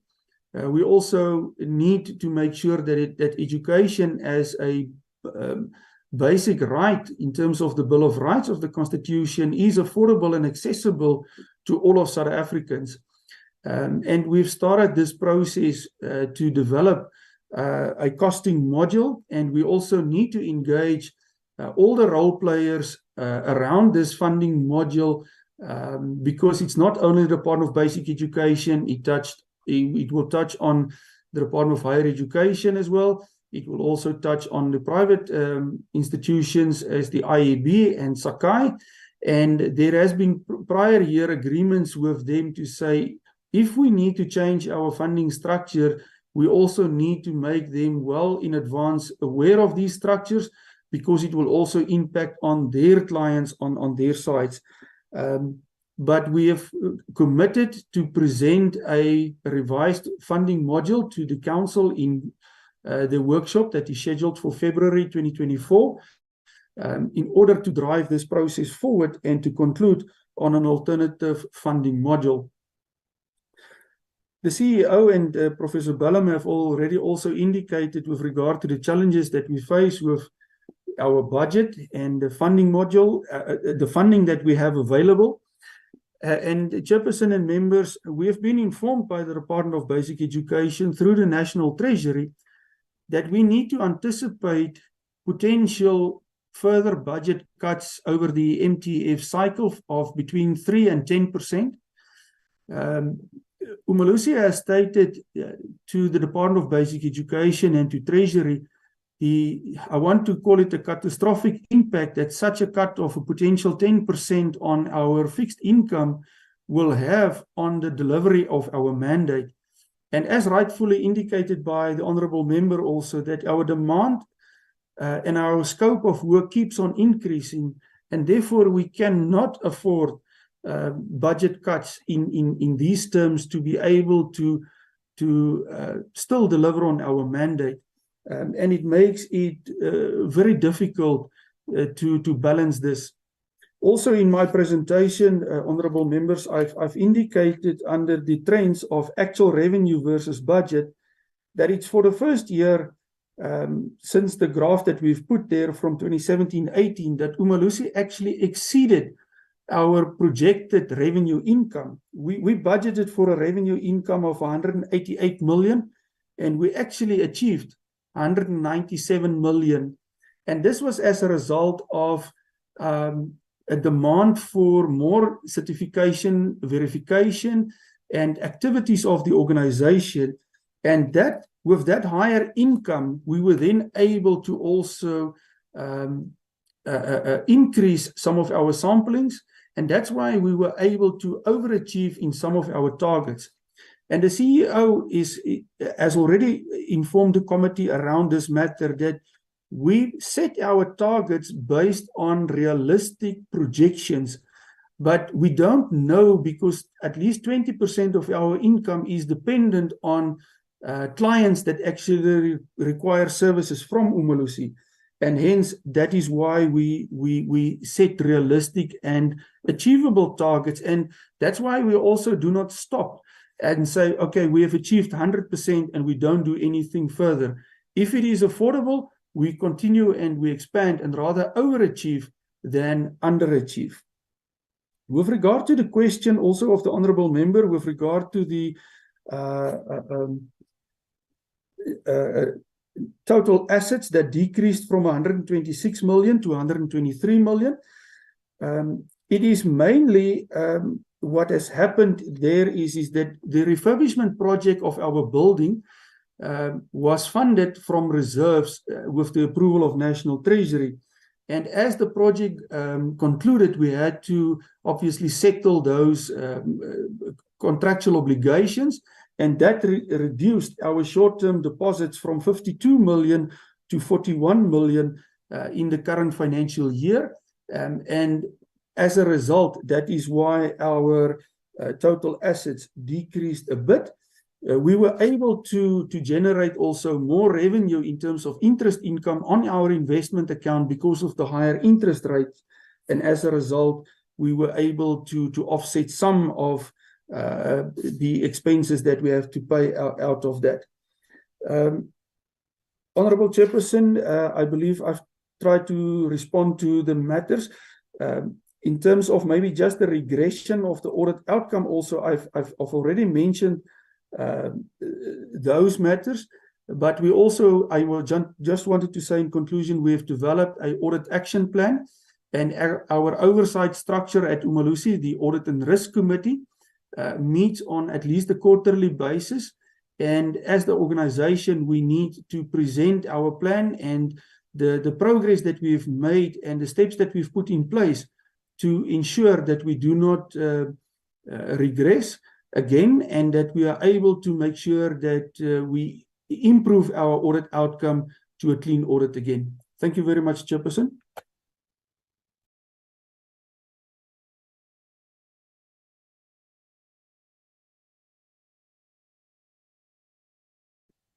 No, thank you very much, Prof. Palim, the CEO and also the CFO for the responses that you have given us. And thank you very much for being with us this time of the afternoon. We are now done with Umalusi, honorable members. I'm not sure if SACE is already in the meeting, Llewellyn. We are releasing you, Prof, CEO and your team. Thank you very much. Thank you very much, Chair. And as always, if there are any questions that members feel we haven't suitably covered, we'd be happy to do that electronically or through a text response. Thank you, and do stay well. Bye-bye. Thank you very much. Sis Ella, is the chairperson in the meeting?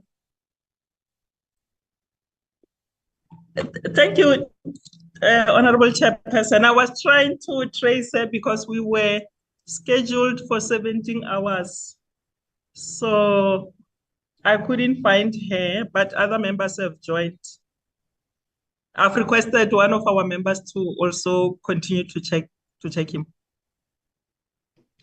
No, it's fine. Then let's allow you to in the meantime, proceed with the presentation. We will check him for his comments when you are done. Thank you very much.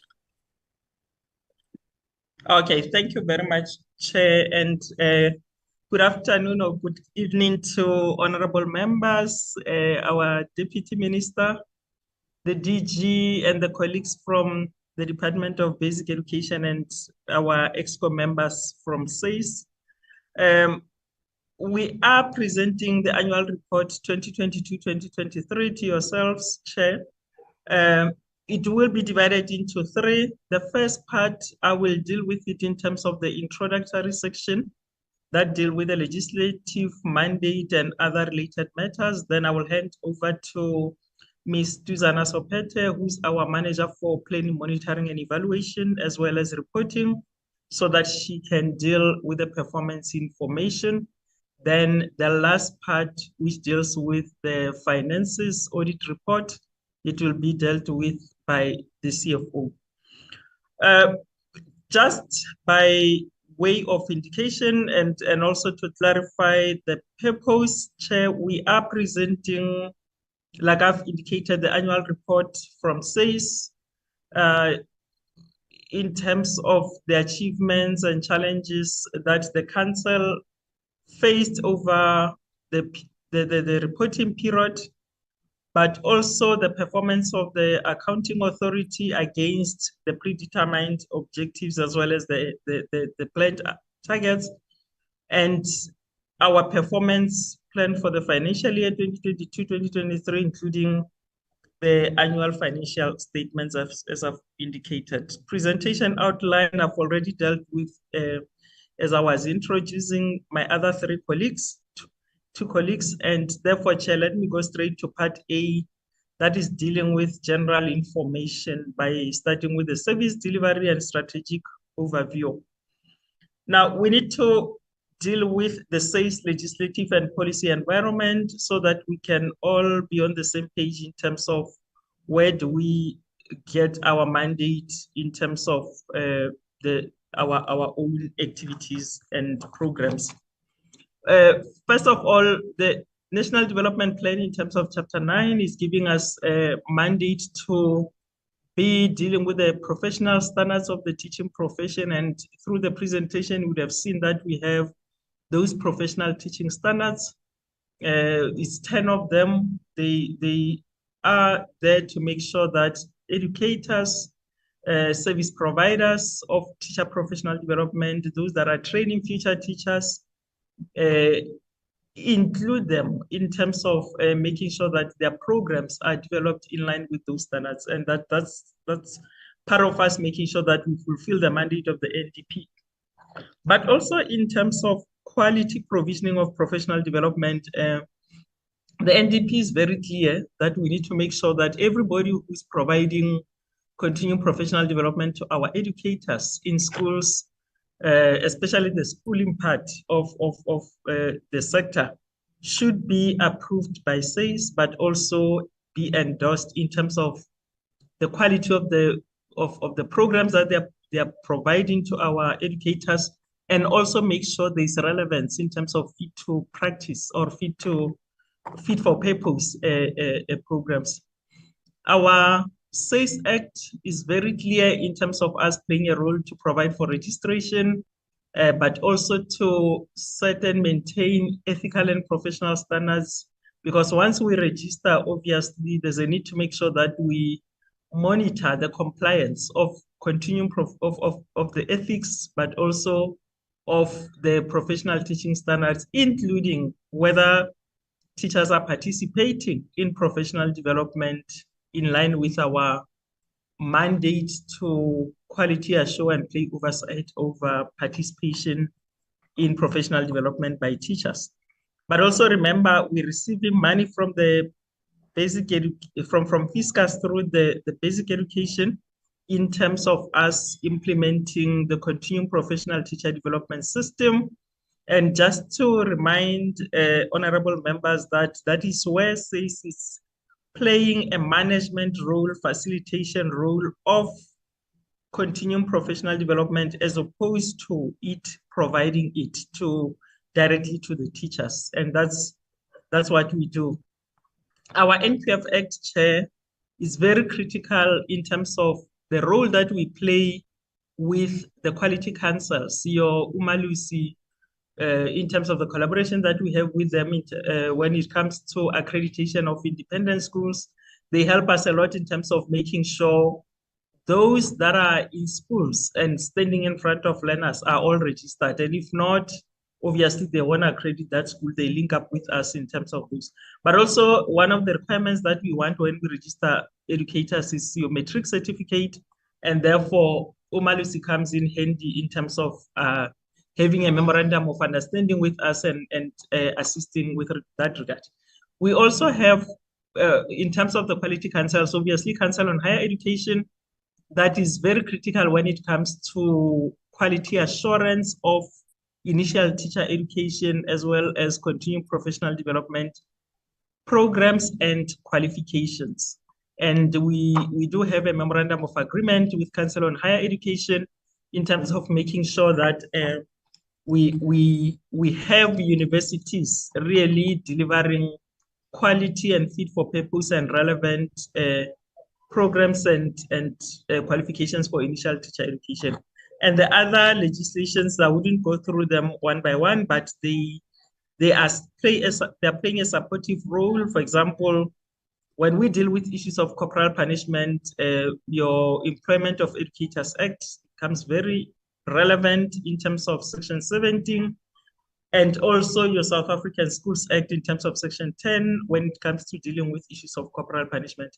And we are fully aware of the BRRR processes and issues that have been passed through this committee, that have gone through National Assembly, and we know issues around corporal punishment in terms of strengthening that particular area, and is going to assist us in terms of those kind of issues in the teaching profession.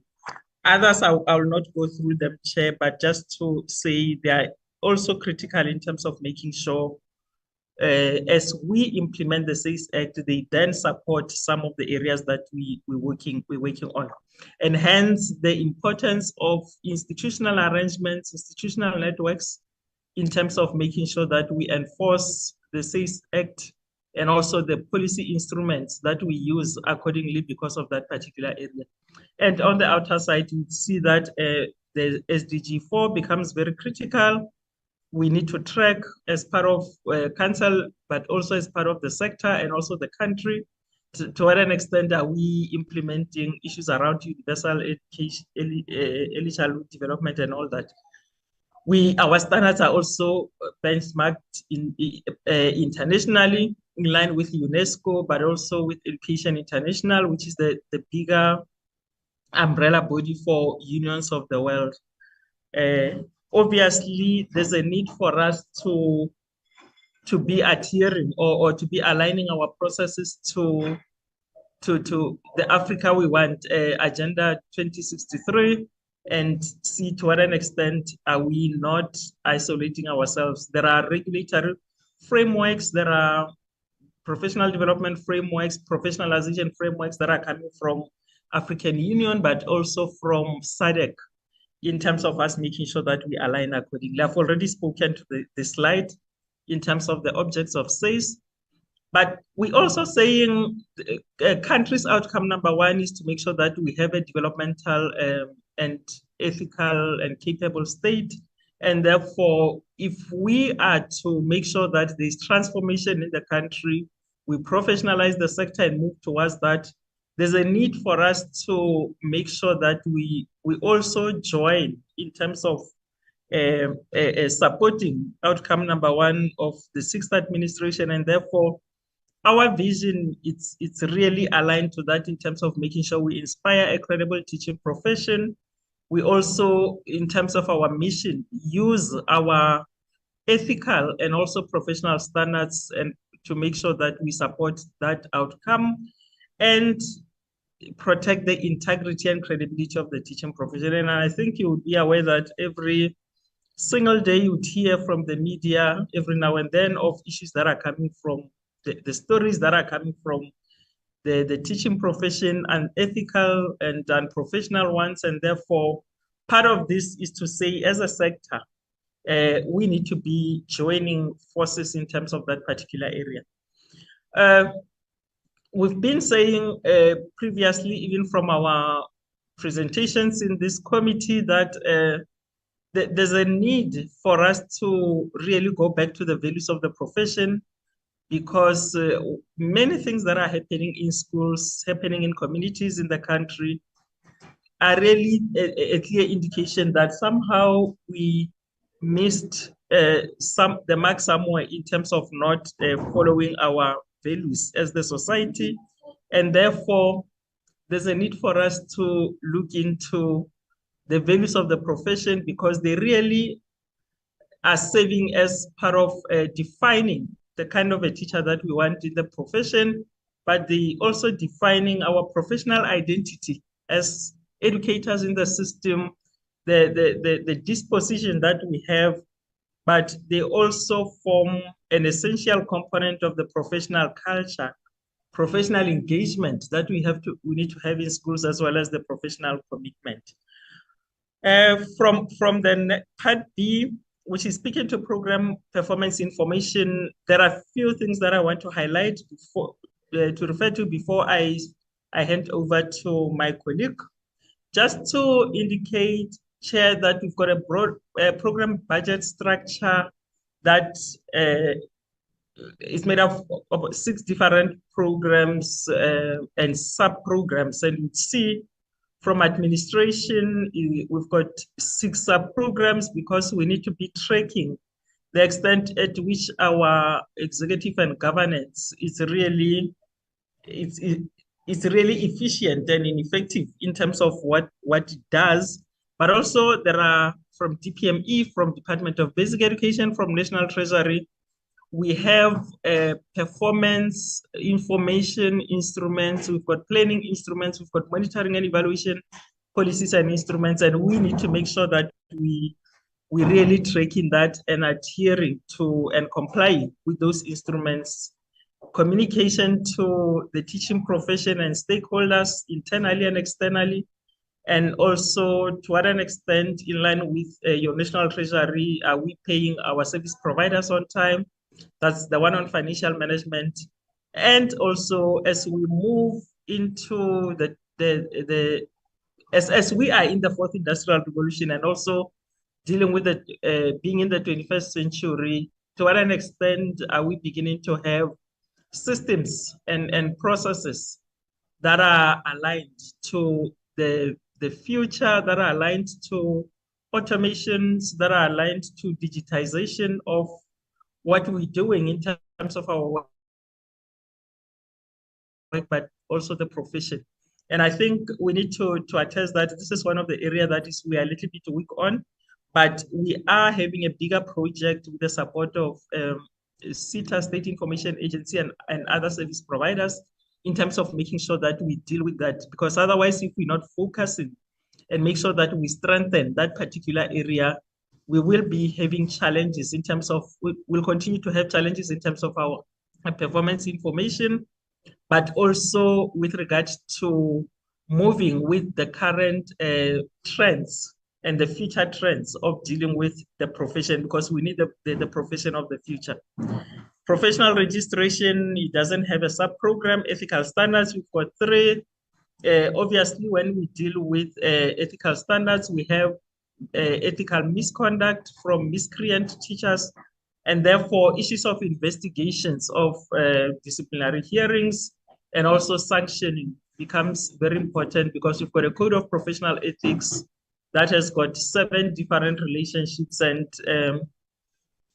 teachers are bound to, as they engage, because it's a relationship kind of of interaction in teaching. One way or another, they miscreant themselves, and therefore this processes then becomes very important in dealing with them. Professional development, like I've already indicated, our role in terms of quality management of the system, and also making sure that as we regulate the teaching profession, as we professionalize the teaching profession, to what an extent do we support our members who are members of the teaching profession in terms of making sure that they understand the mandate of SACE, they understand certain implications of not adhering to the code, of not dealing with professional teaching standards, of not dealing with professional relationships accordingly within the within the schools. It becomes a challenge, and therefore the member support program really, it's more on professional matters and not necessarily on curriculum related issues or education management and development kind of issues. Professional development, the professional teaching standards, I've already spoken a lot about them. And we also believe in evidence-based decision-making, evidence-based policy making, and therefore our program on research obviously deals with issues that are very critical for us in terms of self-renewal, like when we deal with research around the code, when we deal with research around sexual misconduct, which is, I think you would have seen from the report, that is becoming a challenge as we go along. That particular issue then becomes critical in terms of our work. Data management, there's no way that we can not have data-driven kind of decision-making, like I've already said. And therefore, we've got, I think, different data sets, data from registration, data from your code of professional ethics in terms of the cases of misconduct, and also data from professional development in terms of the CPTD management system. And therefore, there's no way that we can be sitting with the data sets, 3 key data sets that are not sort of assisting the profession in terms of informing decision-making, informing the kind of the work that the DB is doing in forming higher education institutions and also informing the whole issue of teacher supply and demand, because there are issues around the numbers. The issues around focusing too much on quantitative issues, absolute numbers, and therefore, as part of our contribution from that angle, there's a whole process of looking into qualitative and substantive issues in terms of the specialization when it comes to student teachers, but also areas of specialization when it comes to our newly qualified teachers. And therefore, we feel that particular area needs to be strengthened. However, the fact that in terms of substantive issues, because we have scripts that from is assisting us a lot in that. And therefore, we need to indicate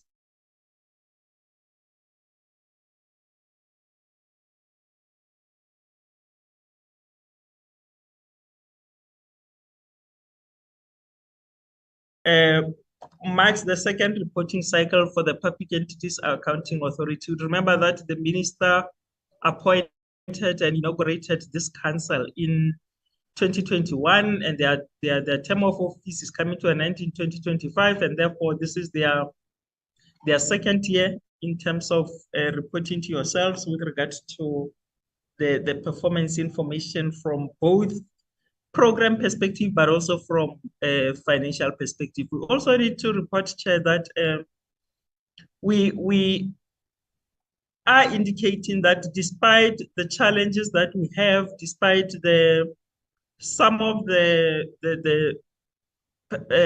performance audit issues that we have, we managed to have a slight improvement in terms of the indicators that we have and also predetermined objectives at 78%, and we have seen that last year it was at 77%, and year before it was at 52%, and therefore we still making an effort and being hopeful that we need to work towards exceeding the 80% mark and follow the DG in terms of the 90% that he has shown us as the sector.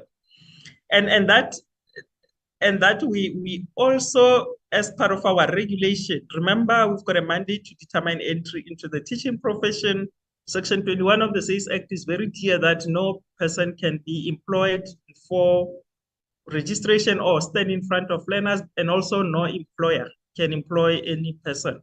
And therefore, if you look at our annual report, you'd have seen that overall we've got around 79,000 registrants. However, our focus for this reporting is only on the 48,110 in terms of those that are professionally qualified and are newly qualified. The others, yes, we need them in the system. However, they may either be from the focus schools or from the technical high schools and other areas of skills of specialization, and et cetera, et cetera. So, and also we registering student teachers, the bulk of them would be from student teachers, so that we can also be in a position to professionalize that particular space. And we need to also report that all the registrants are fit to practice.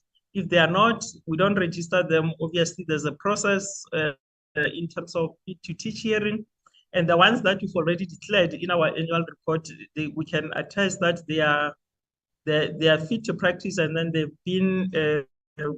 gone through the police clearance process and also the justice in terms of your sexual offenders register, because we are working very well with the Department of Justice when it comes to that particular area. From the issue of ethical standards, as part of ensuring that the miscreant teachers that we have do not remain in the teaching profession, we conducted 794 investigations. However, you can see that there's a disjuncture between the investigation and also disciplinary hearings. 122 disciplinary hearings were held, because by nature, investigations are a little bit easier as compared to dealing with disciplinary hearings. There are a whole lot of issues in your witnesses, your parents being bored by those that are abusing or taking advantage of them. And you also have issues of lawyers that are postponing cases here and there. And I think that our processes are not even different from the courts. Those processes of the courts, because of the nature of people trying all the tactics to make sure that the process is not moving. So that is why you see that we have that. But beside that, you see when performance information is being presented that it's not normal that we can have a caseload of around 1,800. Something is not gelling. And when we were having our engagements with the DG in provinces, I was very clear to the head of departments and also to schools and districts and all that to say SACE cannot be a dumping place for cases, because by nature of their responsibilities, principals have got a role to play when it comes to managing discipline in schools. And clearly from the analysis of our cases, that is not happening to the way that is supposed to. But also provinces, to a larger extent, they seem not to be doing, how do I put it? They are sort of relegating their responsibility of these cases to SACE. And therefore, one of the strategies that we are looking at is to sift them and send them back, and leave those that we are really supposed to be dealing with them, even with whatever resources that we can be given. 1,800 is just too much for caseload, and therefore there's no way that we can be in a position to deal with it accordingly. In terms of the sanctions, you would have noticed from the annual report that we've got 31 indefinite removal from the register of teachers. These are the teachers that will not come back in any way or in any form from back into the teaching profession. And we have given you'd see when performance information is being dealt with, the rundown in terms of which provinces, which gender, and all those kind of issues of disaggregating the data. We've got 2 removal from the register of teachers for a particular period. For example, it could be 5 years, it could be 10, it could be 20, or whatever, depending on the nature of the case. We've got 77 removal from the register of teachers, but those removals were suspended for a certain period with fines or reprimands, and which means if you get that particular sanction, should you do something within the stipulated period, then that sanction can be revoked. And 80, these are just ordinary administrative sanctions, like when you are fined, let's say, a 1 month salary as a teacher. So those are our sanctions. And then in terms of continuing professional development, that is the management part. Remember, I've explained how we deal with member support of teachers. 43,823 of them were supported. And I think this is the indicator also that has got some issues with regard to audit. I think it's more about those teachers that were repetitive in terms of being trained on different occasions and being counted again. But I think, it will be dealt with later on.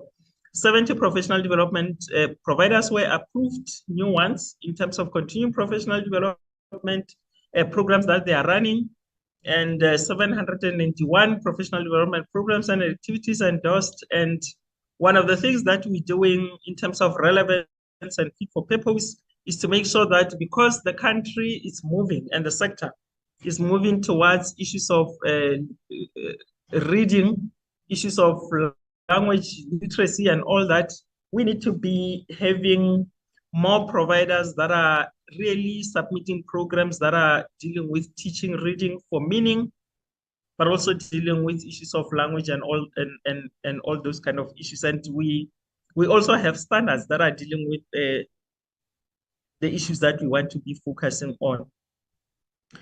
The organization or entity received unqualified audit, like I've said just now, with some findings from both the financial and program performance. And when we deal with both Ms. Sopeta and also Mr. Mapendane as the CFO, they'll be able to deal with that further. We've put in place the remedial action processes. But one of the things that I want to indicate is the issue that we need to strengthen our internal capacity from a perspective of internal audit, because we shouldn't be having some of the repetitive audit findings, if I may put it, or even having some of the performance information challenges if we were having stronger internal audit that is supposed to be informing us from the performance information that has been verified. And it's area that we've already identified and we're strengthening, but also from our planning, monitoring, and evaluation and reporting and research. You can see the title is long. It has got 4 or 5 different components in one. And ideally, you have 1 or 2 people that are dealing with the entire verification process of performance information for the entire organization. And therefore, we have a process of job evaluation that should be able to assist us in terms of looking at that particular area quite a lot. Because remember, you deal with planning cycle on a very regular basis. You're dealing with, on a quarterly basis, monthly basis, issues of performance information, monitoring, and verification, and also reporting processes. And therefore, if you have 1 person or 2 people dealing with 3 different areas, planning, monitoring, and evaluation, and reporting, it's somewhere you've got conflict of interest, and you've got no separation of duties, because you can't have planners also monitoring themselves. It's just not okay. But because of constraints in terms of human resources, you end up with a situation where 1 person does the planning, monitor herself or himself, and then report on the same information. And it's something that we are looking into from the job evaluation perspective, but also from the SACE review and repositioning. Despite these challenges, Chair, we do acknowledge our shortcomings, we do acknowledge our audit findings, but we need to say this doesn't necessarily mean that a service was not provided. You would have seen from the budget, the audited financials, and also from some of the programs in provinces at the cold face of the teaching profession, that there is so much that has gone in terms of providing service delivery, in terms of making sure that our members are really receiving some of the support and also development and all that at the cold face of the teaching profession. Yes, there will be challenges here and there. There will be issues around registration. I know they are there in terms of in certain areas, the turnaround time and also online registration system, where we still need to do a lot of advocacy to our members to understand that is a self-service process, which you need to deal with it from A up to Z and be able to even get the certificate or registration without any interference from the office. But it's something that we're working with SITA as well, State Information Technology, to make sure that those processes are being dealt with. The last one from my side, Chair, is that I felt that it was necessary to update the committee on issues around provincial offices, because previously I know we reported issue around the fact that we are working on Northern Cape in particular, but also we'll be looking into the other 3 provinces, which is your Mpumalanga, not even 3, 4, Mpumalanga, Northwest, Northern Cape, and to a certain extent Gauteng, because Gauteng is next to us, we forget about it. So currently we've got 5 provincial offices, and then we have got the Western Cape office that is there but hasn't been opened officially due to long municipality approval challenges. When we thought we've won this hurdle, then the other hurdle comes, and so on and so on. And therefore, until such time that the municipality is really 100% satisfied with what they want, there's no way that we can put teachers in those offices for them to be receiving service. But I also want to indicate, Chair, something which is public, the proclamation that has been signed by the President of the country in terms of the SACE Eastern Cape office that is being investigated by the SIU. And therefore, to a certain extent, this has got an impact on whether we can continue with the other offices or not. And one of the things that Council looked at was to say, can we put other provinces on hold, and including Northern Cape that we thought we were making headways, so that we can look into the finalized report of the SIU, which is likely to come towards December in terms of their timelines, early in the year, which means at latest January.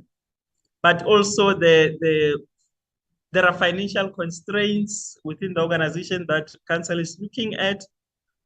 But also we've got a bigger process of finalizing the SACE review and repositioning and job evaluation that I've spoken about.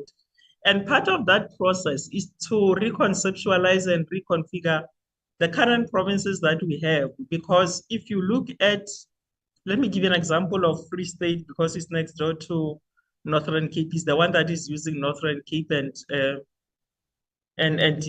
some of the Eastern Cape, for example, will be assisted by KZN depending on where they are in the province. A province like Northern Cape is vast in terms of the distances and all that. There's no way that you can have similar office like it is in Free State where it is located in Bloemfontein, and anyone can travel to Bloemfontein, and therefore a person traveling from Namakwa in Springbok and going to Kimberley, it's as good as not really having an office because of the long distances. And therefore, we are looking at all of them, old and also the plans that we might have for the new ones, so that we are sure that we are doing justice to the teachers and not to make them to travel extremely long distance. But taking into account also that as we talk provinces, we also talk in the future. We're also talking the whole issue of digitization, e-certification and all that. To what extent do we still need to have brick and mortar in terms of offices, as opposed to looking into modernizing the whole issue in terms of looking at automation and looking at digitizing, having e-certification, but without losing the fact that there's a need for security features in terms of what we want to do. So those are some of the issues that we are grappling with, Chair. So let me hand over to my colleague, Tuzana Sopet, to take over from myself. Thanks, Chair. Thank you very much, CEO. Greetings to the chairperson, to the portfolio committees, greeting to the DM, as well as the DG and the colleagues from DBE, and also the EXCO members that are here from SACE and my colleagues. Chairperson, I will be dealing with performance information for 2022-23 financial year. I think it's important to also indicate that during the 22-23 financial year, the external auditors, with regards to performance information, scoped in 3 programs to audit. And previously, they had only had selected one program, which is professional development. So during this financial year, for 2022-23, they selected 2 of those programs. So the scope was a bit bigger with that, but however, the only program that found its way into the audit report, it's program 4. even though it has been obviously audited in the previous financial year, but with a slight improvement as well within the audit outcomes. So dealing with the first slide that is here, I believe that the CEO has alluded to the fact that the year-on-year performance have improved with regards to 2022-23 financial year, even though it's at a margin of 1%. So in moving to the next slide, we see that the performance indicators that are not reached. CEO, thank you. There are performance indicators that were not reached. A total of 25 performance indicators for the 2022-23 financial year were planned, 23, and then those 23 indicators, 5 of them could not be achieved. And this slide indicates all of those 5 performance indicators that were not achieved. And 4 of them were one of them was slightly achieved, and all 4 of them were not achieved. So therefore, I want to already, when I go into that slide, I want to indicate the reasons for deviation and also reasons why we did not achieve these targets. When we get to the first indicator, which is part of program 1 and under finance, we have percentage of invoices paid within 30 days. We had a target of 100%, which we know that we have to achieve the entire 100% of paying our invoices within 30 days, or our suppliers within 30 days of receiving those invoices. So therefore, for this one, we only achieved 97.39%. And the reasons were the back and forth that we had with suppliers. And at the end, the 30 days before they had submitted the correct information, made us not achieve that indicator and partially achieving it. We have percentage of finalized investigations into new cases. This performance indicator deals with the investigations that we are receiving in a new financial year. So those investigations that we received in the 2022-23 financial year, total of 734, and of those we managed to do 254 of the new ones that we are receiving within the financial year, because there are some of the cases that we receive within that financial year mandates us to be able to deal with them there and there, so that we can also address issues, and especially those ones when we see that those learners, especially the ones that are dealing with the learners are going to have to leave the schools in the next coming year, and they are in their matric or in grade 11. So we need to push those ones so that we can resolve them. And we have the third indicator, which is percentage of finalized investigations into rollover cases. This performance indicator, it's the same one as investigation into new cases, but however, difference with this one, it's rollover cases. So it's the backlog that we have currently in the council. So from 2019 until 2021, we had about 1,830 cases which had backlog. And of those, we had managed to do 540 of them. Please note that we did not include the ones of 2022-23, which is that 734 minus 254. So those ones will fall in the next coming financial year and add on, and our case management system is going to go. It's actually even going more and more in each and every financial year. So the reason for this one, that is not, I believe that the CEO went into detail regarding this, but most of it is that what we're trying to balance the new and the old cases with the manpower that we have, as well as the panelists that we have within provinces, because we had used services of panelists within all provinces, and we do provide them with workshops and training so that they can be able to assist us with the cases. So we have another indicator that was not achieved. It's indicator relating to also ethics, which is percentage of finalized disciplinary hearings into new cases. These are all new cases that we have received within that same financial year. And those cases we managed to take them through to different, because we have a cycle and different steps, and it's a process from investigations that they're receiving cases and we investigate. And then after that, we have to take them and to perform hearings for those cases. So these are only new cases, and of these new cases, we managed to do 13 of them, and we really in this one focus mostly on the rolled over cases. That's why the rollover cases, you won't see it here. You will see it in the next coming slides. The next indicator is the number of educators confirmed to have earned a minimum of 50 professional development points in a year.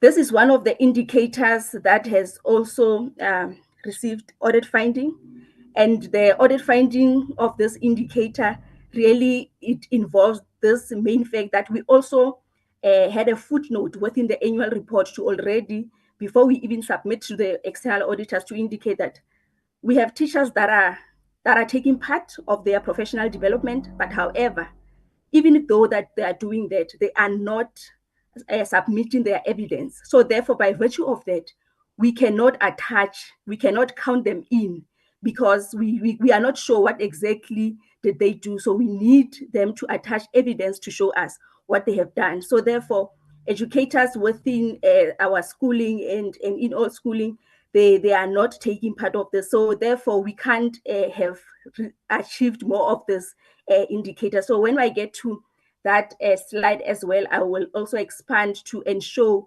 how it fared with regards to this performance indicator in totality for the financial year 2022-23. Program 1 is administration, and I think CEO went to detail regarding the purposes of the program for each program when she was dealing with the program budget structure. So I would like to go to the next slide, which is the program 1 targets. All this slide that you see here, we have achieved all the targets, and therefore I'm not going to dwell into this one because the targets were achieved. Some of them were even overachieved. So in the next slide, we have that one indicator that I indicated previously when I went into details with regards to the invoices paid within 30 days with program 1, which is administration. And I alluded to the fact that suppliers are really giving us a back and forth, so thus we did not achieve this indicator. In the next slide, we have program 2. Program 2, which is professional registration. So professional registration to SACE is very important because it's the point of entry, Chairperson. And therefore, there's no way that we must have this program within our APP, and it's part of the mandate of SACE, which is the first mandate of SACE. So program 2 also, I believe that we went into detail, and one of the most important things that I want to highlight with regards to program 2 is that we do register educators, and we have provisional registration that we are registering student educators that are within doing their 4th years. But however, from coming financial year actually, or the academic year, we are looking at also including first years into that, so that we can also deal with those ones that their police clearances or have criminal records within their police clearances certificates, so that we do not waste time of those student teachers when they come into the teaching profession. So when we start vetting them from the first year, that is very much important.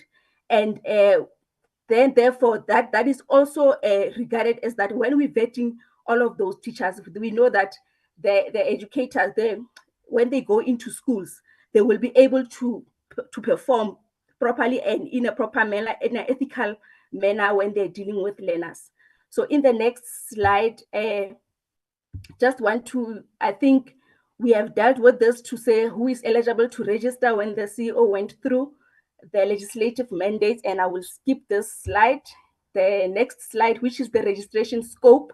The registration scope also, we have professionally qualified educators that we are registering within our spectrum within SACE. We have student educators, teachers that I have also alluded to, which we are giving provisional registration status for BEd as well as PGCE.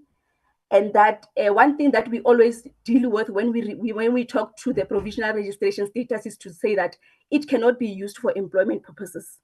And we have been stressing this out throughout the country to say that these student teachers must not be employed because they are compromising the professional or the profession itself, and also within the classroom when they are going there into teaching. So therefore, it is not totally for employment purposes. We have academically qualified and professionally unqualified, which are the ones that are studying towards their PGCE.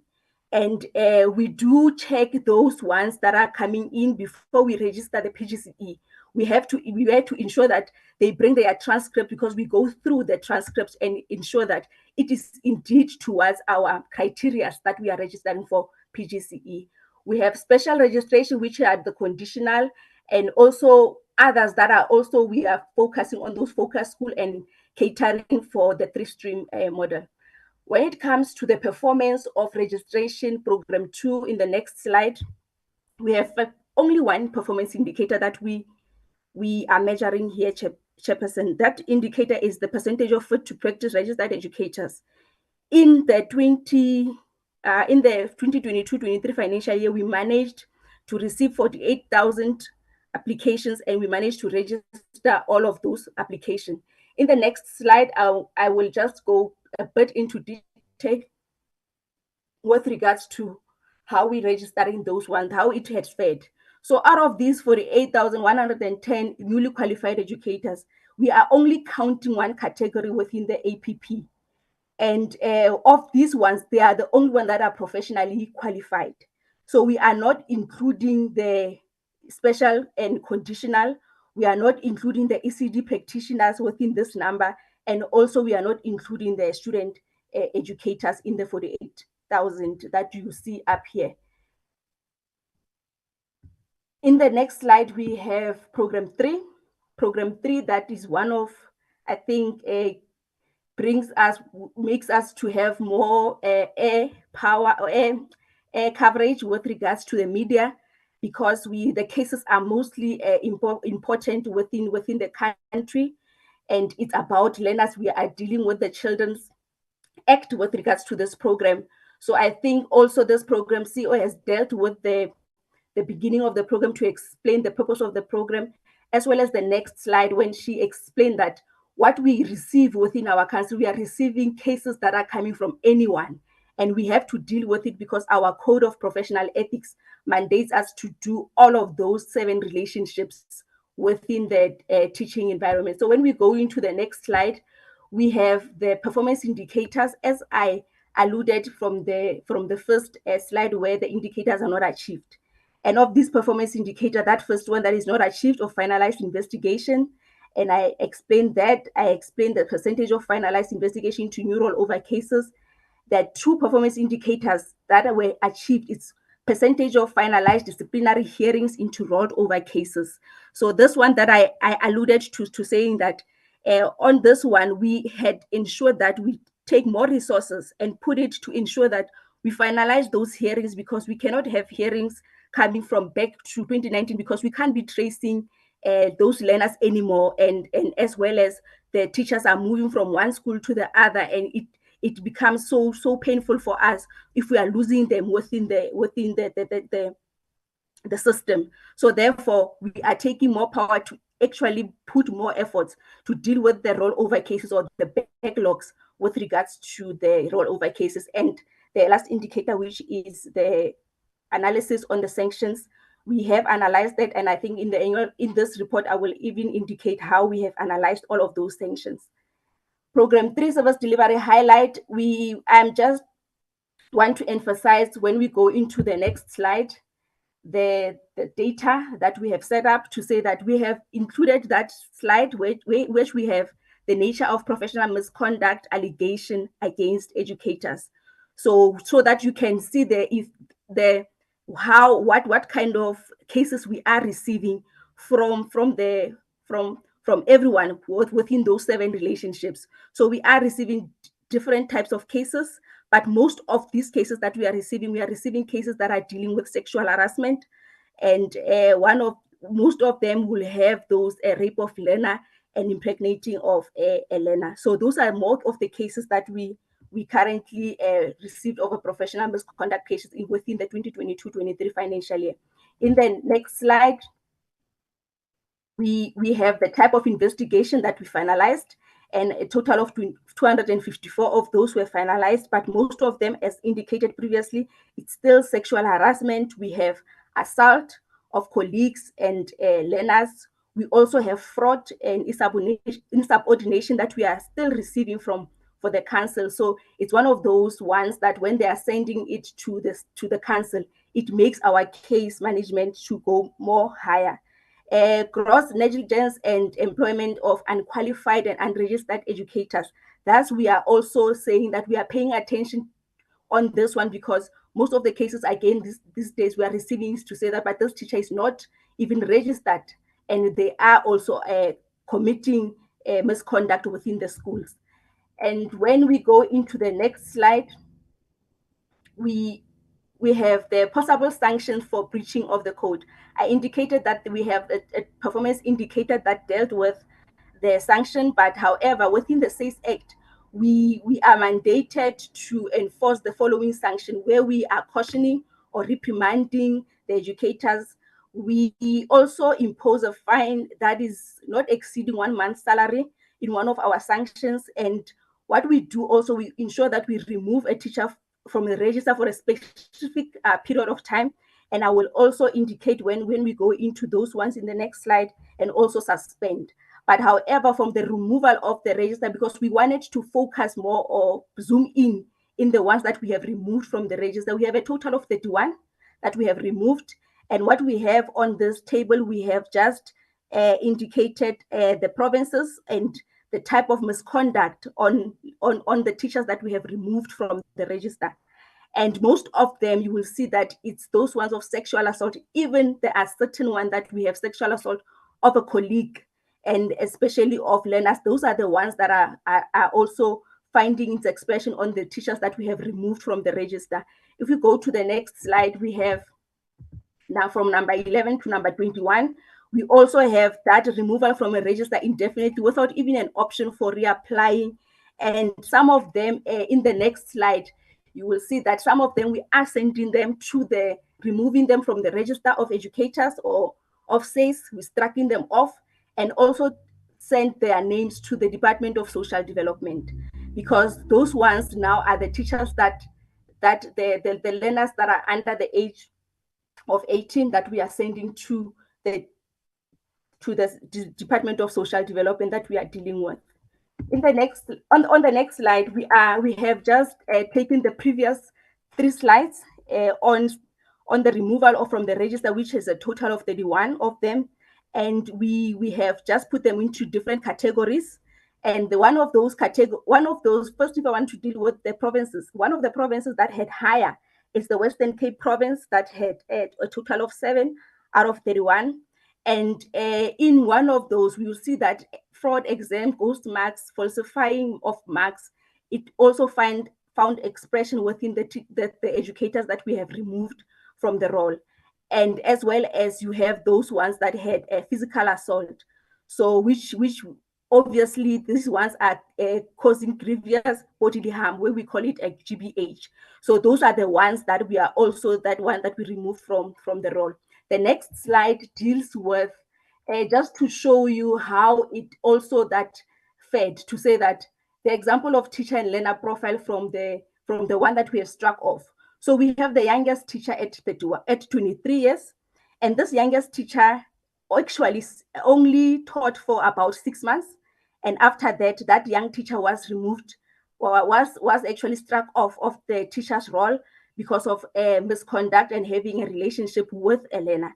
So therefore, it's some sort of just wasting 4 years of going to university. You work for 6 months, first salary, you are just out of the teaching profession. We have the youngest, which is very much a concern of about a 12-year learner, that also an age of learner, and the oldest teacher whom nearing retirement, and you know that these ones will be forfeiting their pensions, which is about 56 years. So in the next slide, I am now moving into program 4, which is professional development.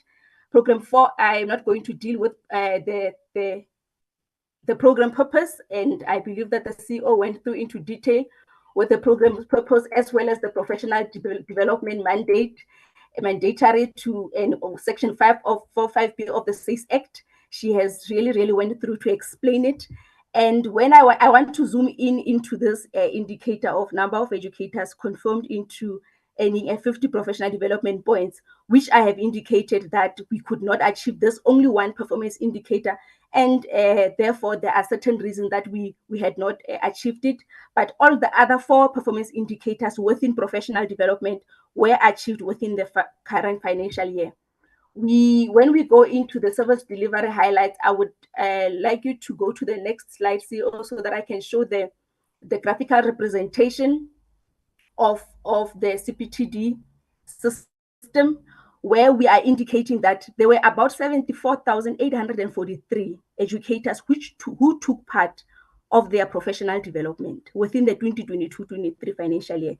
You do remember that I have indicated, Chairperson, that we reported the 758, but of those, we have also about 13,655 within the annual report. That's the number that you're also reporting to say that 13,655 have reported 50 points above, because our performance indicator that we did not achieve, it's saying that we are only focusing on the ones that are reporting 50 professional development points above within a financial year, because they need to accumulate 150 points in a 3-year cycle. So therefore, we were saying that at least by 1 year, you have to, as an educator, to be able to take into consideration and also take part of your professional development and only have 50 points. So for those ones that had 50 points, it was about 13,000, but because they did not attach their evidences within the system, therefore we had to only report 754, and that's why the auditors now went back. And when they saw this, when they went into our BI tool within the system, they saw the 74,000 to say that even worse, 74,000 reported.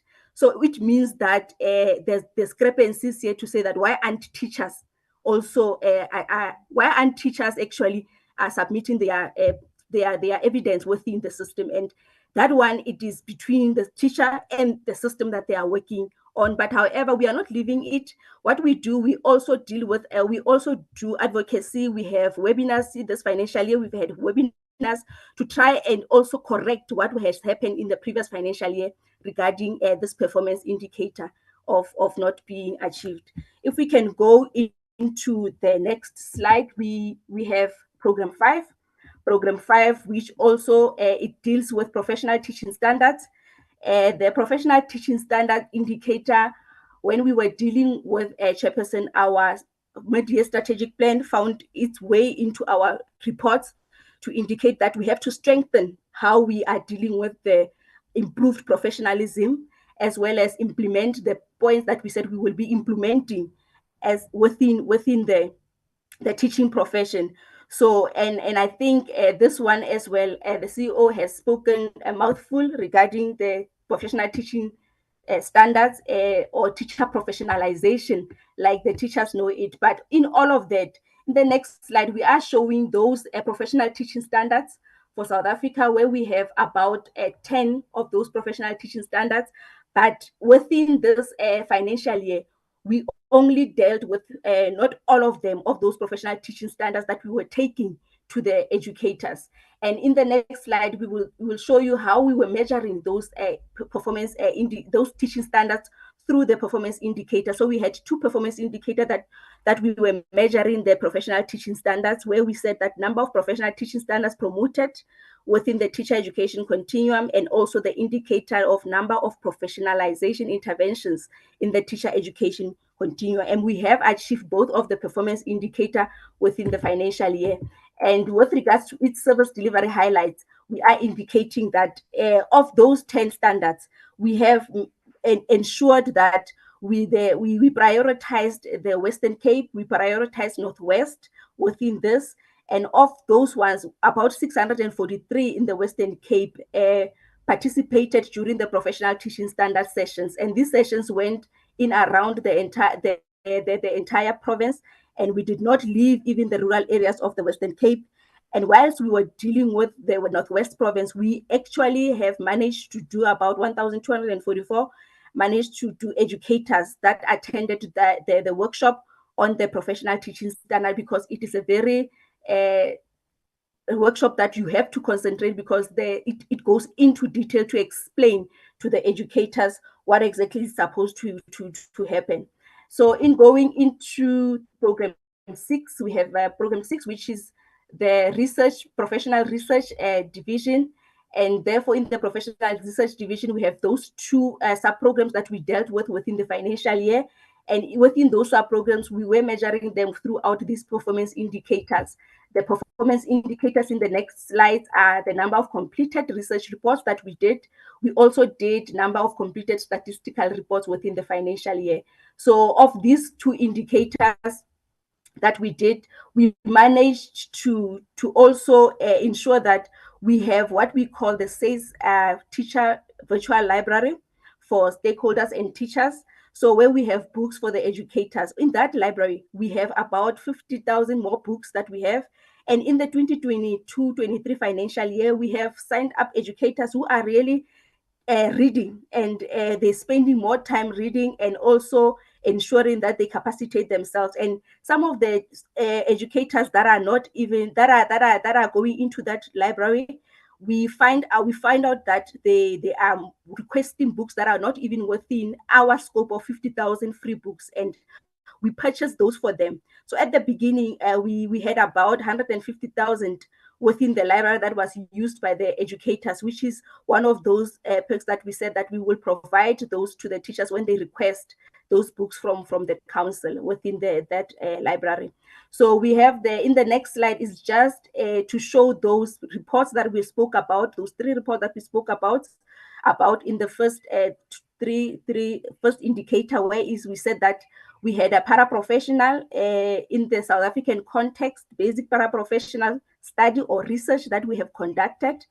That paraprofessional research study that we conducted, we still need to go around to our stakeholders and to the department to go and present it.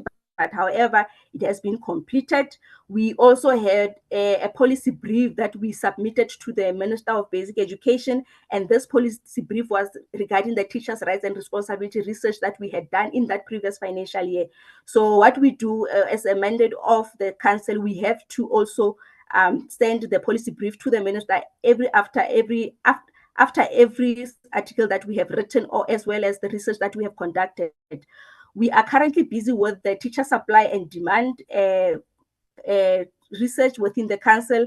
And what we have done in the previous financial year, we have also done the strategic plan midterm assessment, where I indicated that program 5 found its expression there with one of the ones that could not be achieved. And then we also ensured that we implement a SACE book club within the council, so that in order to capacitate the members of the council and not leaving them out within the research division. That's it from my side, CEO. Thank you very much to the chairperson, the CEO. CFO.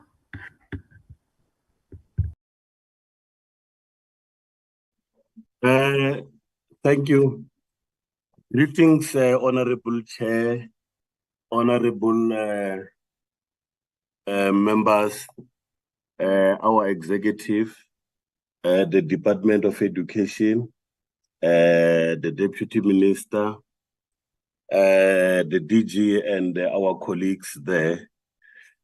Let me quickly take you through the last part of the presentation.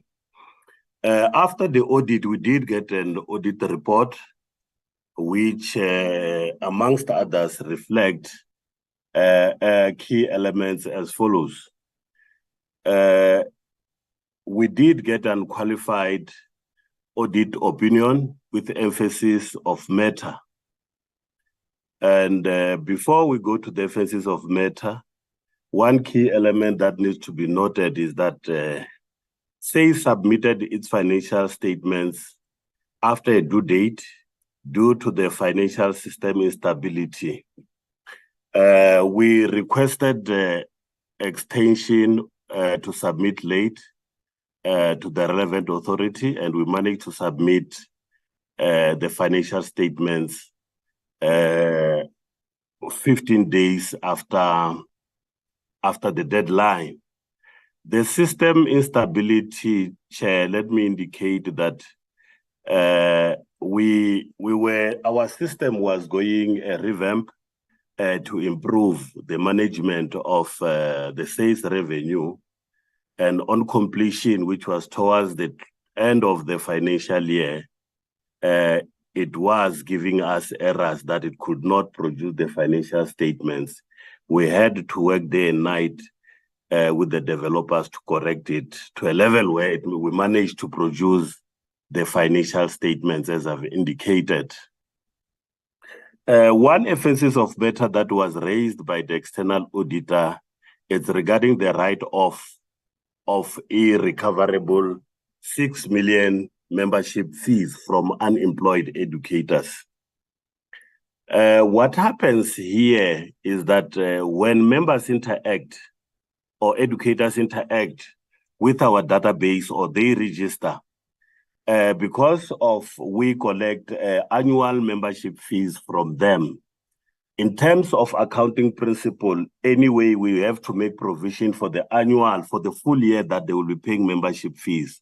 But because they are unemployed and we are in the position not to recover the membership fees, we end up making provision, which at the end of the year, because of them not appearing in our membership revenue collection, we end up writing the money that we have provided.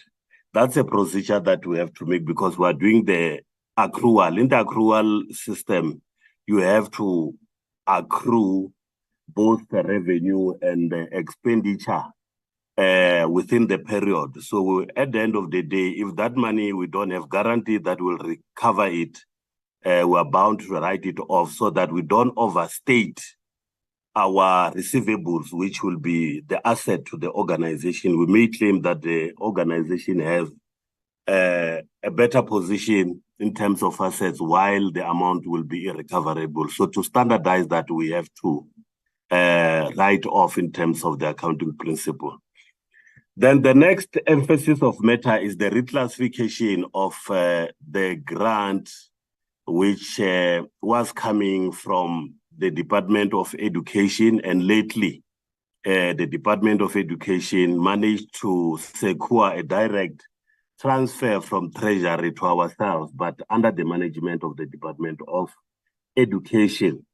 From the initial stages of CPTD, it was a grant, and we are accounting for it as a grant, whereby the unspent money would be deferred for the same purposes of CPTD and be used in the following financial year. So that has been changed by the approval of a transfer from Treasury, where we get money directly from Treasury as transfer. So that changes the way in which we have to bring that into account. But however, it does not change many things in terms of how we use the money, but it just changes how we bring it into account. That led us to adjust the financial records for the 3 years which were affected in terms of the comparative years that we are reporting under. The other item which has been raised by auditors is misstatements, material misstatements, which were raised on reported performance information, which Ms. Sopete have indicated in details. It affected the number of educators confirmed to have earned a minimum of professional development points in a year, as well as the number of educators supported on professional matters. On all these two, there was the reported achievements were not supported in full with the evidence which was presented to the auditors. We can go to the next one.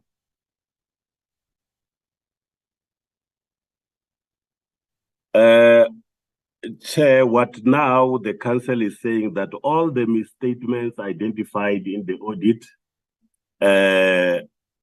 and the ones which are in the management report are being addressed through council approved remedial action plan within the council processes.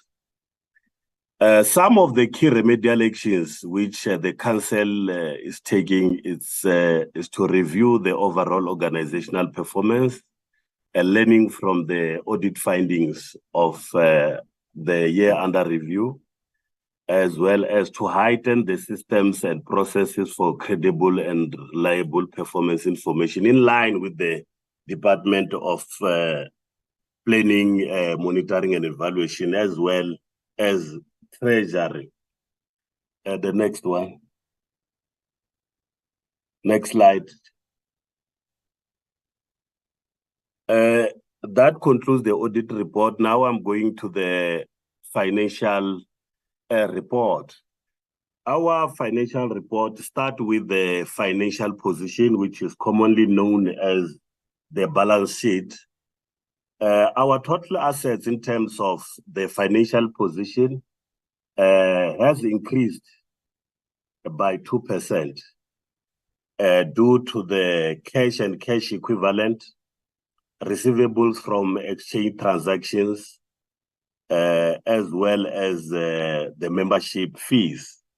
And one can indicate that in the year under review, no material assets were acquired or disposed by the council.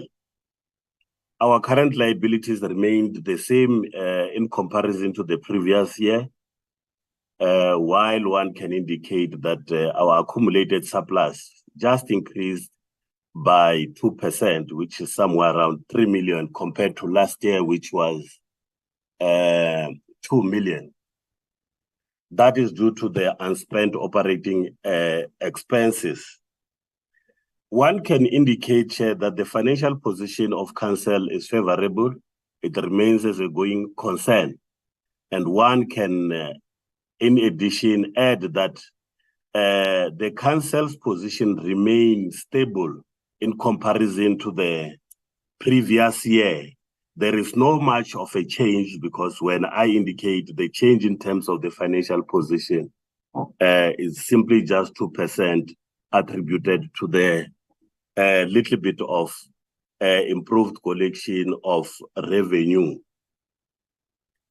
We can go to the next one, which is the statement of financial performance. This is an income statement which reflects how we have generated revenue and how we have spent the revenue in delivering the SACE mandatory functions. When we analyze the financial performance information, we realize that our revenue from exchange transactions increased by 16%. The exchange transactions that we are referring to is our registration-related revenue, comprising of registration of new members, as well as the reinstatement of members who are coming back to the profession, to be in contact with the profession. They were not there, and there is a fee that is chargeable related to them maintaining their membership with council, as well as the increase in interest received. There was a decrease in the CPTD spending. This was attributed to, or by the government transfer reduction. There was a reduction in terms of the money which came from the treasury for the purposes of CPTD due to the economic pressure which was encountered by the fiscus that affected what we were supposed to get for the purposes of CPTD. And the same continue even to the next year, which is the one which is coming. The same pressure continued to reduce the budget in that regard. In terms of total revenue, there is an increase of 9%, which as well was encountered or was countered by the increase of spending, which I will talk to as I move on. In terms of the personnel expenditure, there is a decrease of 3% due to the unfilled vacancies pending the job evaluation process, which is still in progress. When we started the job evaluation process last year, it is standard that you cannot continue filling positions because you don't know which positions will remain, which ones will be downgraded, which ones will be abolished. So we are not filling those positions until this process comes to an end and informs how the council has to shape up its human capital. In terms of operating expenditure, there was an increase of 19%, which I said it's encountering the increase of revenue, which I spoke about earlier. The moment we see that in terms of revenue, we are collecting more than we expected, the council sit down and adjust its budget and obtain approval to ensure that we don't accumulate money, which is supposed to assist the service delivery, and we don't deliver the service. So we adjusted our budget to ensure that at the end of the day, the money was utilized in the very same financial year to deliver the services. The expenditure went up because of adjustment of business operation, as I'm just explaining, as well as the inflation effect on services. We also improved the interaction with the educators and ultimately improved the service delivery to some extent. Our total expenditure increased by 9% due to the improved operation activities. One can declare that the SACE operated within its approved budget, Chair, which led us to a surplus of 3 million remaining unspent. Approval has been obtained in that regard to retain the surplus for good contingencies purposes and improving operating infrastructure. Going to the next one, the cash flow. Our cash flow statement reflects that there was an increase of 4% in terms of the cash inflow into the organization in comparison to the previous year. That is attributed by the increased collection of revenue, which is subscription and registration related fees, as I've indicated earlier. The net cash flows from operations decreased by 73% due to the increase in payments, which we call it outflow. The cash and cash equivalents as the end of the financial year increased by 2% due to the increased revenue collection. That, Chair, concludes our presentation of the two parts which were remaining. Thank you. Thank you, Chairperson. The Councillor Saise will come in because I couldn't find the Chairperson.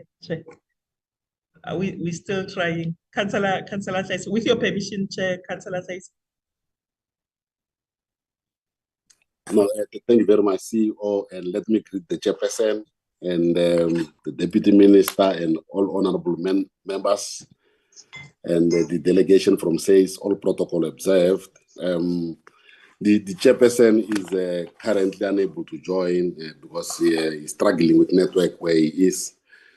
But then he asked us to convey a message that the governance structures of SACE are meeting as required. And the committees that are reporting to the council are also meeting as required, just to strengthen oversight. And that oversight within the organization SACE is taken very seriously. And at all material times, all these committees are taking steps to mitigate the risks that are being faced by the organization at all material times.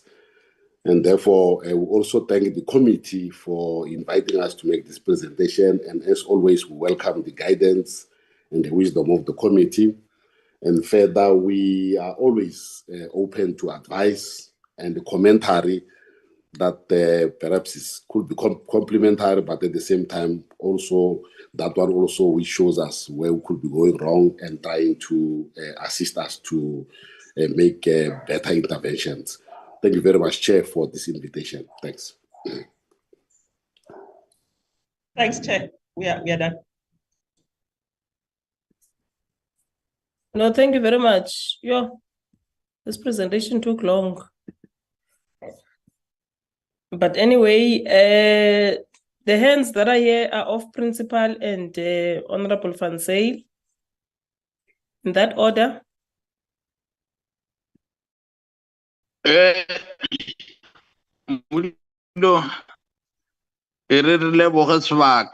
refao sona ubuledisana le presentation from the entity SACE, South African Council for Educators. Chairperson, let us take this opportunity once more, of course, to greet yourself and greet the leadership of the entity, the acting chairperson, Ntate Walter Thaisa, and then the CEO, Khumagadi Ella Mkhala.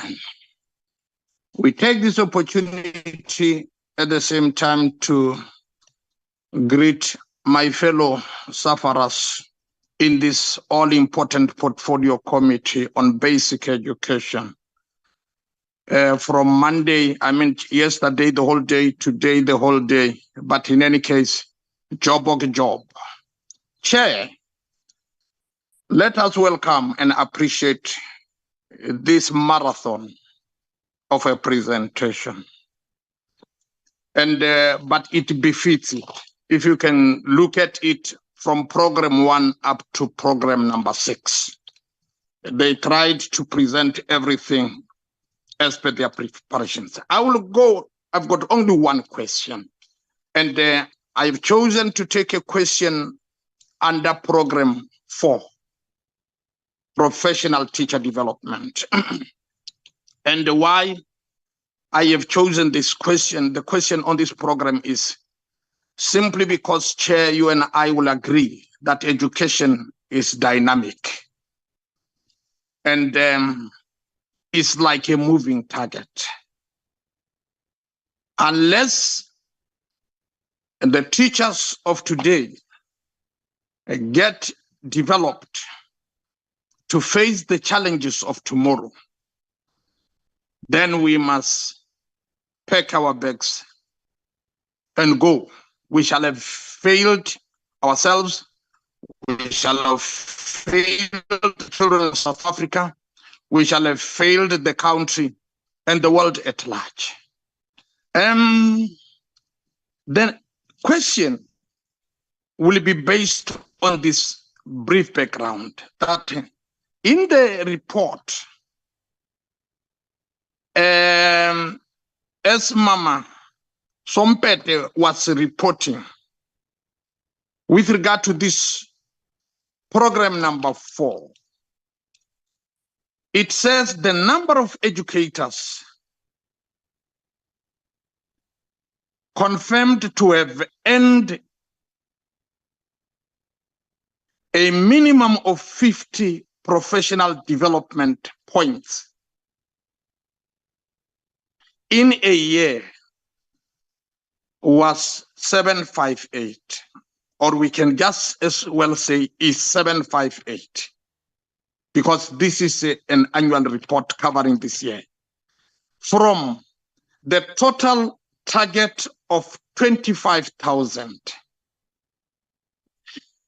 I may not be understanding some of the things, but I stand to be clarified here, Chair.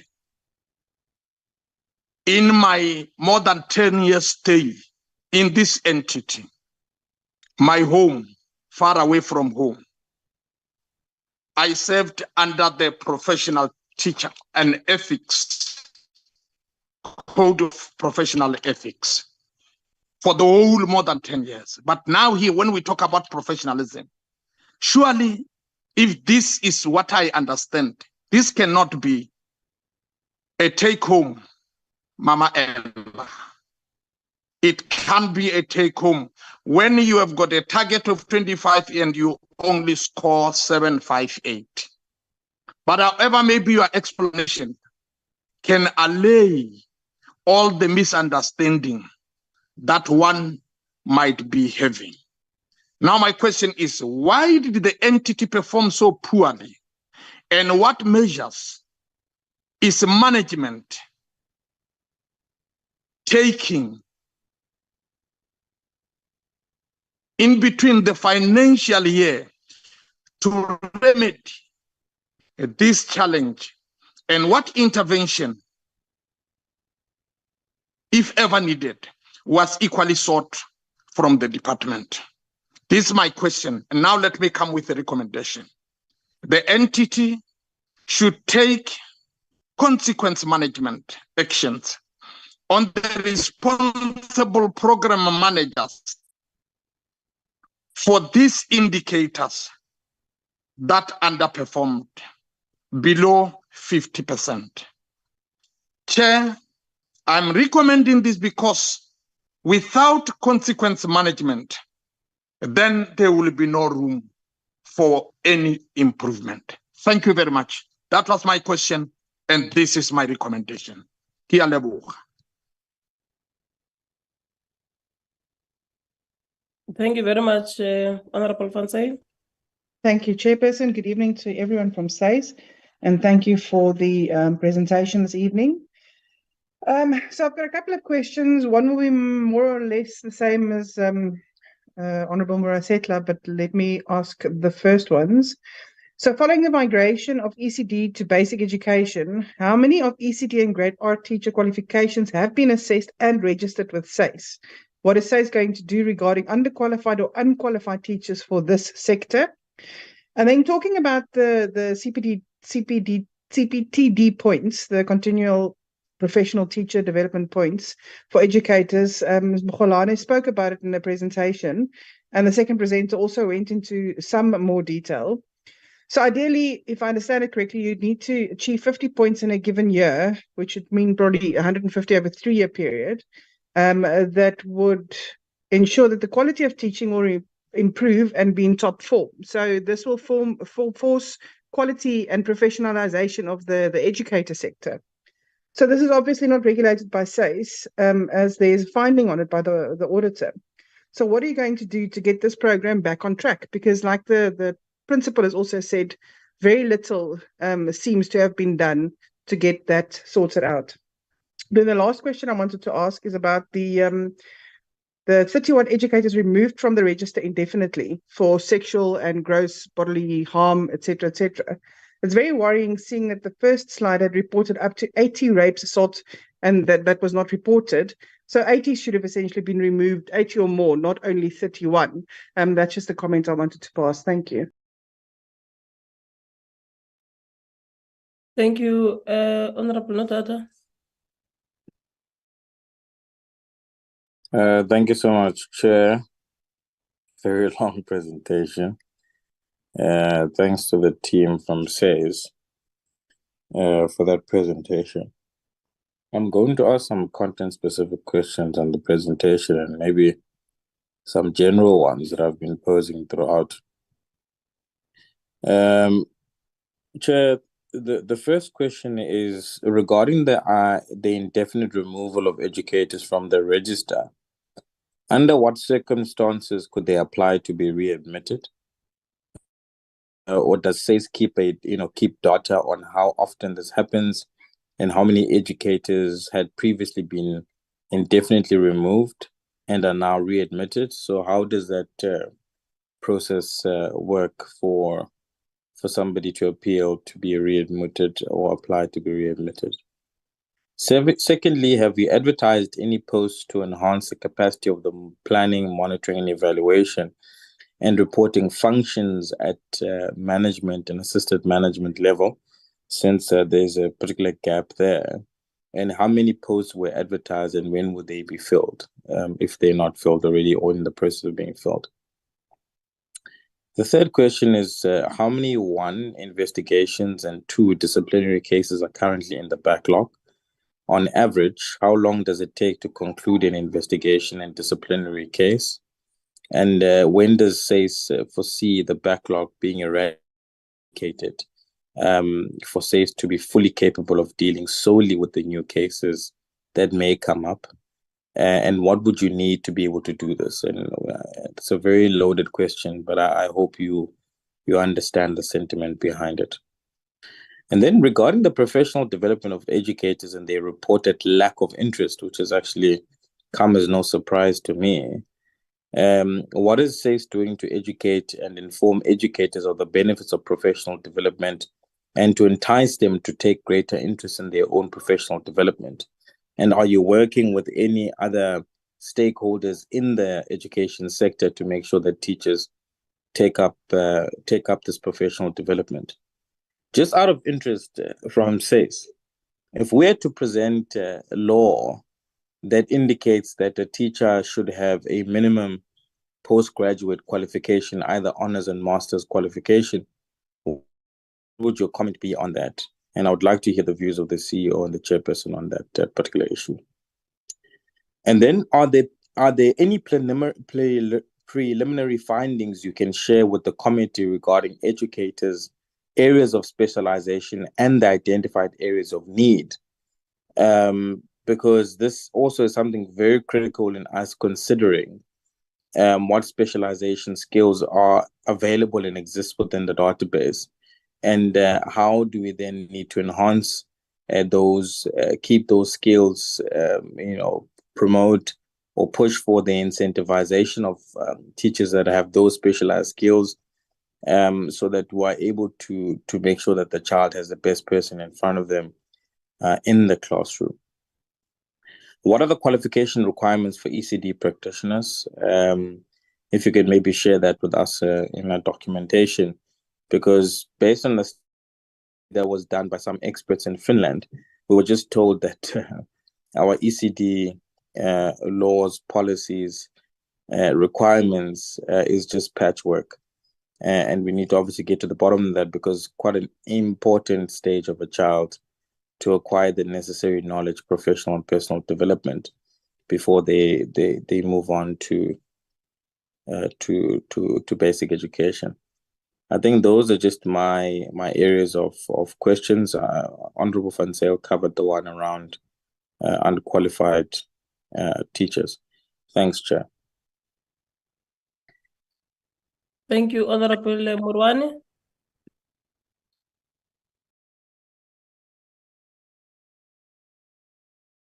Thank you very much, Chairperson, and once more greetings to your good self. I think, Honorable Chairperson, I will have just few comments and a recommendation to SACE. After having then presented such a insightful, long presentation that they have presented to us. Honorable Chairperson, I must indicate that it's so sad when a 23-year-old has to work only for 6 months instead of enjoying to be in class, at school with learners, and unleash whatever potential was installed in him to make sure that he has the capacity to build a nation.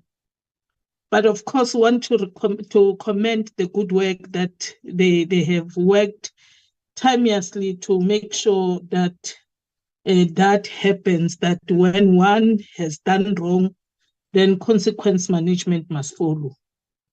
Honorable Chairperson, I must indicate that it is important for the department and the National Treasury to allocate sufficient funds to ensure that the entity has adequate capacity to process investigations timelessly, because if there are delays, at times the victims are cornered, the families are given some money, bribery, and those cases end up being not taken head on as it should. So allocation of funds it will assist that these cases are tackled head on, and all cases then are tackled the way they should be. I want to appreciate, because I'm covered by the question that Honorable Mrosekla have posed in this portfolio committee to say. Thank you very much, Honorable Chairperson. Thank you, Honorable Itia. Notoda, can you lower your hand?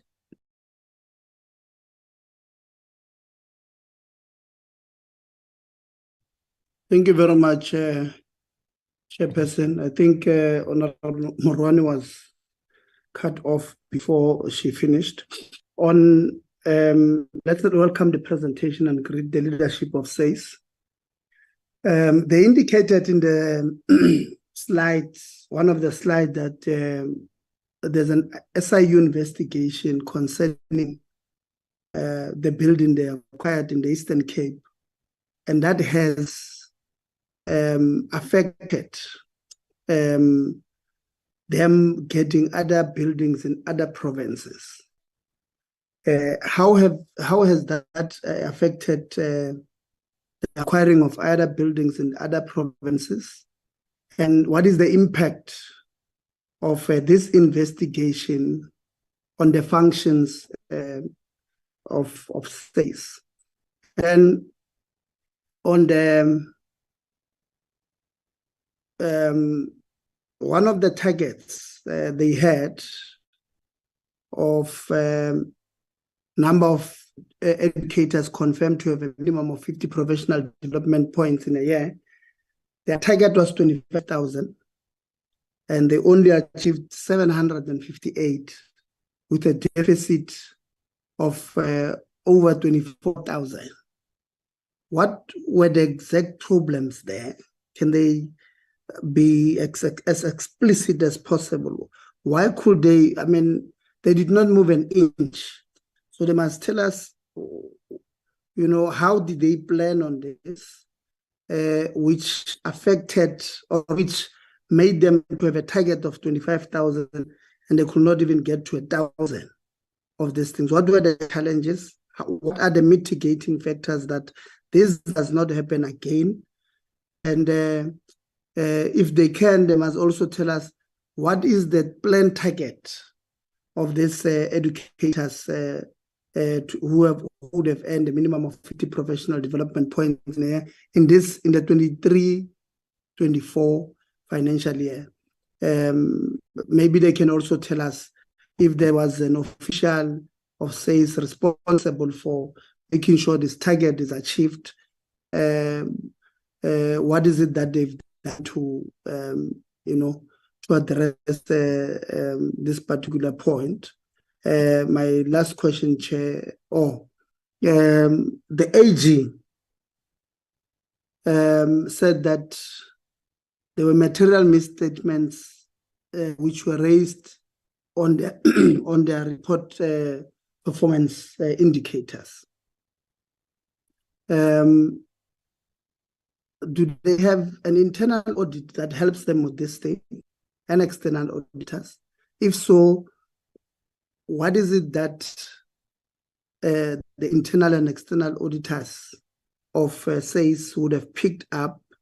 When did they pick it up? Did they not pick up this thing early enough before AG came? And what are the mitigating factors in making sure that these material misstatements on reporting? Because what does that mean, Chair? It means they said they've achieved X, Y, and Z, and AG said, no, but you can't prove it. So what you are saying you have achieved is not there. So what is it that they're going to do next time to make sure that they've got a proper project management system that will help them, you know, identify some of these things as early as possible? Thank you very much, Chair. Well, thank you very much to all the members that have participated in this question session. I just want to speak on the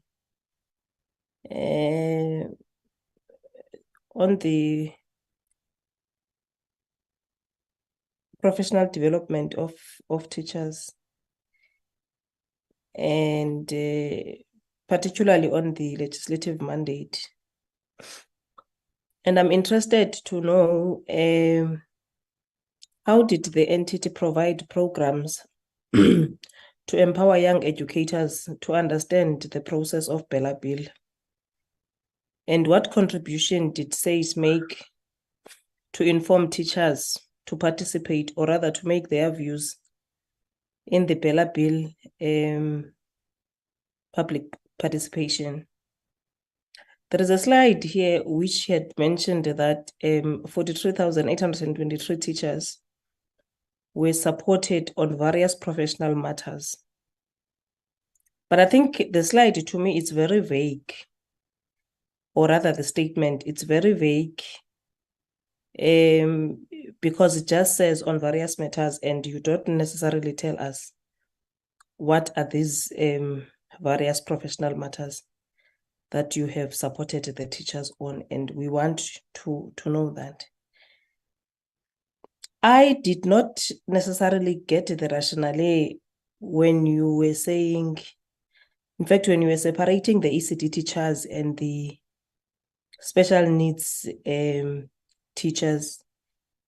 I did not, maybe one must just explain to me why are you separating the ECD teachers from the special needs educators? And then I must say, I am making an observation that you are thorough on the investigation of cases, and I think it is commendable that you thoroughly investigate the cases, because like you have mentioned, they are not nice cases of sexual harassment and so on. But I think one must be honest also when it comes to teacher development. One thinks that you are not doing enough.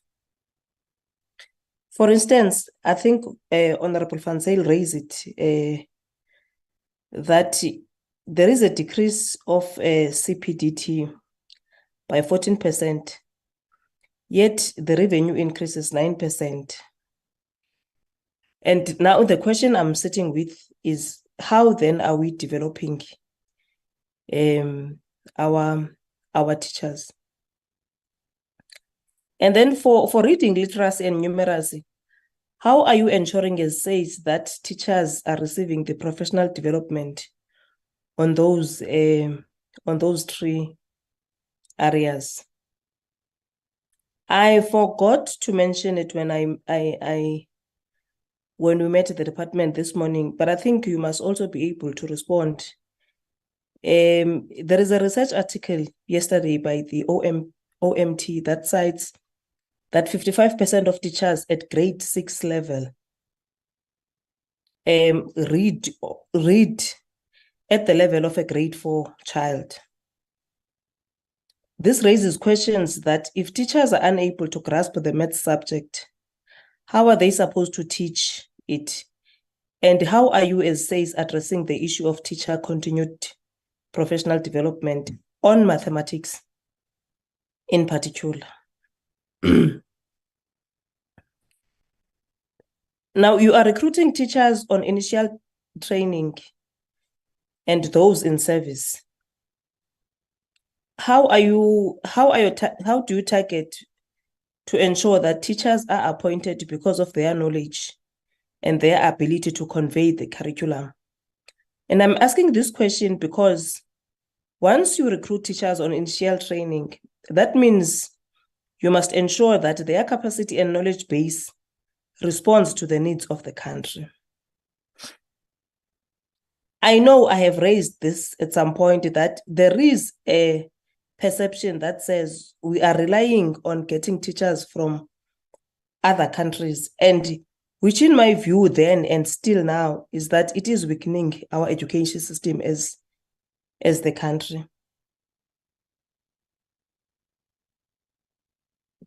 And then on the issue of the registration of teachers, last year we have made observation regarding SACE from the public comments and public comments that are on the social media and on your on the issues that we brought to your attention.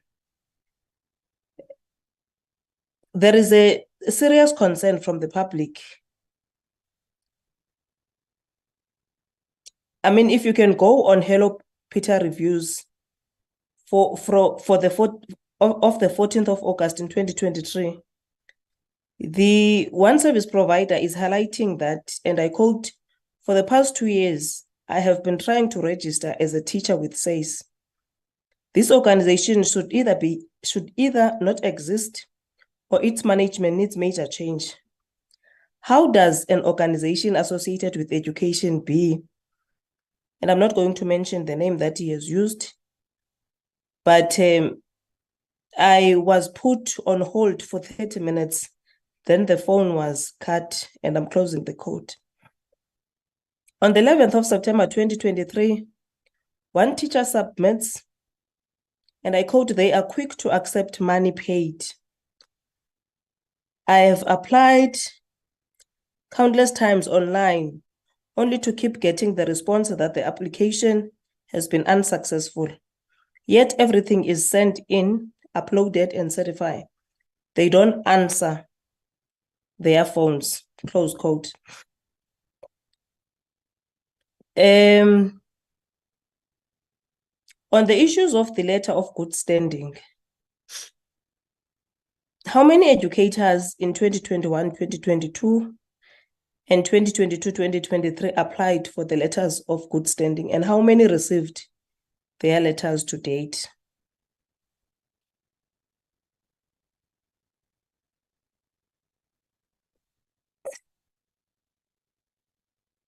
Now, you are an organization that is tasked to register the teachers.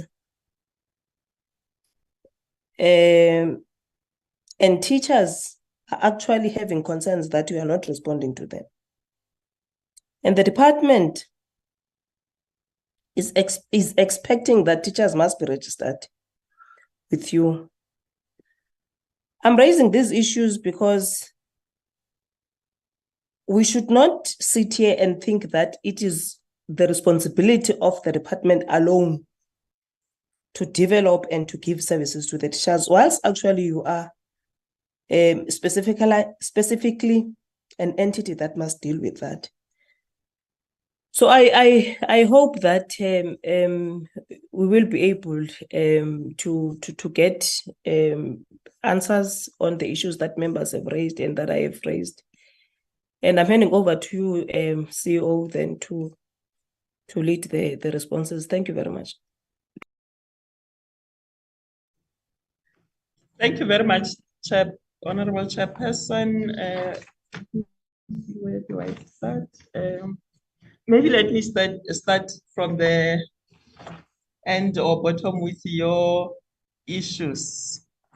The first issues that I'm going to deal with is around registration. All the registrations that we received in the financial year have been dealt with. Let me start there. The issues that you've raised, I'm not sure. Maybe we need to get the facts or the issues, the specifics, so that we can be able to assess where the challenges were. Because as far as I know, I receive a lot of queries, in fact, similar queries from the Office of the Minister, from even the presidency or any other person or even the public. And I can send you some of the responses and also the issues. More often than not, and I can say more than 98% or so, the challenge might have been with some miscommunication or some documentation that has not been there, or something else. The issue of the telephone call, I wouldn't know specifically in terms of that particular person, what was happening at that particular point. That is why I'm saying some of the issues that you've raised, Chair, we may need specifics so that we can check what happened in that particular circumstances and be able to give correct responses. But be that as it may, issues of not answering telephone here and there, we make an assessment. We've got a system that is able to tell us how many calls were dropped, what were the reasons for that particular dropping of calls, etc., etc. And that is why we said there's a job evaluation process that is going on. There's a SACE review and repositioning process that is going on. That is there to make sure that all these issues that have been identified by ourselves internally, we do assess ourselves. And I'm the number one to admit in terms of some of the calls that are not responded to. And that is why I'm saying we've got a system. We report to council every month, every quarter, when we report, or every 2 months, statistics in terms of the number of calls that we received, the ones that were not responded, what were the reasons, etc., etc. And we're doing that specifically in order to be responsive to some of the issues that the public is raising.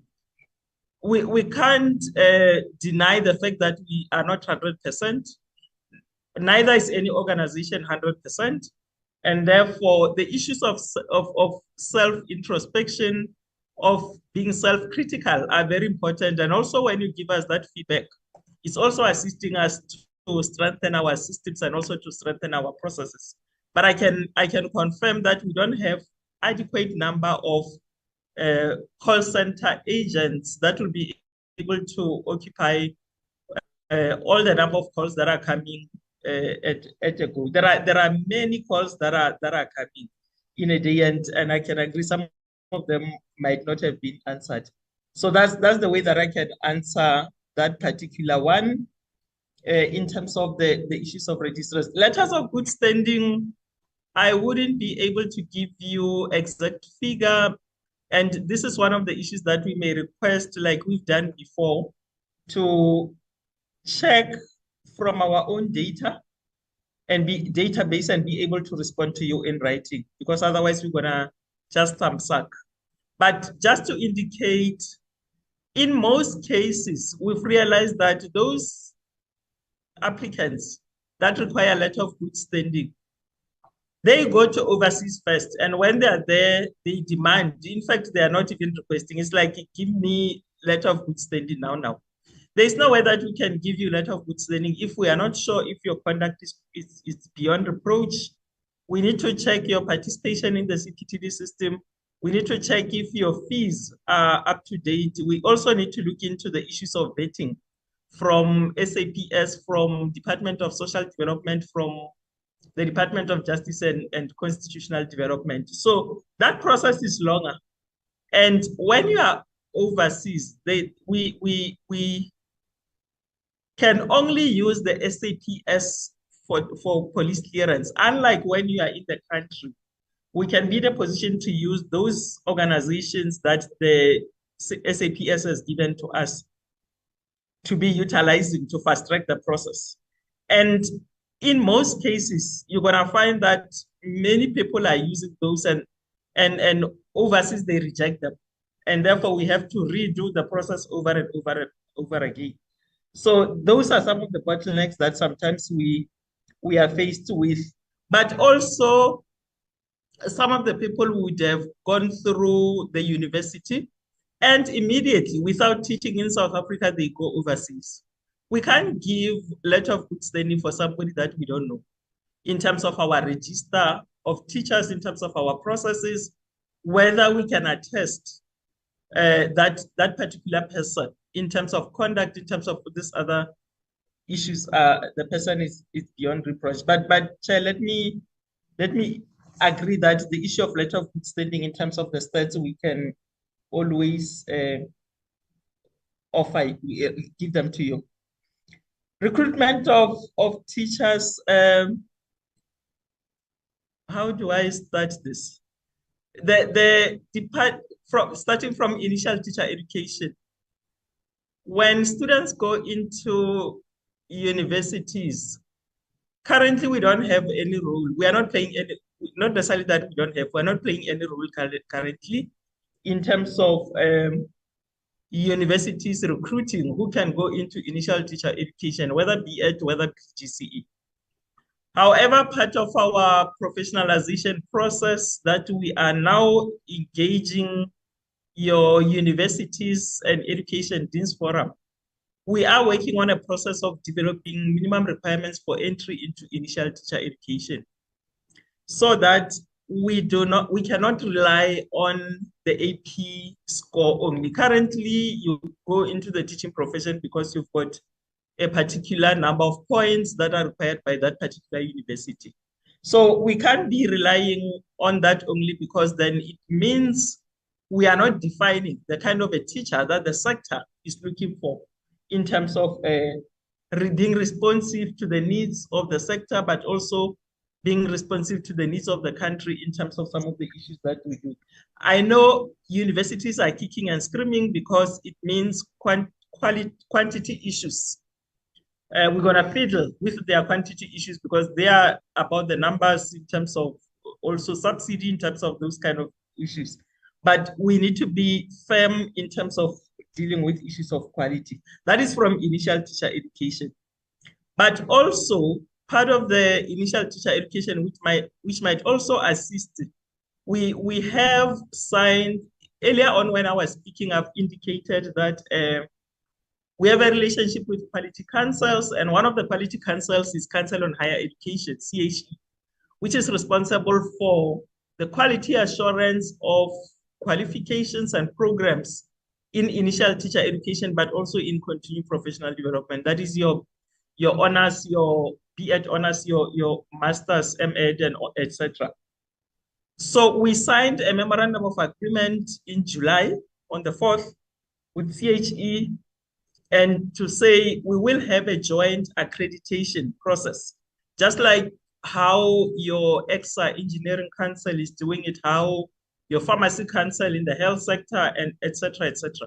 So which means we will then come up with criteria that is supplementing the academic aspect, but come with a professional aspect that we look into whether the qualification is responsive enough in terms of some of the needs of the profession.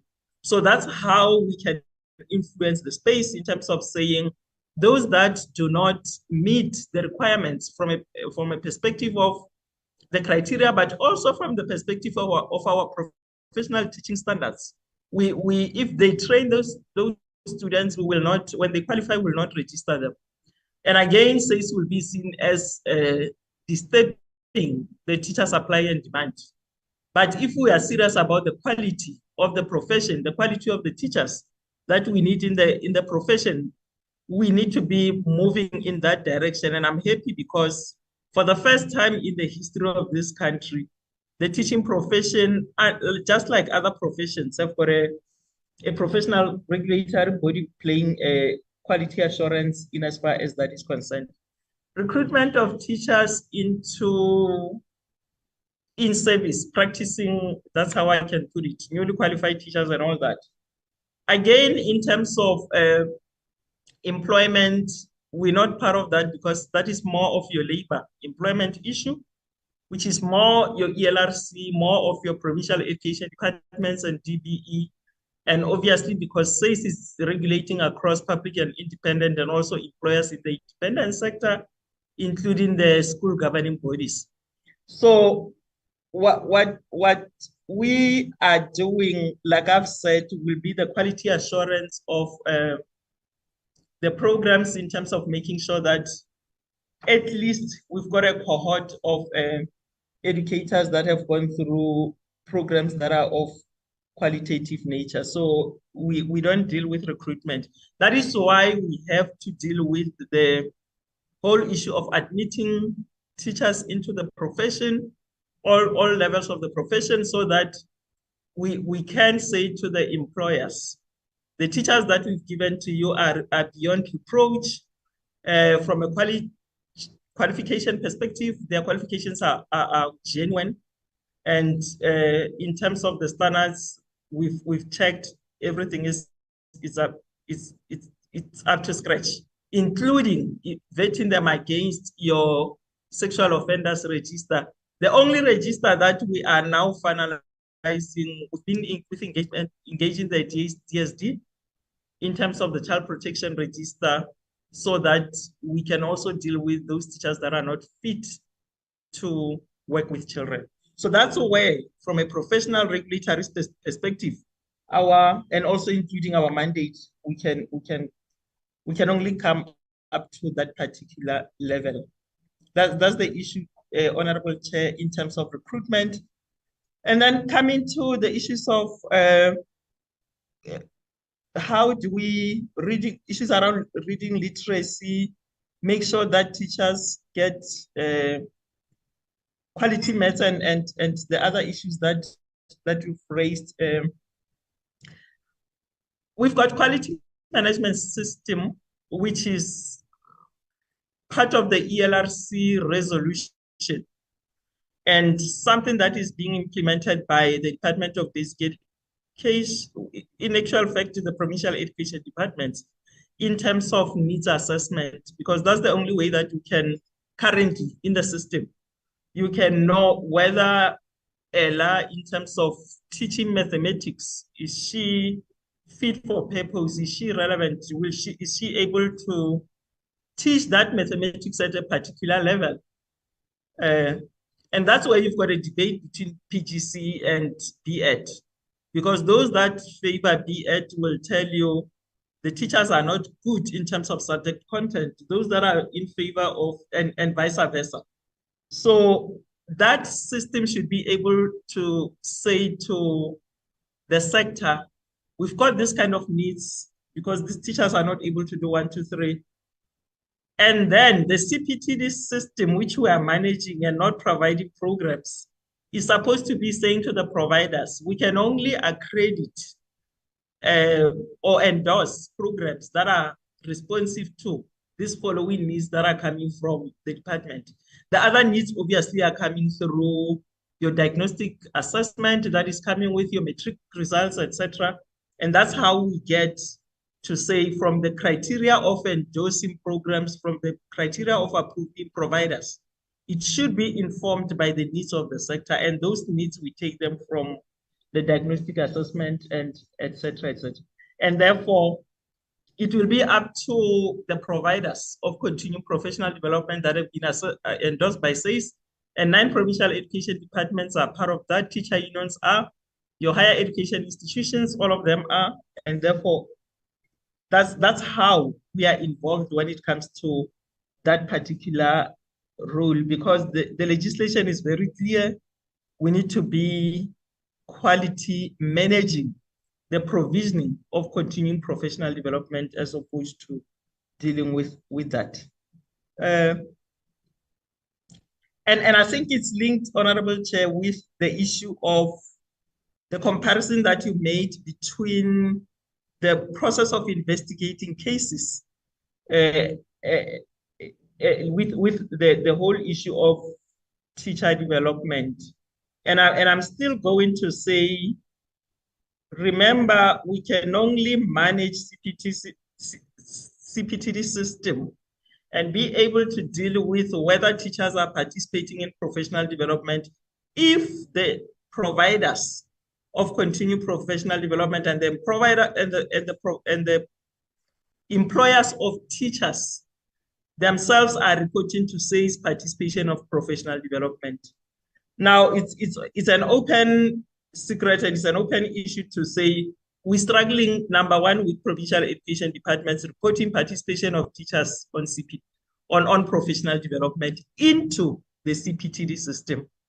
So sometimes it can help if we distinguish from the side of the providers and employers in terms of professional development and seat provisioning, and SACE in terms of managing, having oversight to say, now that all the employers have reported to SACE, all the teachers as individuals have reported to SACE, and the schools in terms of school-based professional development have reported to SACE, we should be saying to say, give us a report, an analysis to say what kind of professional development is being provisioned, and to what an extent what is being provisioned by the providers as a whole is, or those programs are endorsed by SACE and the providers have been.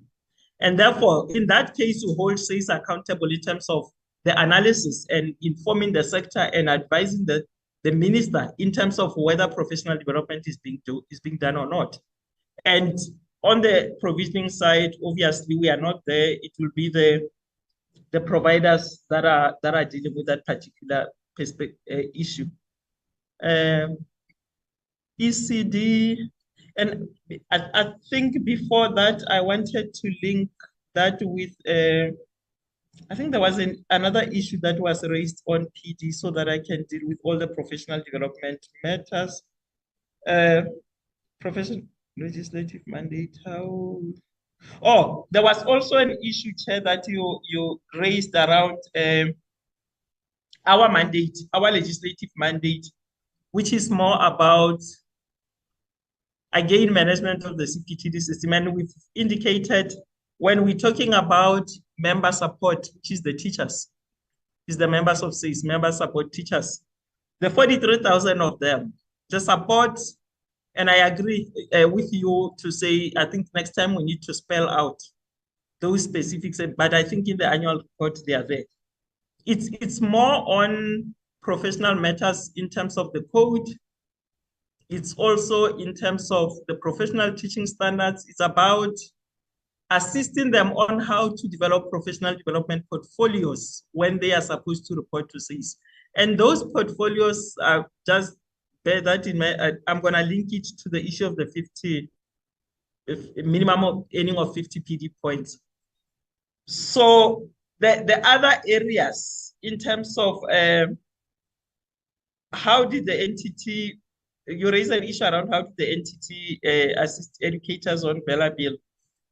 I need to be honest, many of our programs, like I said, they were more of, when we say professional matters, it's professional matters in terms of the SACE Act mandate.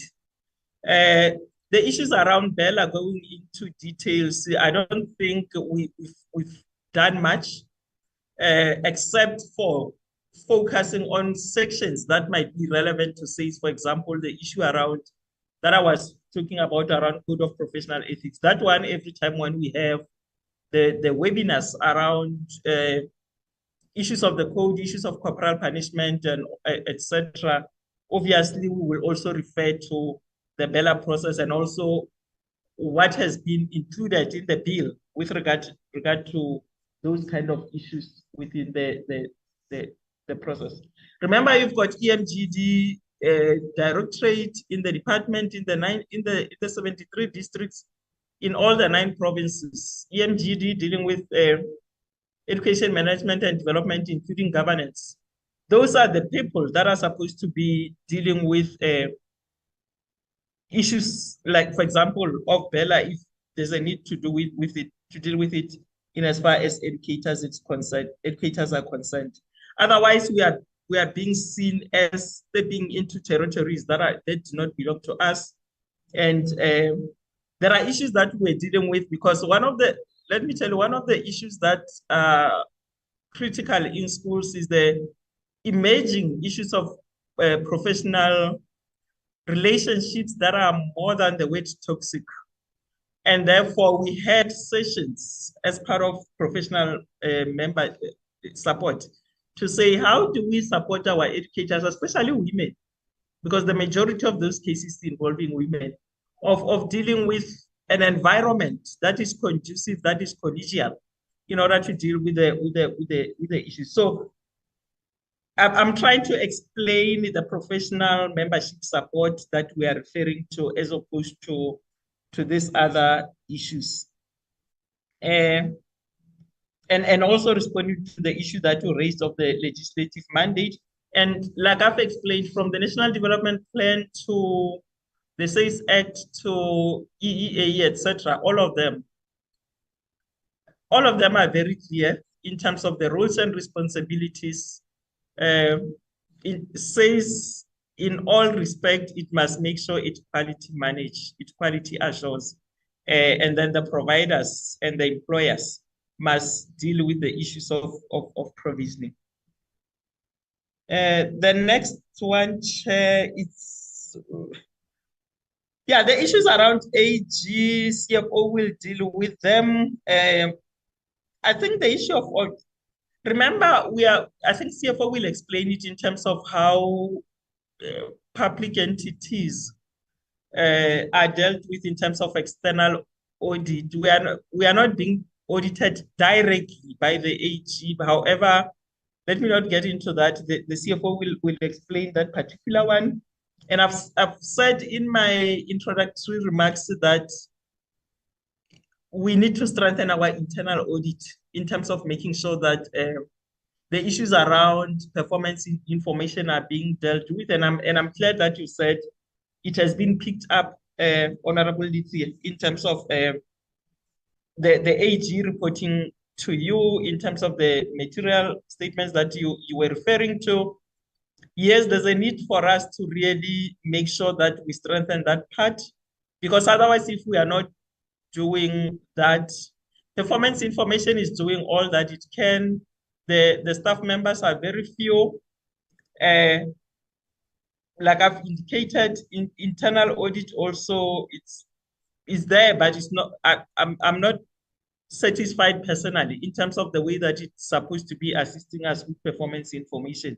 And I think the colleagues can attest to that, because I'm the first one who raised it with regard to that particular issues. I think when I'm done, I'll hand over to CFO to deal with the issues around the AG matters that were raised by Honorable Litsi. Before I go, let me deal with the one on SIU.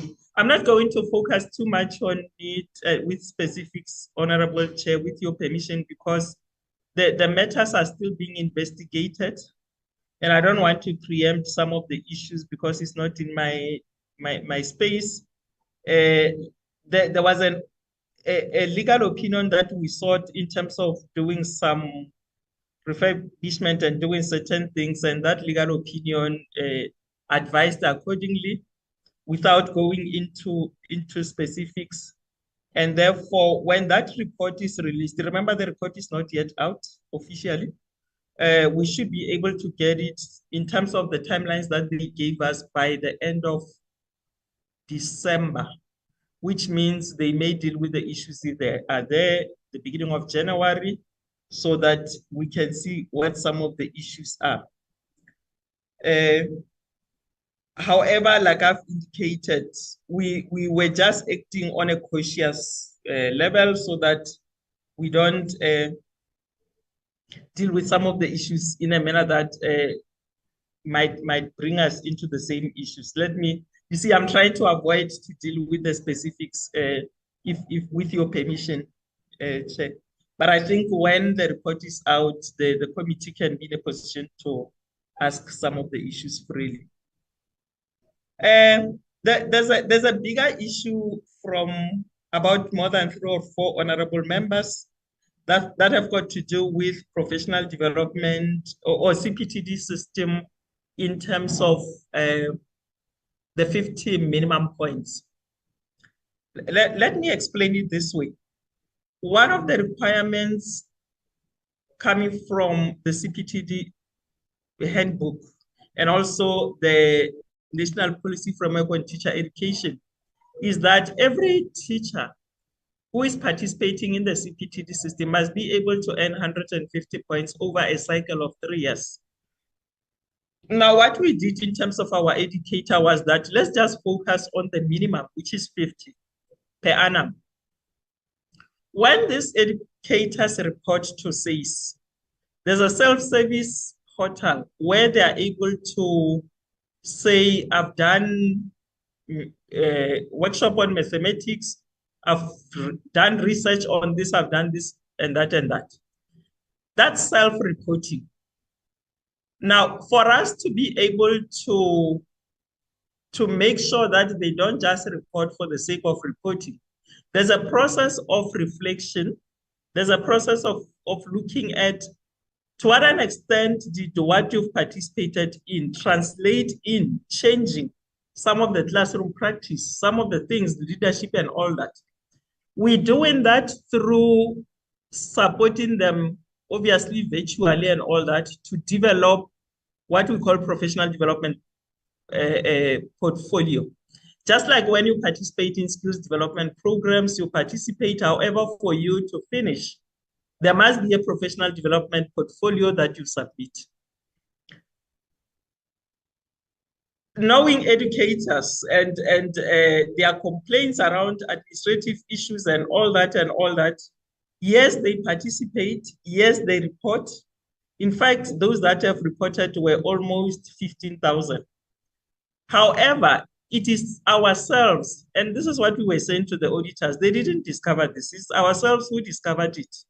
We said to ourselves that you can go back to our annual report, we've got a footnote that we said, because educators are not warming up to engaging in professional development portfolio so that they can reflect on how to improve that mathematics, to improve that reading that we're saying from they can't read beyond a particular level, and therefore there's a challenge for them to be dealing with that, to be teaching reading for meaning if they themselves cannot deal with reading.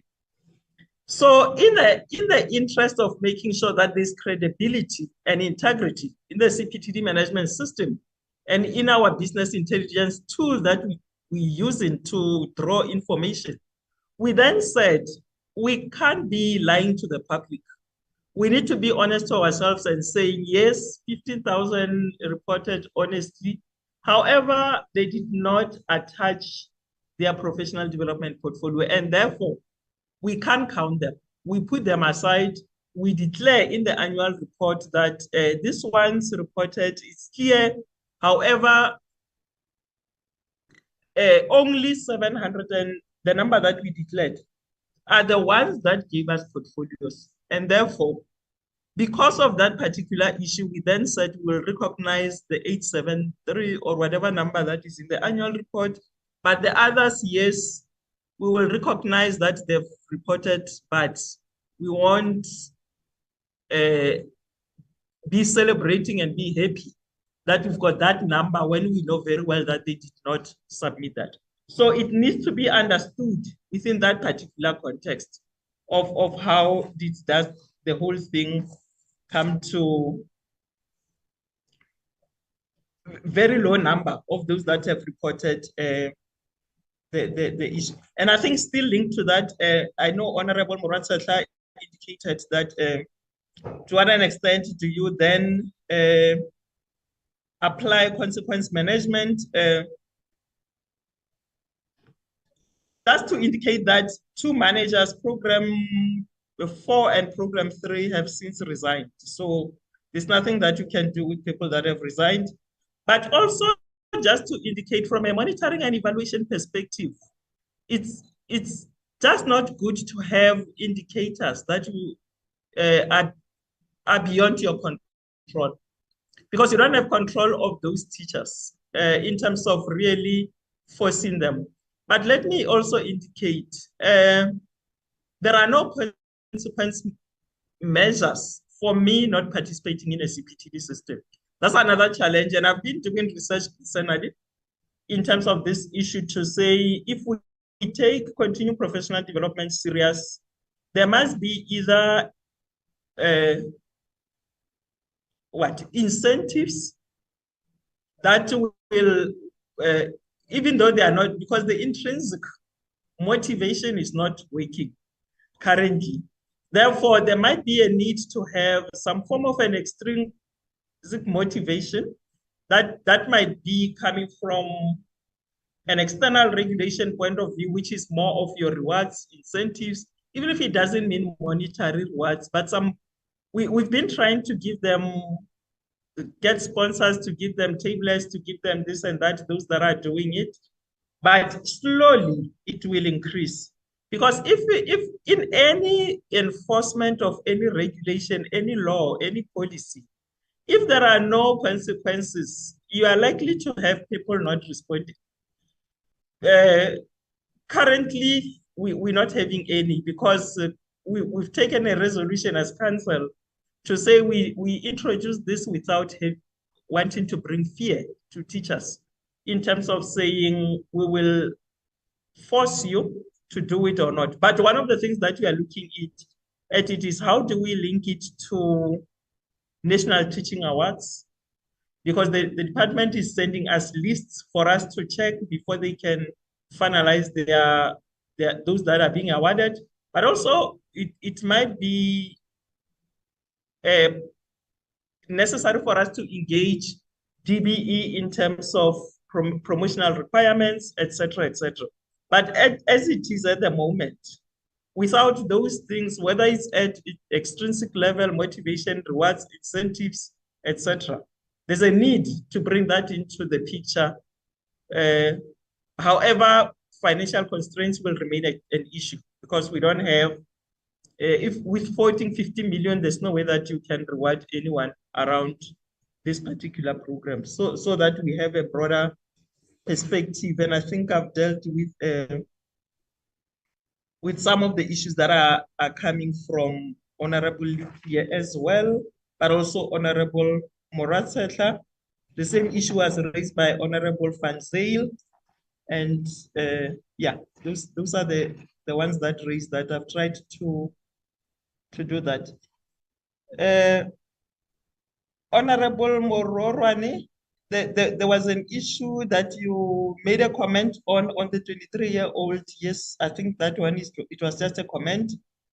And also the issue of Department of National Treasury is only giving SACE funds when it comes to the CPTD system. For example, if it's 50 million, it's 50 million period, nothing further. So it doesn't fund SACE for other mandates, unlike Umalusi and all that, but the CFO later on can add on this one. Qualifications of ECD, Honorable Nodada. Currently, we've got the Department of Basic Education dealing with the Human Resource Development Strategy that looked at issues of qualifications, and I think DDG Gaya can be able to explain this better, and issues of professionalization, issues of registration, etc., etc. And we are working very collaboratively with the department on that one. The qualifications that we're using at the moment for registration, it starts from NQF level 4, but with a proof that you've registered for NQF level 5. That is those that are not necessarily paid by government in terms of your normal posts and all that. But you then have those that have got diploma in grade R teaching, but which is restrictive to grade R only. And I know that one is being phased out because it was an interim qualification. And with the audit of ECD, you would have realized that, which was done by the Department of Basic Education, you don't have many that have got B at foundation phase because at the moment, that particular qualification is another route. But I think from the Department of Higher Education and Training, you also have an ECD qualification framework that the Department of Higher Education and of DBE and others are also engaging DHET in terms of those qualifications. That's what I can respond to at the moment. And I think let me link it to, again, what you said, Honorable Nodada, in terms of masters. And I know Finland, their entry requirement is at master's level. And I don't think, I'm being honest, in South Africa, we are not ready for that. But if we are serious about having a graduate profession, it will be important that we look into a process that gradually will take us to having a graduate profession, but we need to take the context of South Africa into account, and whether even currently, when you look into issues of continuing professional development from a qualification perspective, how many educators are even at that? And I think the main issue for the South African teachers is that there's no reward. There could be a once-off bonus that you get, but it doesn't translate into you moving to whatever from a financial perspective and all that. So it's one area that we can debate, but personally, I don't think we are ready. There are still lots of things that we need to do before we can even reach that particular stage. But it's a good one, especially if you are in a developed country. But when you are in a developing country, still trying to professionalize the sector and professionalize teachers is still going to take us some time before we can get to that. And I think I've touched the issue of lack of interest that you've raised in terms of educating and incentives and all that in terms of how we can deal with that, Honorable Badada. I think I've covered you. Also issues of preliminary areas of specialization, areas of need. When I was explaining the issue of QMS and also the issue of diagnostic assessment from NSC and all that, I've covered that one. The backlog turnaround time, this was for ethics, I think, if I remember very well. Look, the backlog, we've discussed it. And currently, because of financial constraints, if you check our budget that you've approved from when we presented our budget and ATP, you'd realize that it was around 1.5 million. And 1.5 million, honestly speaking, can't do anything because you've got a whole lot of cases from different angles. You've got financial mismanagement, sexual misconduct, and I think Honorable Muraran was very, very clear and honest to say those are the cases that need resources. Because if you've got lawyers involved, you've got a whole lot of witnesses and technicalities around witness statements. And also, how do you deal with protecting those witnesses? Because sometimes they are being bribed. You have a watertight case overnight, they are being bribed. Tomorrow the mother say, come and say, not with my daughter. Because she has been given about 5,000 that she has never seen before. So there are a number of factors around the issue of a backlog. And I can't say for sure, with certainty that I can say tomorrow that backlog will be cleaned, because as you are dealing with backlog, you're still creating another backlog of those new ones that are coming. And that is why I'm saying if you're sitting at 1,800 cases, there's something that is not gelling in the sector. But also, I've raised the issue of the extent to which sometimes provinces do not want to take responsibility of their cases. There are a number of cases that we're receiving in terms of teachers saying to us, you are the last resort. And they've turned SACE in an institution that is there to deal with teachers. And that's not the image that we want to portray. But because of cases that are not being handled at a particular level, because of inverted commas, the corruption that people claim is there, they then just dump everything in at SACE and all that. But it needs more resources, Honorable Nodada, to be able to clean that backlog, but also to stabilize the process in terms of that. But also because of the amount of money that we have. If you compare how the Education Labor Relations Council, ELRC, is paying their commissioners, their people that are dealing with cases, as compared to SACE, obviously you're going to have prosecutors preferring to go and deal with cases that are coming from ELRC as opposed to SACE. You can see we are moving with regard to investigations, which are taking a few weeks. There we don't have too much problem. However, when it comes to prosecution, we have people that are reluctant to take the prosecution because of the money, as I've already indicated. But also, besides the money, beside the number of people, you've got dynamics that play themselves out. And you can look at the cases that are being dealt with in courts at the moment without mentioning them. They are dragging, they are taking years because of the number of issues that are there.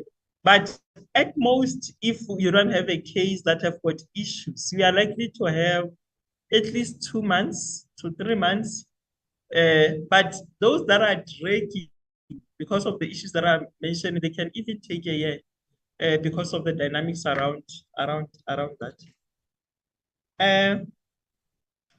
Posts have not been advertised, and I know, Honorable Dada, you asked a question around posts.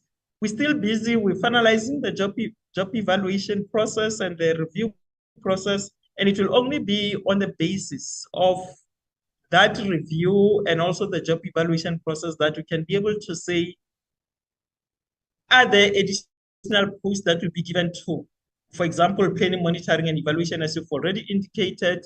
Because otherwise, if we're not dealing with those issues, the issues around performance information will still be a struggle, issues around internal audit, issues around the calls that are not being answered. Is it our call center well-equipped, well-resourced in order to deal with as many cases as possible? So at the moment, there are no cases that have been advertised.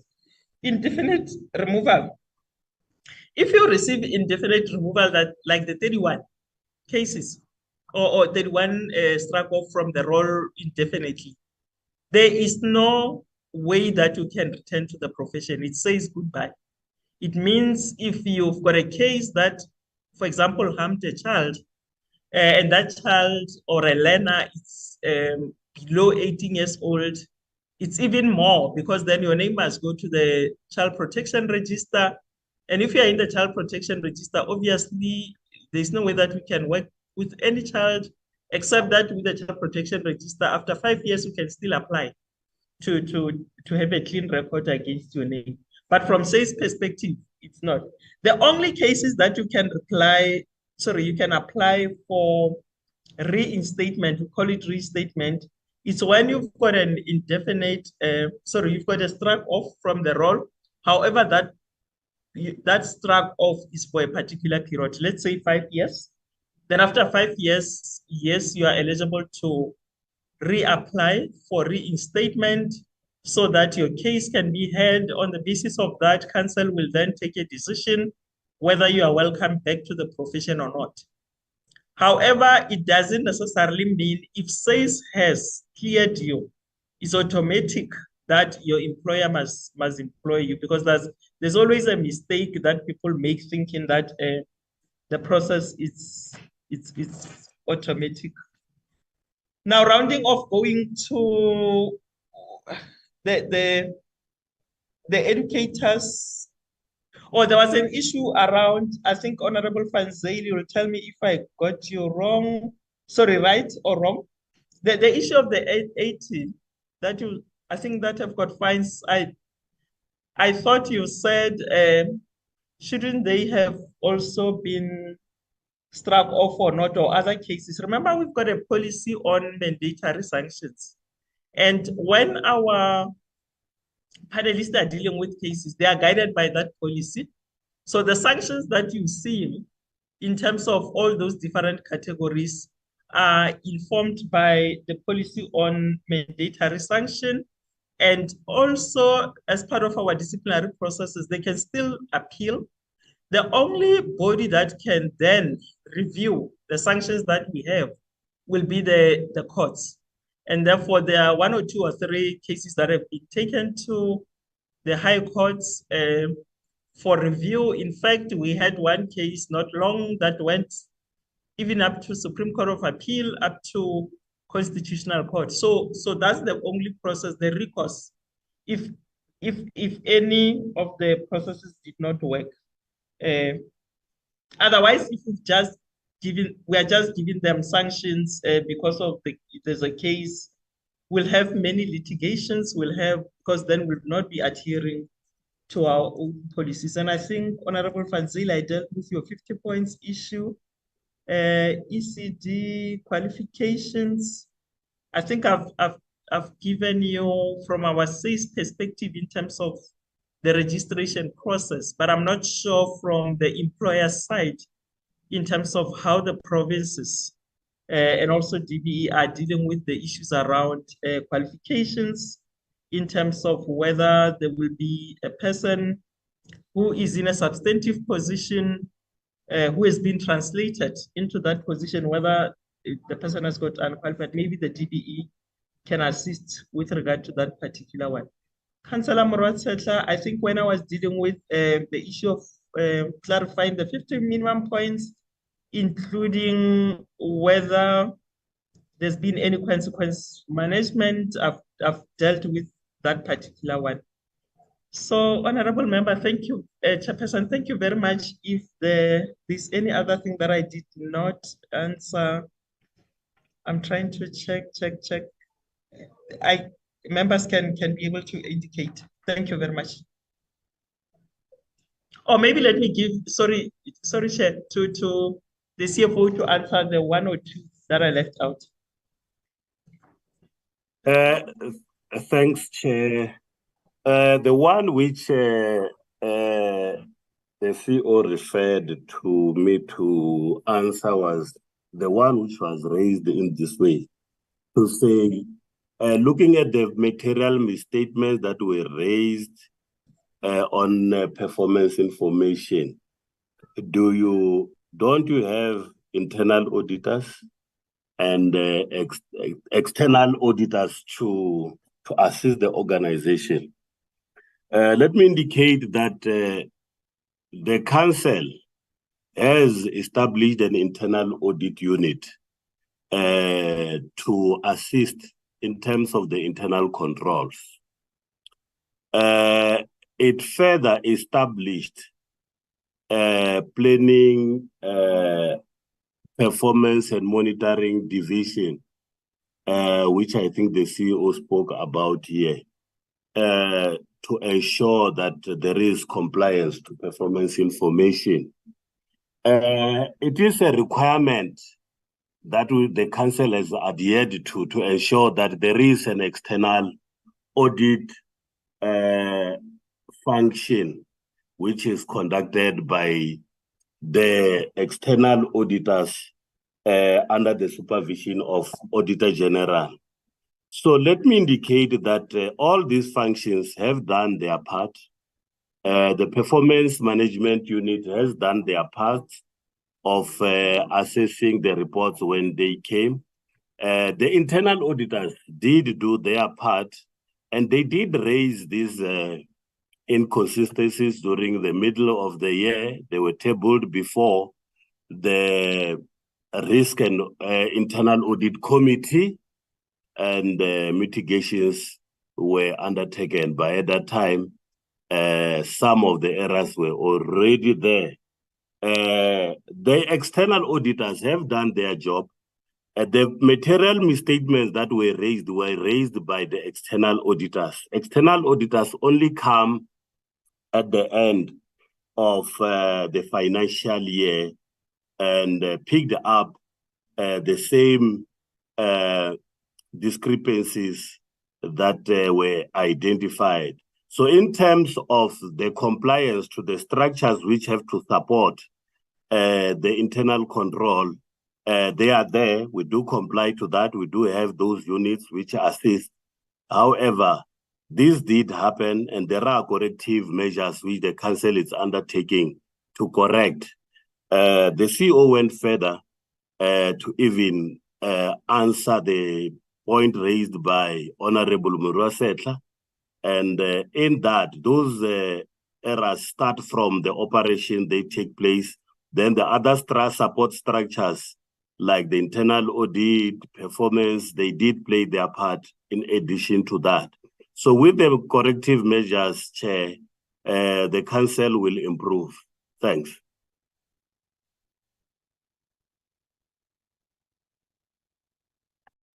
Thank you, Chair. Thanks. No, thank you very much, CEO and CFO, for the responses. Any member that has got any follow-up? Oh, we are tired. Oh.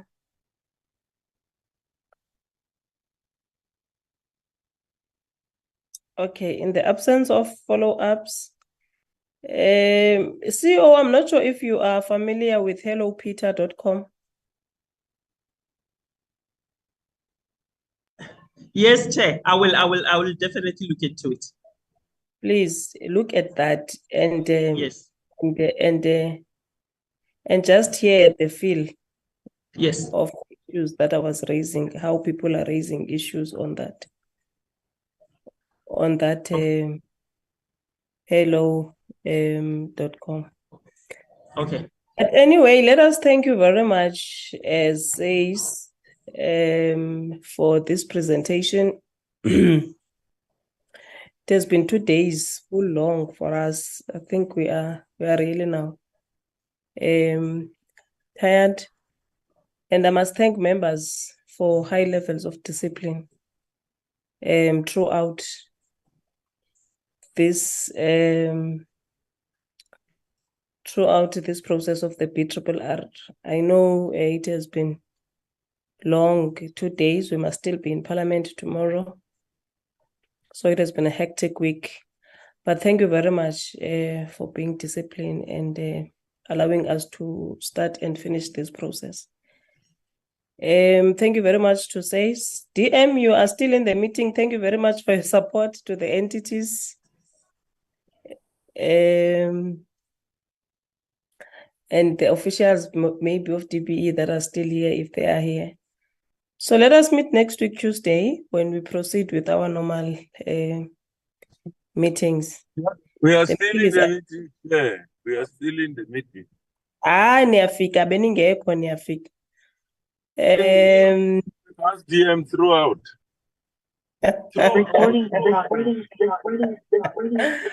No, it's fine. Thank you very much, DG. I wena ke ungumahamba endleleni, so you don't get tired, Shem. So thanks very much, everybody. The meeting is adjourned. Thank you. Recording stopped. Thank you. Goodbye. Thank you. Air Cancer Chairperson. Thank you. Relevant.